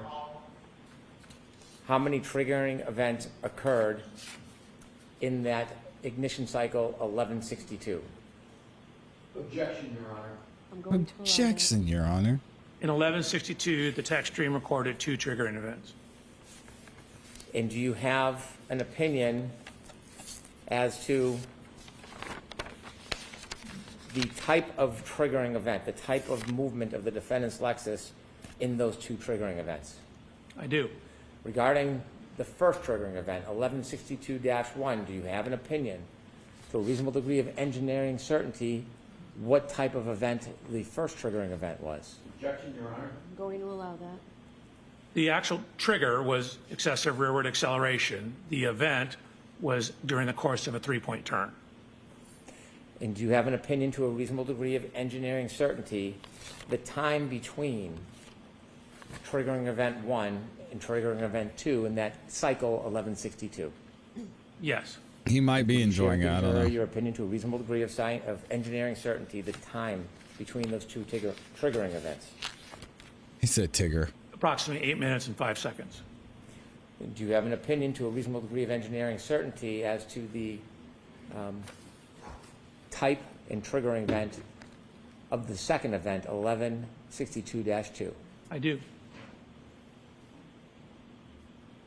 And could you share with the jury your opinion to a reasonable degree of engineering certainty the type of event to that second triggering event? I'm going to allow it. Objection, Your Honor. It's, again, the trigger event itself was a transition into reverse and then high throttle application. It's a forward motion followed by a lengthy high-speed rear impact or rear motion.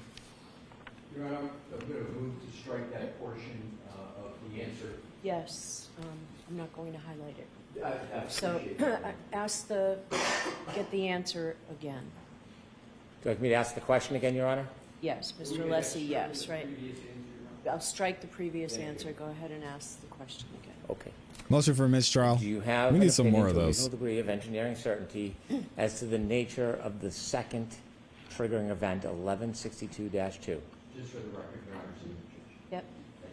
Yes. Could you share your opinion with the jury? The triggering event was high throttle opening in a transition to reverse. It's a forward motion followed by a higher speed rear motion.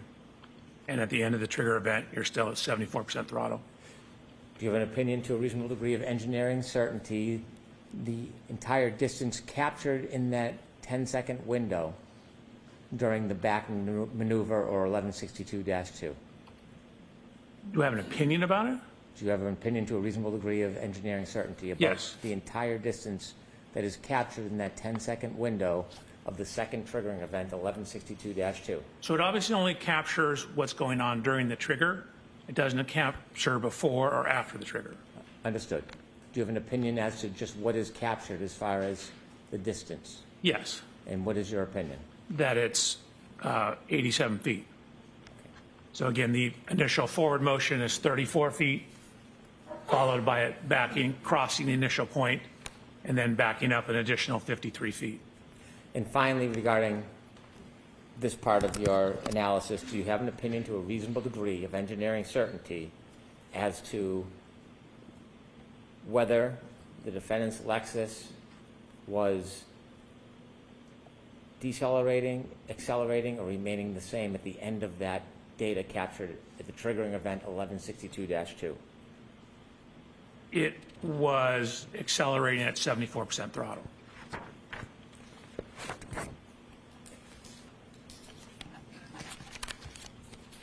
In addition Okay. to your analysis of the text stream data,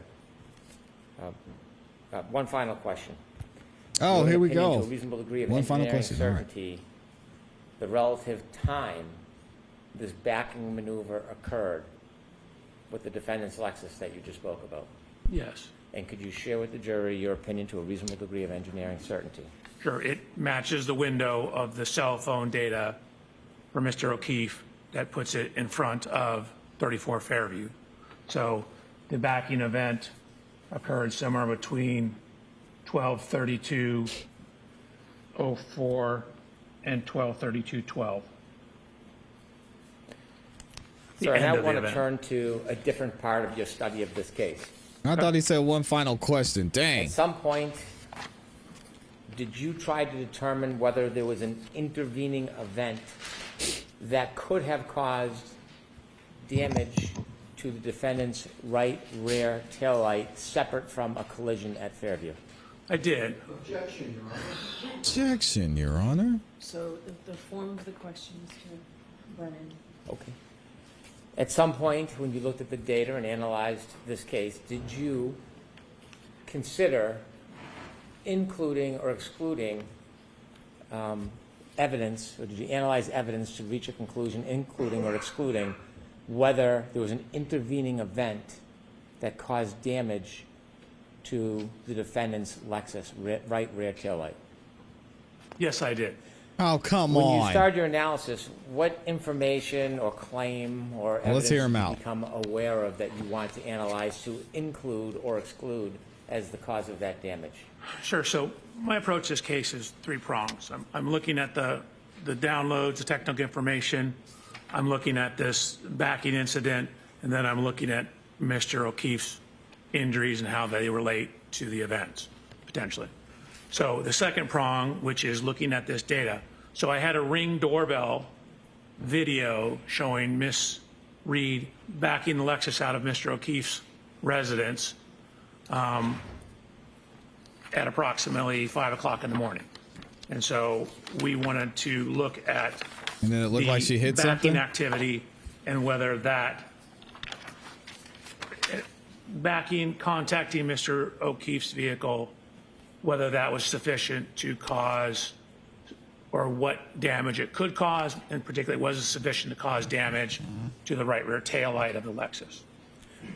So he's saying her backing into John's car that we saw on the ring camera was not sufficient to cause damage. Stop the cap. She moved his car. You see his car move forward. But man, all right. You were asked to engage in the study. Were you ever asked to reach a certain conclusion? Never. Was there ever any influence other than the data and facts on your analysis? There's no way. There's never been any influence. The influence, again, it's whatever I've the seen data bumpers fall off from When less. you engaged in whatever studies you undertook that you'll explain to the jury, were you given any direction or limitations on what you could or should do? No. When you received is the information, crazy. did you understand, regardless of the result, it would be provided to everybody? I guess generally, yes. I mean, I go through the data, I give you the results, you do with You them don't whatever recall. you see fit. Okay. And in this case, when you decided to engage in that study, had you had an opportunity to review the Ring video footage from Mr. O'Keefe's home on the morning of January 29, 2022? Yes. Tell us how you went through your study, how you began, and the steps you took, please. Sure. Probably best on the slides. So one of the things we first did was to get an exemplar Lexus. What does exemplar mean? It just means I got the same exact year, make, and model vehicle as Miss Reed. Okay. So Miss Reed's vehicle is on the left-hand side, taken during my inspection. And then I found this exact same year, make, model, manufactured at the same plant, everything Lexus in Texas. So even though it looks like a European plate, it's a Texas plate. Purchased the vehicle, had it shipped out to California. So I verified that the Lexus is in fact the one I got, the same exact one as Miss Reed's.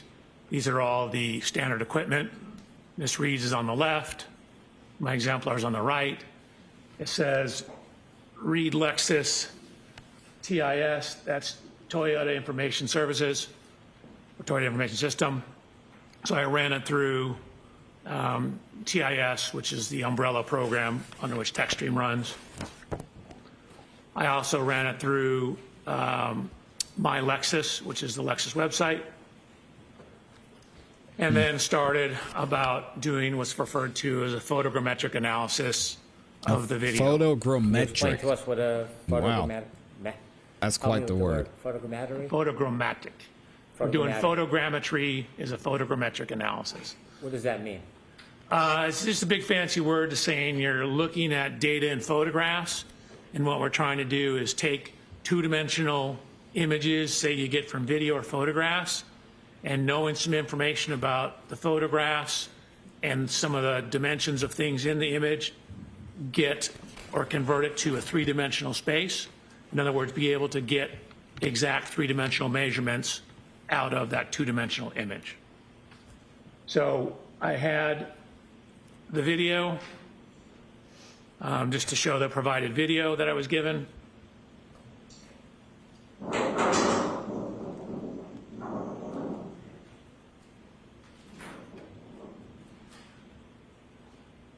Here we go, our favorite Mr. video. O'Keefe's vehicle.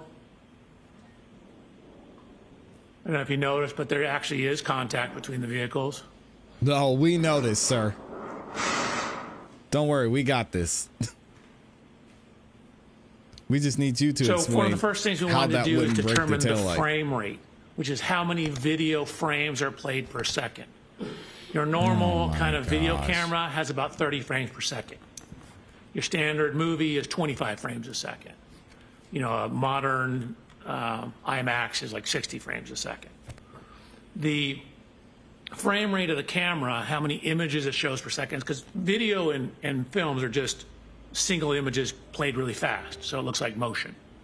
And so determining the time between each frame tells you how much time occurred. So if we know the time between each frame, and then we can figure out how far the vehicle moved, distance divided by time is speed. So we put it through a couple different programs. This is called AMP5.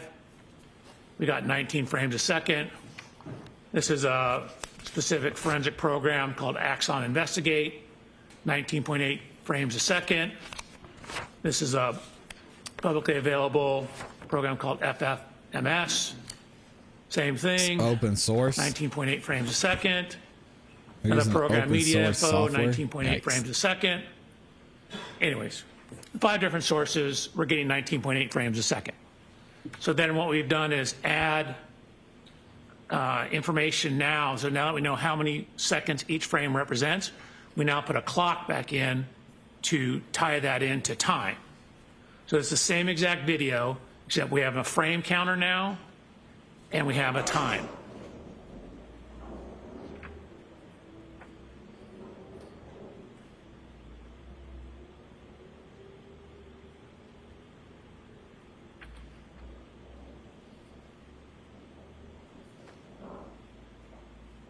So we have some information now on the time between each frame. So here's frame 0. This is frame 265. We're 13 seconds into it. Here's frame 305. Notice you see brake lights on the back wall here. Notice how they're not super red because you still have reverse lights on. Now they all go off. So the Lexus brake lights have been turned off at frame 353. 356. Lexus brake lights begin to come on. 357, they're back on. Lexus comes to a complete stop at frame 369. When it hits the car. 384, the reverse lights turn off. So now look how red this is because we no longer have the white reverse lights in it. And you can see the Lexus starts to drive forward. So frame 825, this is after the Lexus has left the scene. But notice the tracks in the snow. So we have very definitive locations for the wheels of the Lexus. I didn't even think to look at this last time. We lay over a grid on the various frames. Gosh. So we then took the images and did what's called clarification, which is where you overlay images from multiple versions or multiple views of the same vehicle, and it helps sharpen the image, but it slightly dulls the color. So you get a little cleaner, crisper image. So here's Mr. O'Keefe's vehicle before clarification, after clarification. Excuse me, Your Honor, pardon my interruption. Can we get numbers of the slides as we're toggling back and forth? Sure. Absolutely. Okay, I'll make an effort. So slide 76. You're welcome. Going to slide 77. Mm-hmm. We're going to focus in on this area here. So what we will actually show is where the snow was displaced in these two spots, spots right across from here and right across from here. If you could focus your attention on those. Slide 77. So slide 78. To bring this all together, we went out to Mr. O'Keefe's residence and took a scan, a laser scan. So you see the laser scanner over here. This is interesting. Laser scanner is right here. Fence hasn't changed position. The camera's changed a slight position. We can account for that. So here's the subject video. We have the correct resolution. There's a new camera. It's going slightly faster frame rate. That just means we have different times between frames on the new camera, but we're simply using it for calibration to the old camera. It's the same container for the MP4, and it's using the same video codec. A video codec is how the computer encodes the video. Slide number, please. Oh, yes, thank you, Your Honor. Slide 79. Slide 79, part 2. So really, we care most about is the resolution. So slide 80, you can see these are what are called control points. So from the laser scan, we locate these various points. So the 3D scanner knows the exact position of all these points on slide 80 in the image. And so what we can do is use this information in conjunction with the video to create a scaled version of the video. So when we have three-dimensional images or three-dimensional measurements, we can then use that to give us some three-dimensional information from our 2D video. So there's the points on slide 81. Slide 82, excuse me, slide 81, second part, we're basically just fading in. So what you see now, if I go back to the beginning of slide 81, this is the picture from the video camera. And then what you see here is, which is barely any difference, and that's because what we've done is we've now overlaid the points from the laser scan. So now each one of these little speckly points, we know the exact 3D coordinates of those. So we can now know the exact position of all these fence posts, all the positions on the driveway, and we can use that to calibrate. Going to slide 82. So using that information, it's called solving for the camera. We verify that we have appropriate residuals, meaning we don't have too much error. Slide 83. Okay, subject video.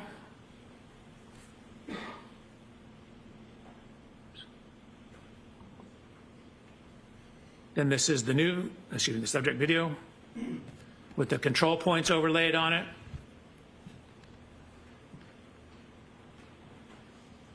That's the subject video where we're phasing in the laser scans of the scene, 84.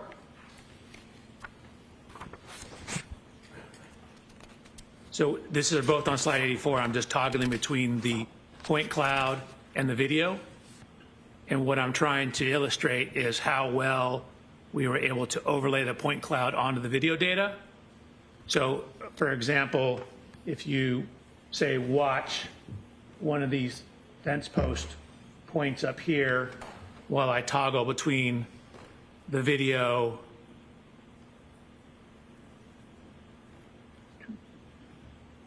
there's the laser scan, there's the video. So we've done a good job. Again, the residuals show that we've done an adequate job of matching the data. Slide 85.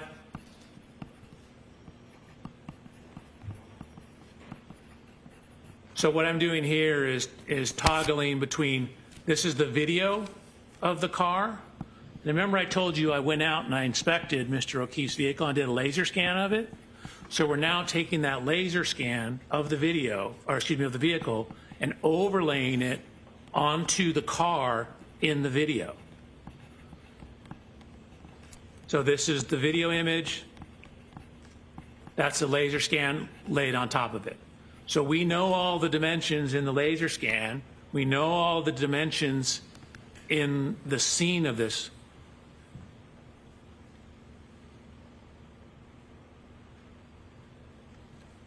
We have the tire tracks we can create and take data points along the tire tracks, create a map of those.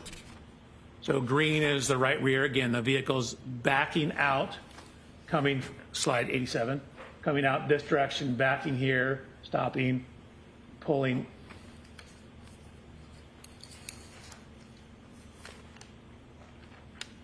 Pulling forward towards the bottom of the screen. Backing out here, pulling forward like here. Slide 88.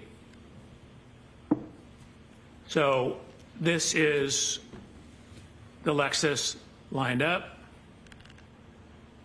This is when the Lexus has come to a complete stop. So this would be maximum engagement. Again, this is just toggling frame 88, showing that we have the time and the frame number. 369 on the same slide. We've now overlaid the Lexus laser scans on top of the image of the Lexus. So there's the video image, a still image that we took from the video, and here's where we overlay the laser scan of the Lexus.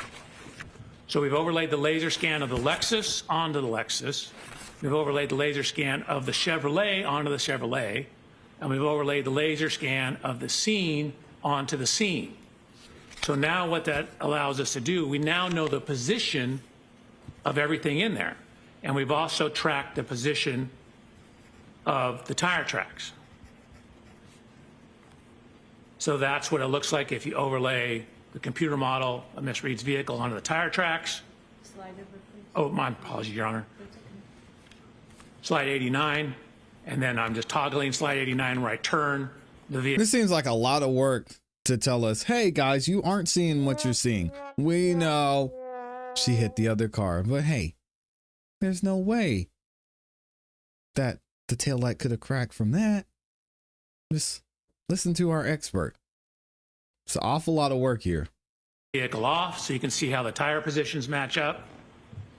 Another toggle of slide 89, how the tire positions line up with where the end of the snow was. From all that information, again, we lined it up in the video, we lined it up in the scene, we have the two vehicles. We can get the exact position of the vehicles when that Lexus stopped. So when that Lexus stopped, that's going to be the maximum engagement. So from that information, we can get the angle of the vehicle, we can get the degree of overlap, the impact configuration, and it's hard to see because of the angles and because these vehicles are not at right angles to each other, the exact contact. Now, I mentioned, and we're on slide 94 now, that contact on the rear of the Chevy Traverse. So you can see we actually, I mean, you can't see.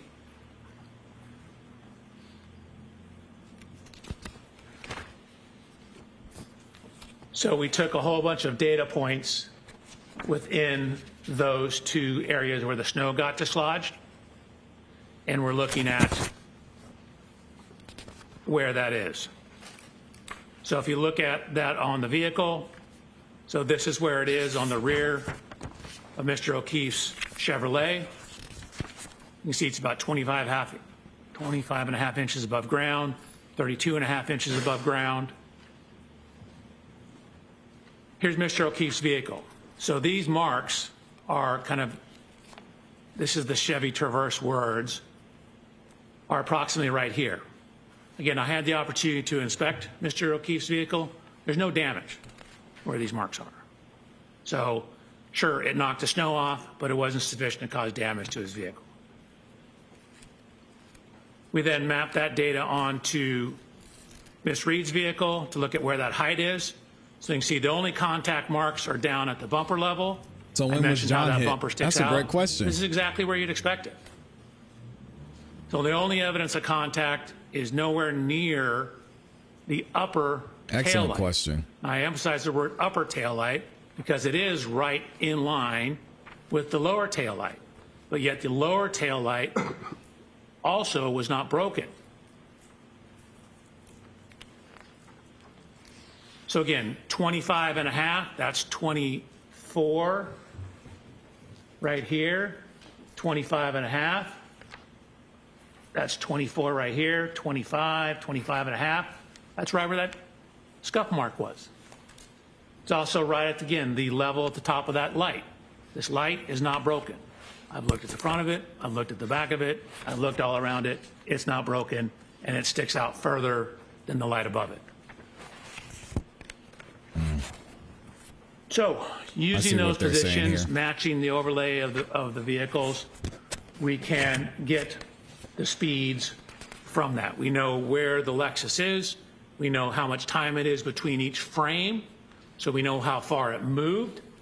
And so what we know is that when it first came to a stop, right before that, it was going about 0.7 miles per hour.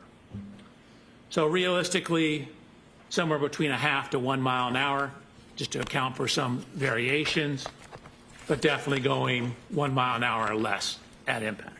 Slide over, please. Oh, thank you, Your Honor. Slide 99. That's the dimensions. Slide 102. Similar to what I said, no damage to that light, no damage to Mr. O'Keefe's traverse in that area. And then if I could, I would like to go back because I realized I skipped over something.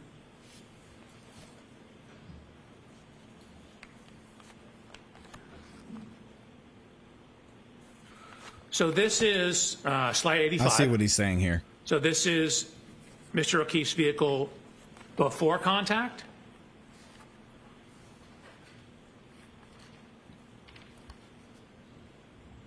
I want to see the experiments that he did showing that the car hit John.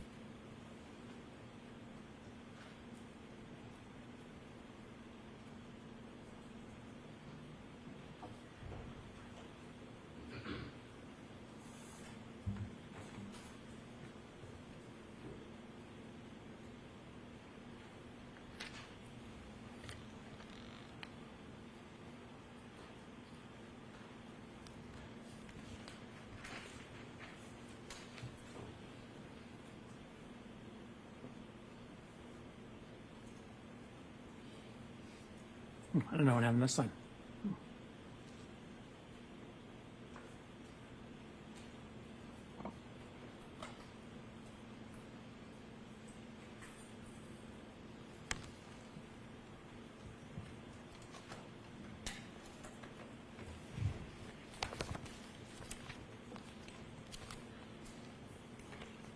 The slide shows that there was snow here, now there's no snow there. Dr. Welcher, did you look on the driveway after the touching between the two cars to see if you could see anything on the snow at the back of Mr. O'Keefe's vehicle?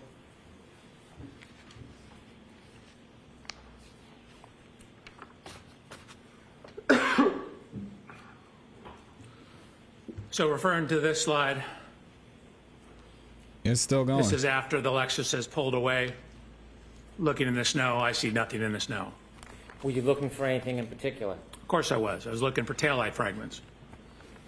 In any of the videos that you have that show Mr. O'Keefe's vehicle after the defendant's Lexus touches it, do you ever see any remnants or shards or fragments of taillight on the ground? I do not. When you did your analysis and study, trying to include or exclude this touching as the source of damage to the defendant's Lexus rear right taillight, did you consider speed as part of that analysis? I did.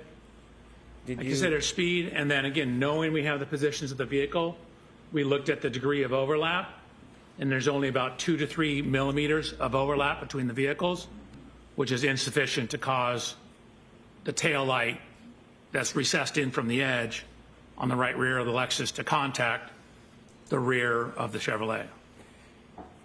Considering all the data and analysis that you did you come to a conclusion, to a reasonable degree of engineering certainty, whether the right rear taillight of Ms. Reed's Lexus was broken or damaged during the contact with Mr. O'Keefe's car at around 5:07 a.m. on January 29, 2022? That impact did not break or crack that taillight. Is that your opinion? That's my opinion. Is that to a reasonable degree of engineering certainty? That's to a high degree of engineering certainty.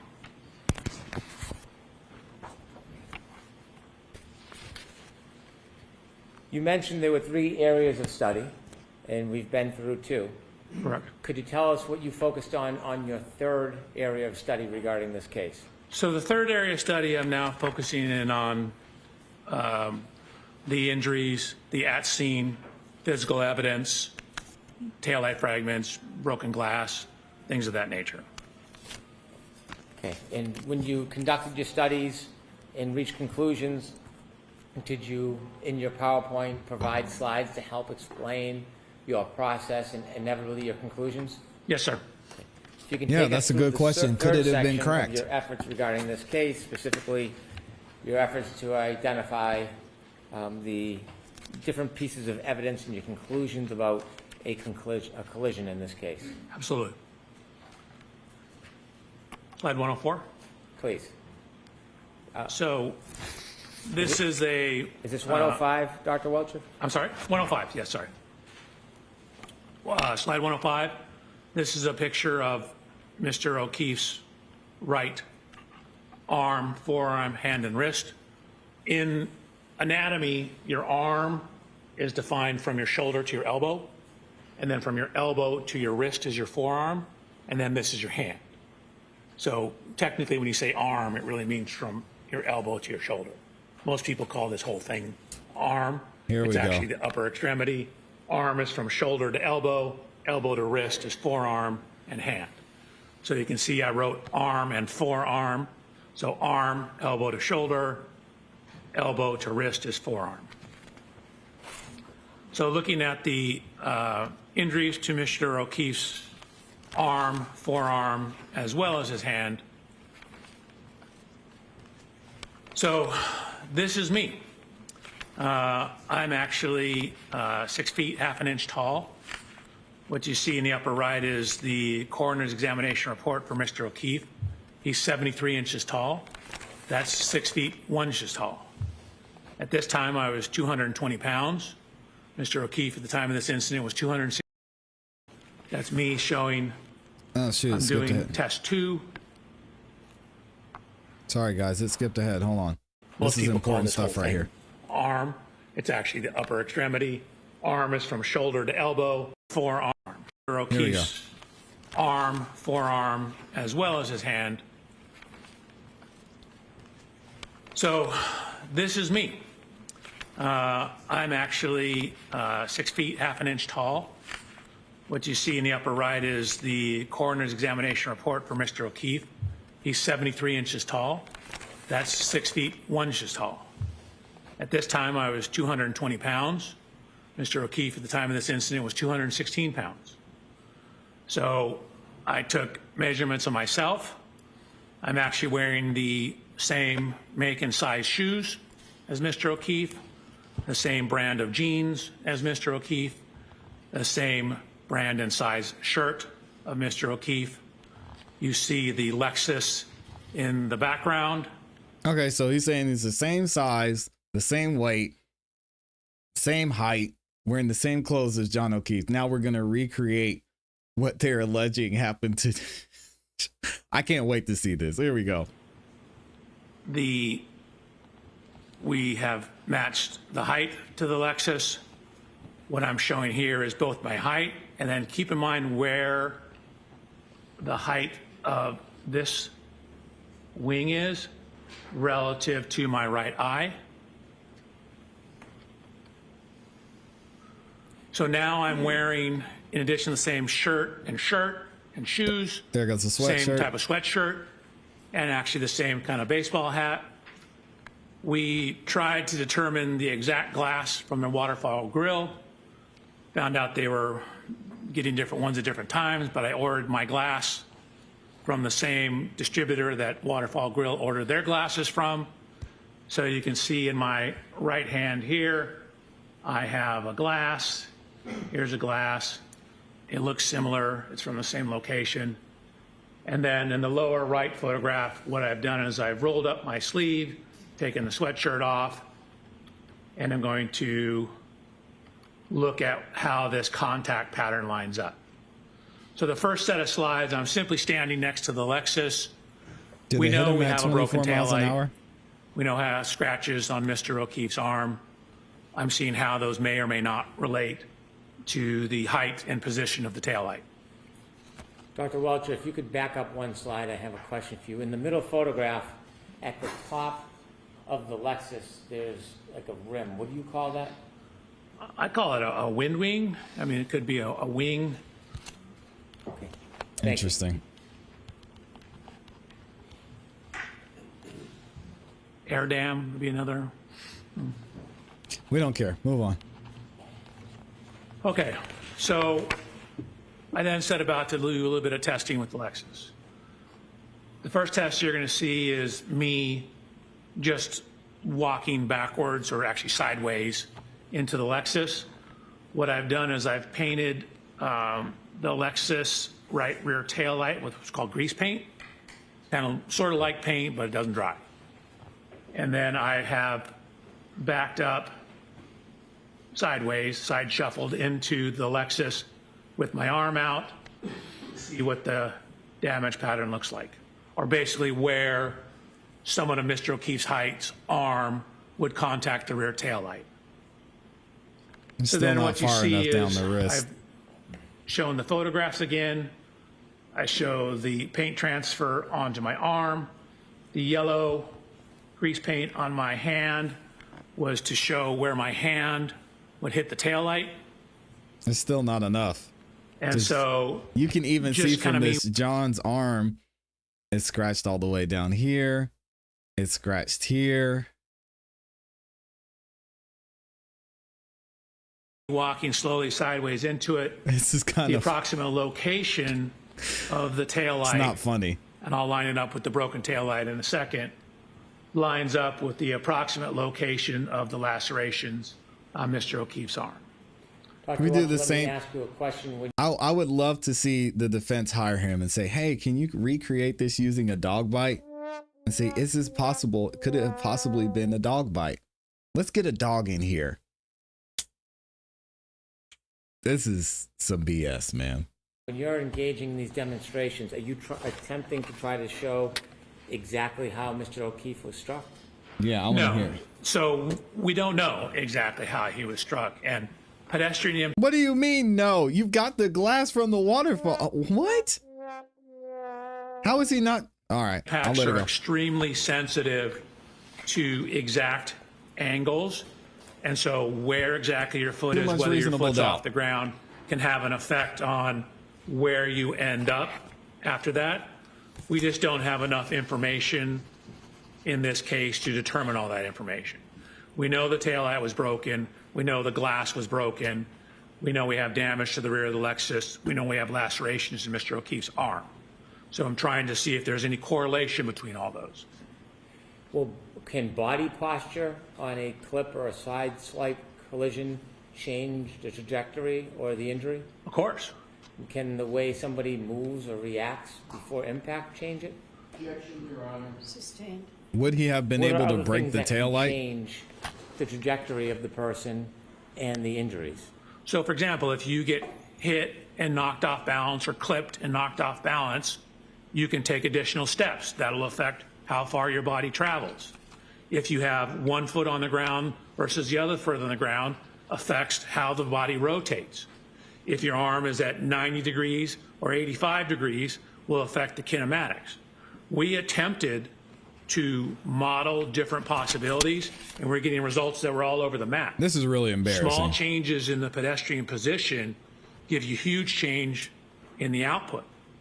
And so from the tech stream data, we don't know exactly when in the tech stream data he was hit.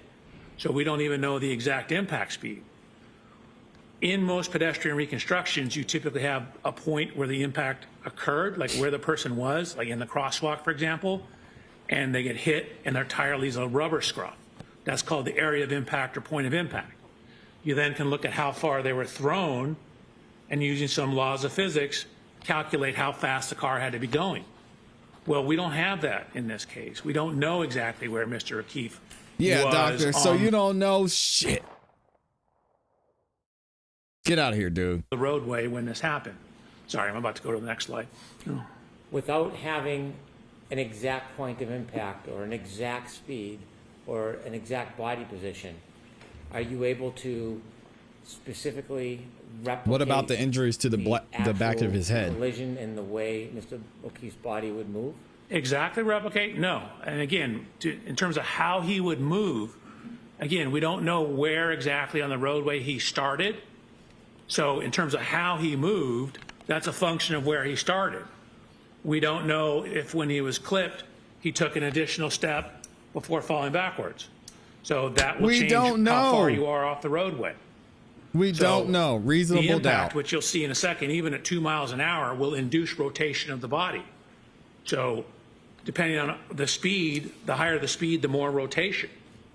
So if I may. Oh my gosh, man. So slide 111, this is simply showing where I walk sideways, how this lines up with the location of the lacerations on Mr. O'Keefe's arm.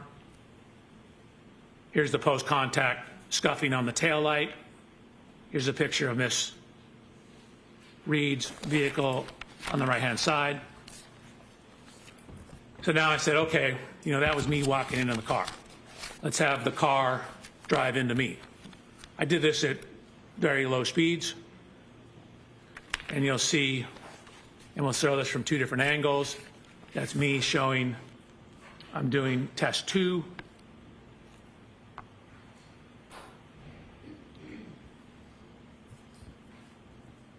This is from a camera that we have pointing down at it. This is the speed. You'll see it's only about a 2-mile-an-hour impact. But even a 2-mile-an-hour impact redirects me back and causes me to rotate and take a step.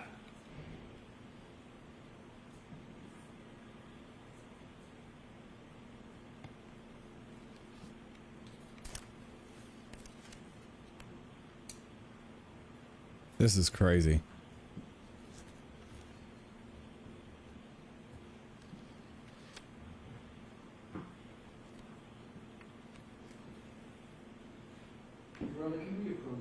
Yes.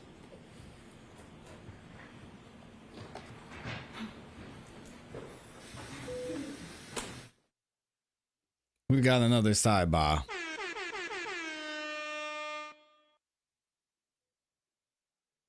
Oh my gosh. What a joke. This is an absolute joke.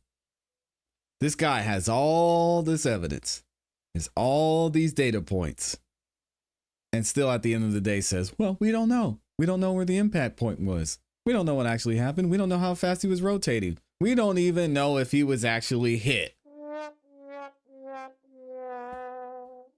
Insane.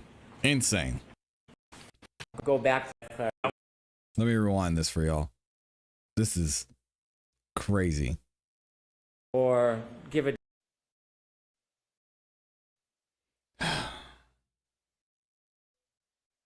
Here we go.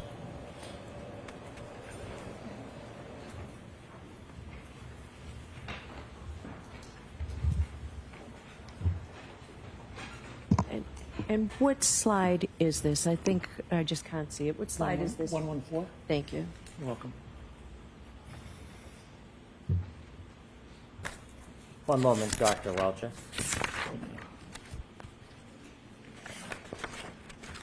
When you were showing us this video, you walked to the side of the passenger side of the car, didn't you? I did. And why did you do that? I was discussing with them what to do. You were discussing with who what to do? The driver.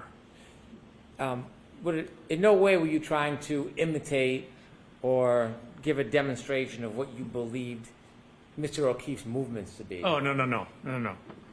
This speed's just 2 miles an hour. I was having a discussion with the driver about what we needed to do to conduct the test. So when you walked up to the passenger side, it wasn't to replicate a study or a movement or give an opinion? No, that walking simply... had nothing to do with this case except for me instructing the driver what to do. Thank you for that clarification. Sorry about that. No apology necessary. Could you go back to the beginning when you were explaining this so we can go through it? So this is the dynamic test 2.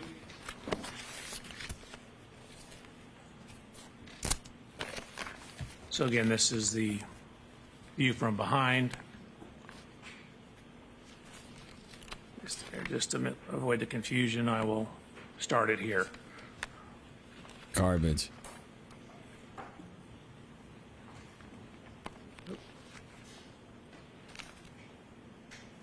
Which speed is the car traveling? You can see it.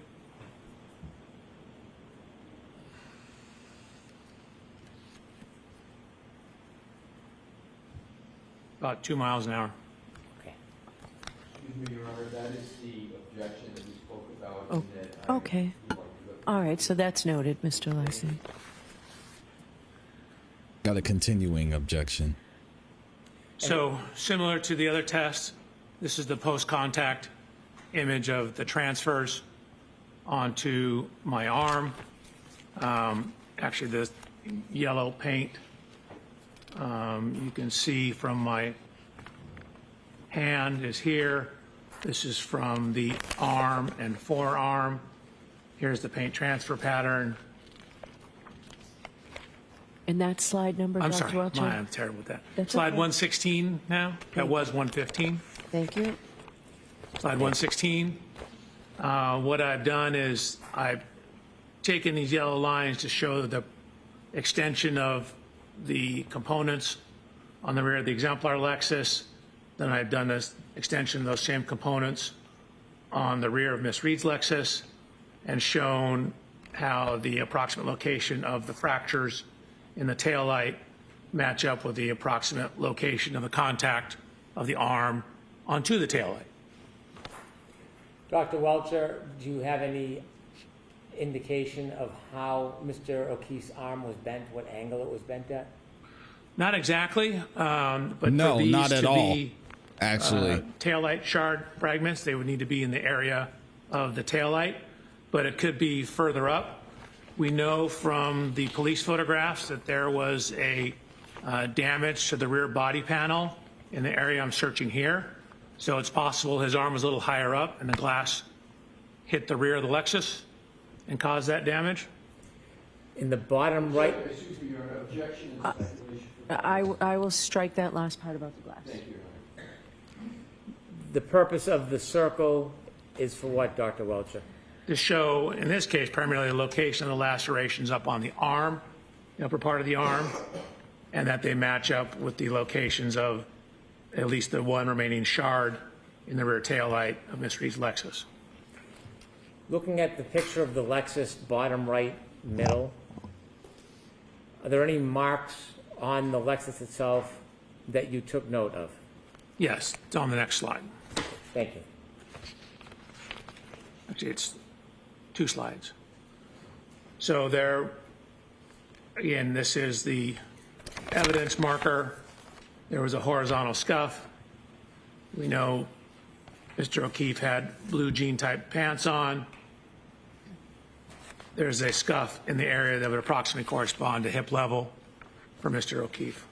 And next slide, please. Yes, ma'am. 118. Thank you. Oh, man.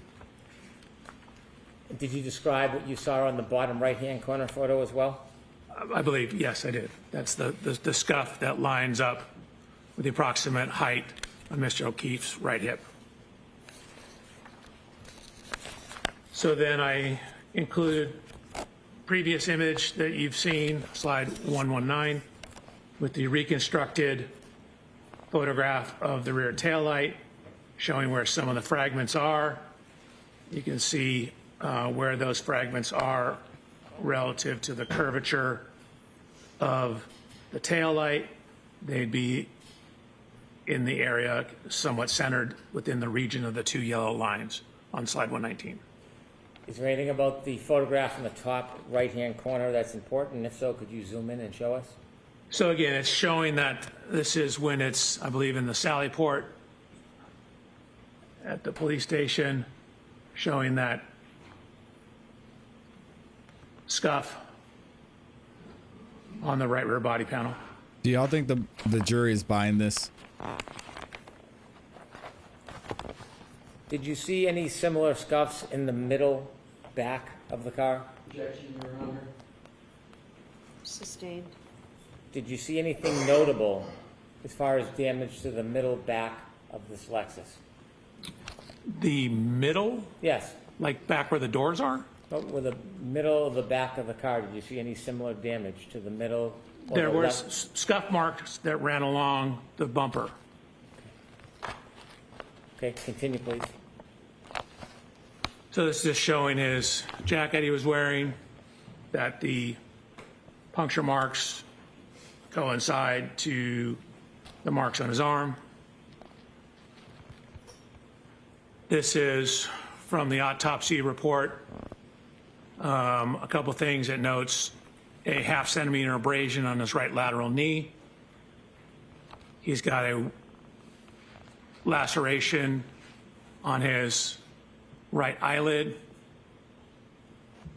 That corresponds to the height of that rear wind wing on the back of the Lexus. No, I'm going to object. Sustained. Thank you. How tall was Mr. O'Keefe? 73 inches tall, 6'1". And how high was that wing from the ground on the back of the Lexus? It was about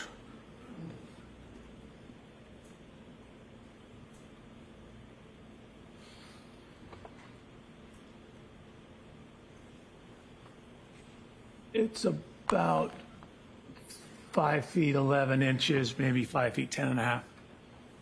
Thank you. You're welcome.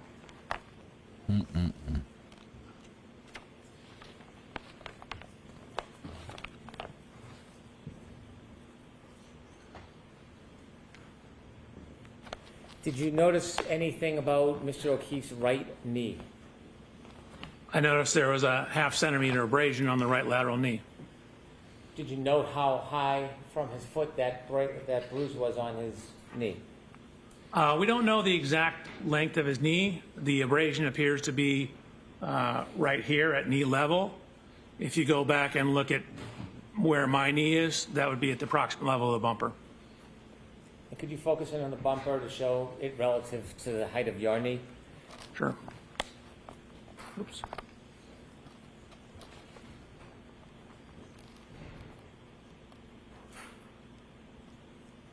So my knee is approximately right here. This is where the bumper is. So the side of Mr. O'Keefe's knee will be in this general area. Okay, thank you. You're welcome. Sir, do you have an opinion to a reasonable degree of engineering certainty about the lacerations on Mr. O'Keefe's right arm and forearm regarding its orientation relative to the broken taillight on the defendant's Lexus? Yes. Your Honor, may I read my report, my opinion? Okay. The location and orientation of the laceration on John O'Keefe's right forearm and arm are consistent with the geometry and orientation of the right taillight of the Reed 2021 Lexus LX 570.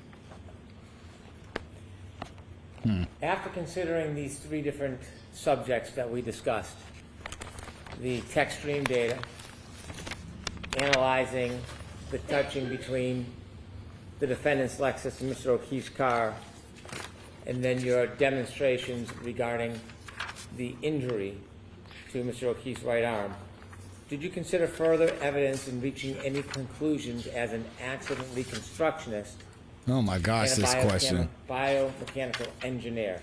Yes, I did. Could you turn us to slide 124, please? Good grief. So this is some of the location of the physical evidence.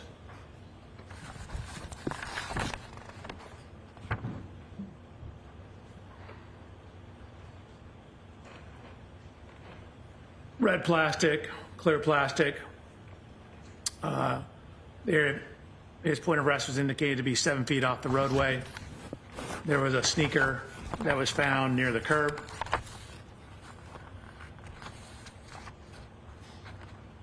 There were various fragments of taillight found in the snow on the morning of the incident, as to the afternoon of the incident.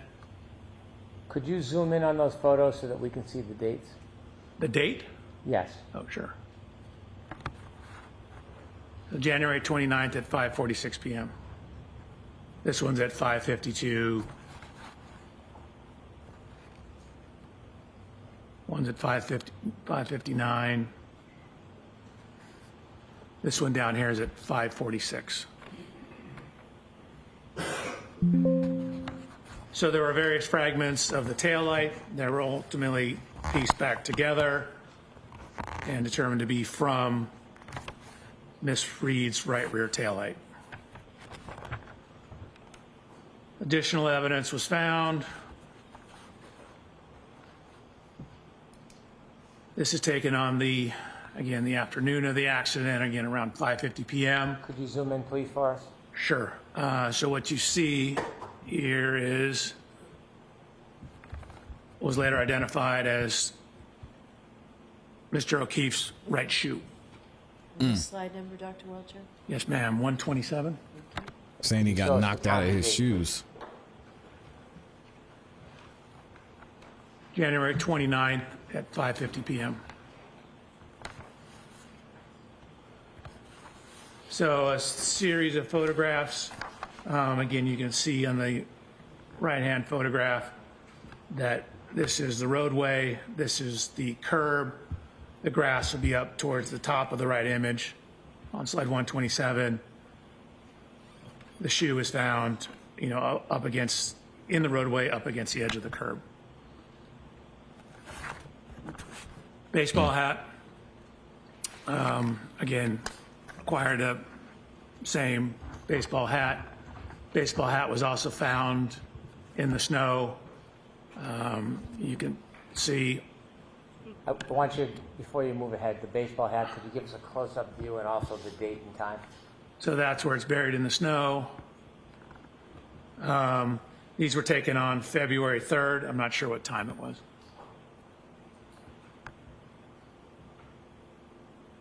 There was also red liquid identified, I believe they indicated to be blood, in the snow. Shout out to the red Solo cups. So I'm going to sustain that objection and strike the last part of it. I understand. So we don't need to come to sci-fi, right? Just describe the color of what you saw rather than what it was. She doesn't. She really doesn't want to talk to them. Snow. And could you give us that date if it's different than February 3rd? I thought that was February 3rd as well. Is there a date on the photograph to the left?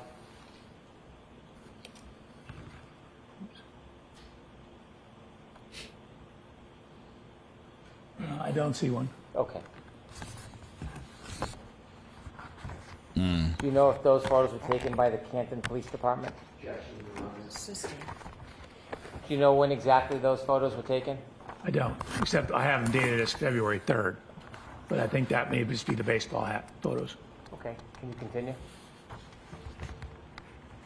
Then we have photos of a broken glass.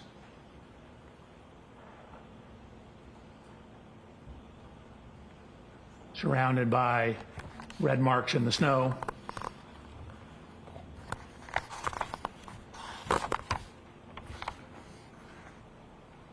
Continue, please. This, by the way, is the flagpole. And that slide number, please, Dr. Yes, ma'am, 129. What about the rock? We're supposed to disregard the rock. Slide 130. Can you enlarge that and explain to us what that is? Sure. So at the bottom, it indicates where it's from. So this was from a presentation I gave looking at pedestrian injury biomechanics back in 2005. And what it's showing is where what are the most common injuries in pedestrian impacts. So what it shows is head injuries are the most common injury in pedestrian impacts. So on the right-hand side, it's all injuries. You can see of all the individual study, the highest prevalence or highest or most common injury was head injuries. In those that sustained severe life-threatening injuries, again, the highest was also head injuries. So head injuries are very commonly associated with pedestrian impacts. This is anatomical drawings just to help you understand the anatomy. The middle section here is from Mr. O'Keefe's autopsy report. The lower right diagram, the green line represents the fracture lines, predominantly here, at least in the base of the skull. So in the biomechanical and forensics just means the legal related scientific industry, there's something called hat brim line or hat line analysis. And what it is it's looking at where the hat line, you can imagine, is where the brim of a hat would be. And what it is, it's literature that's looking at where head injuries from falls commonly occur. Your Honor, I move to strike that. I'll strike, I'm going to strike. I'm going to strike. Removed from the screen. Yes. It's not your area of expertise, sir. So that was slide 131. Relax. No, that was 132. I Oh, moved it sorry. because you said to take it off the screen. Your Honor, one more request is to agree to not take that into consideration. So jurors, when I strike something, that means don't pay any attention to it. Thank you, Your Honor. Continue, Dr. Welcher. Relax, Dr. So, Welcher. Your Honor, I need to go past that slide. Okay, go ahead, go past it. This is the next slide. Sidebar. Okay, if you can continue. Sure. So I provided peer-reviewed scientific literature that looked at a metric where they were publishing research trying to delineate falls versus blows or assaults. And so this metric is in that scientific literature.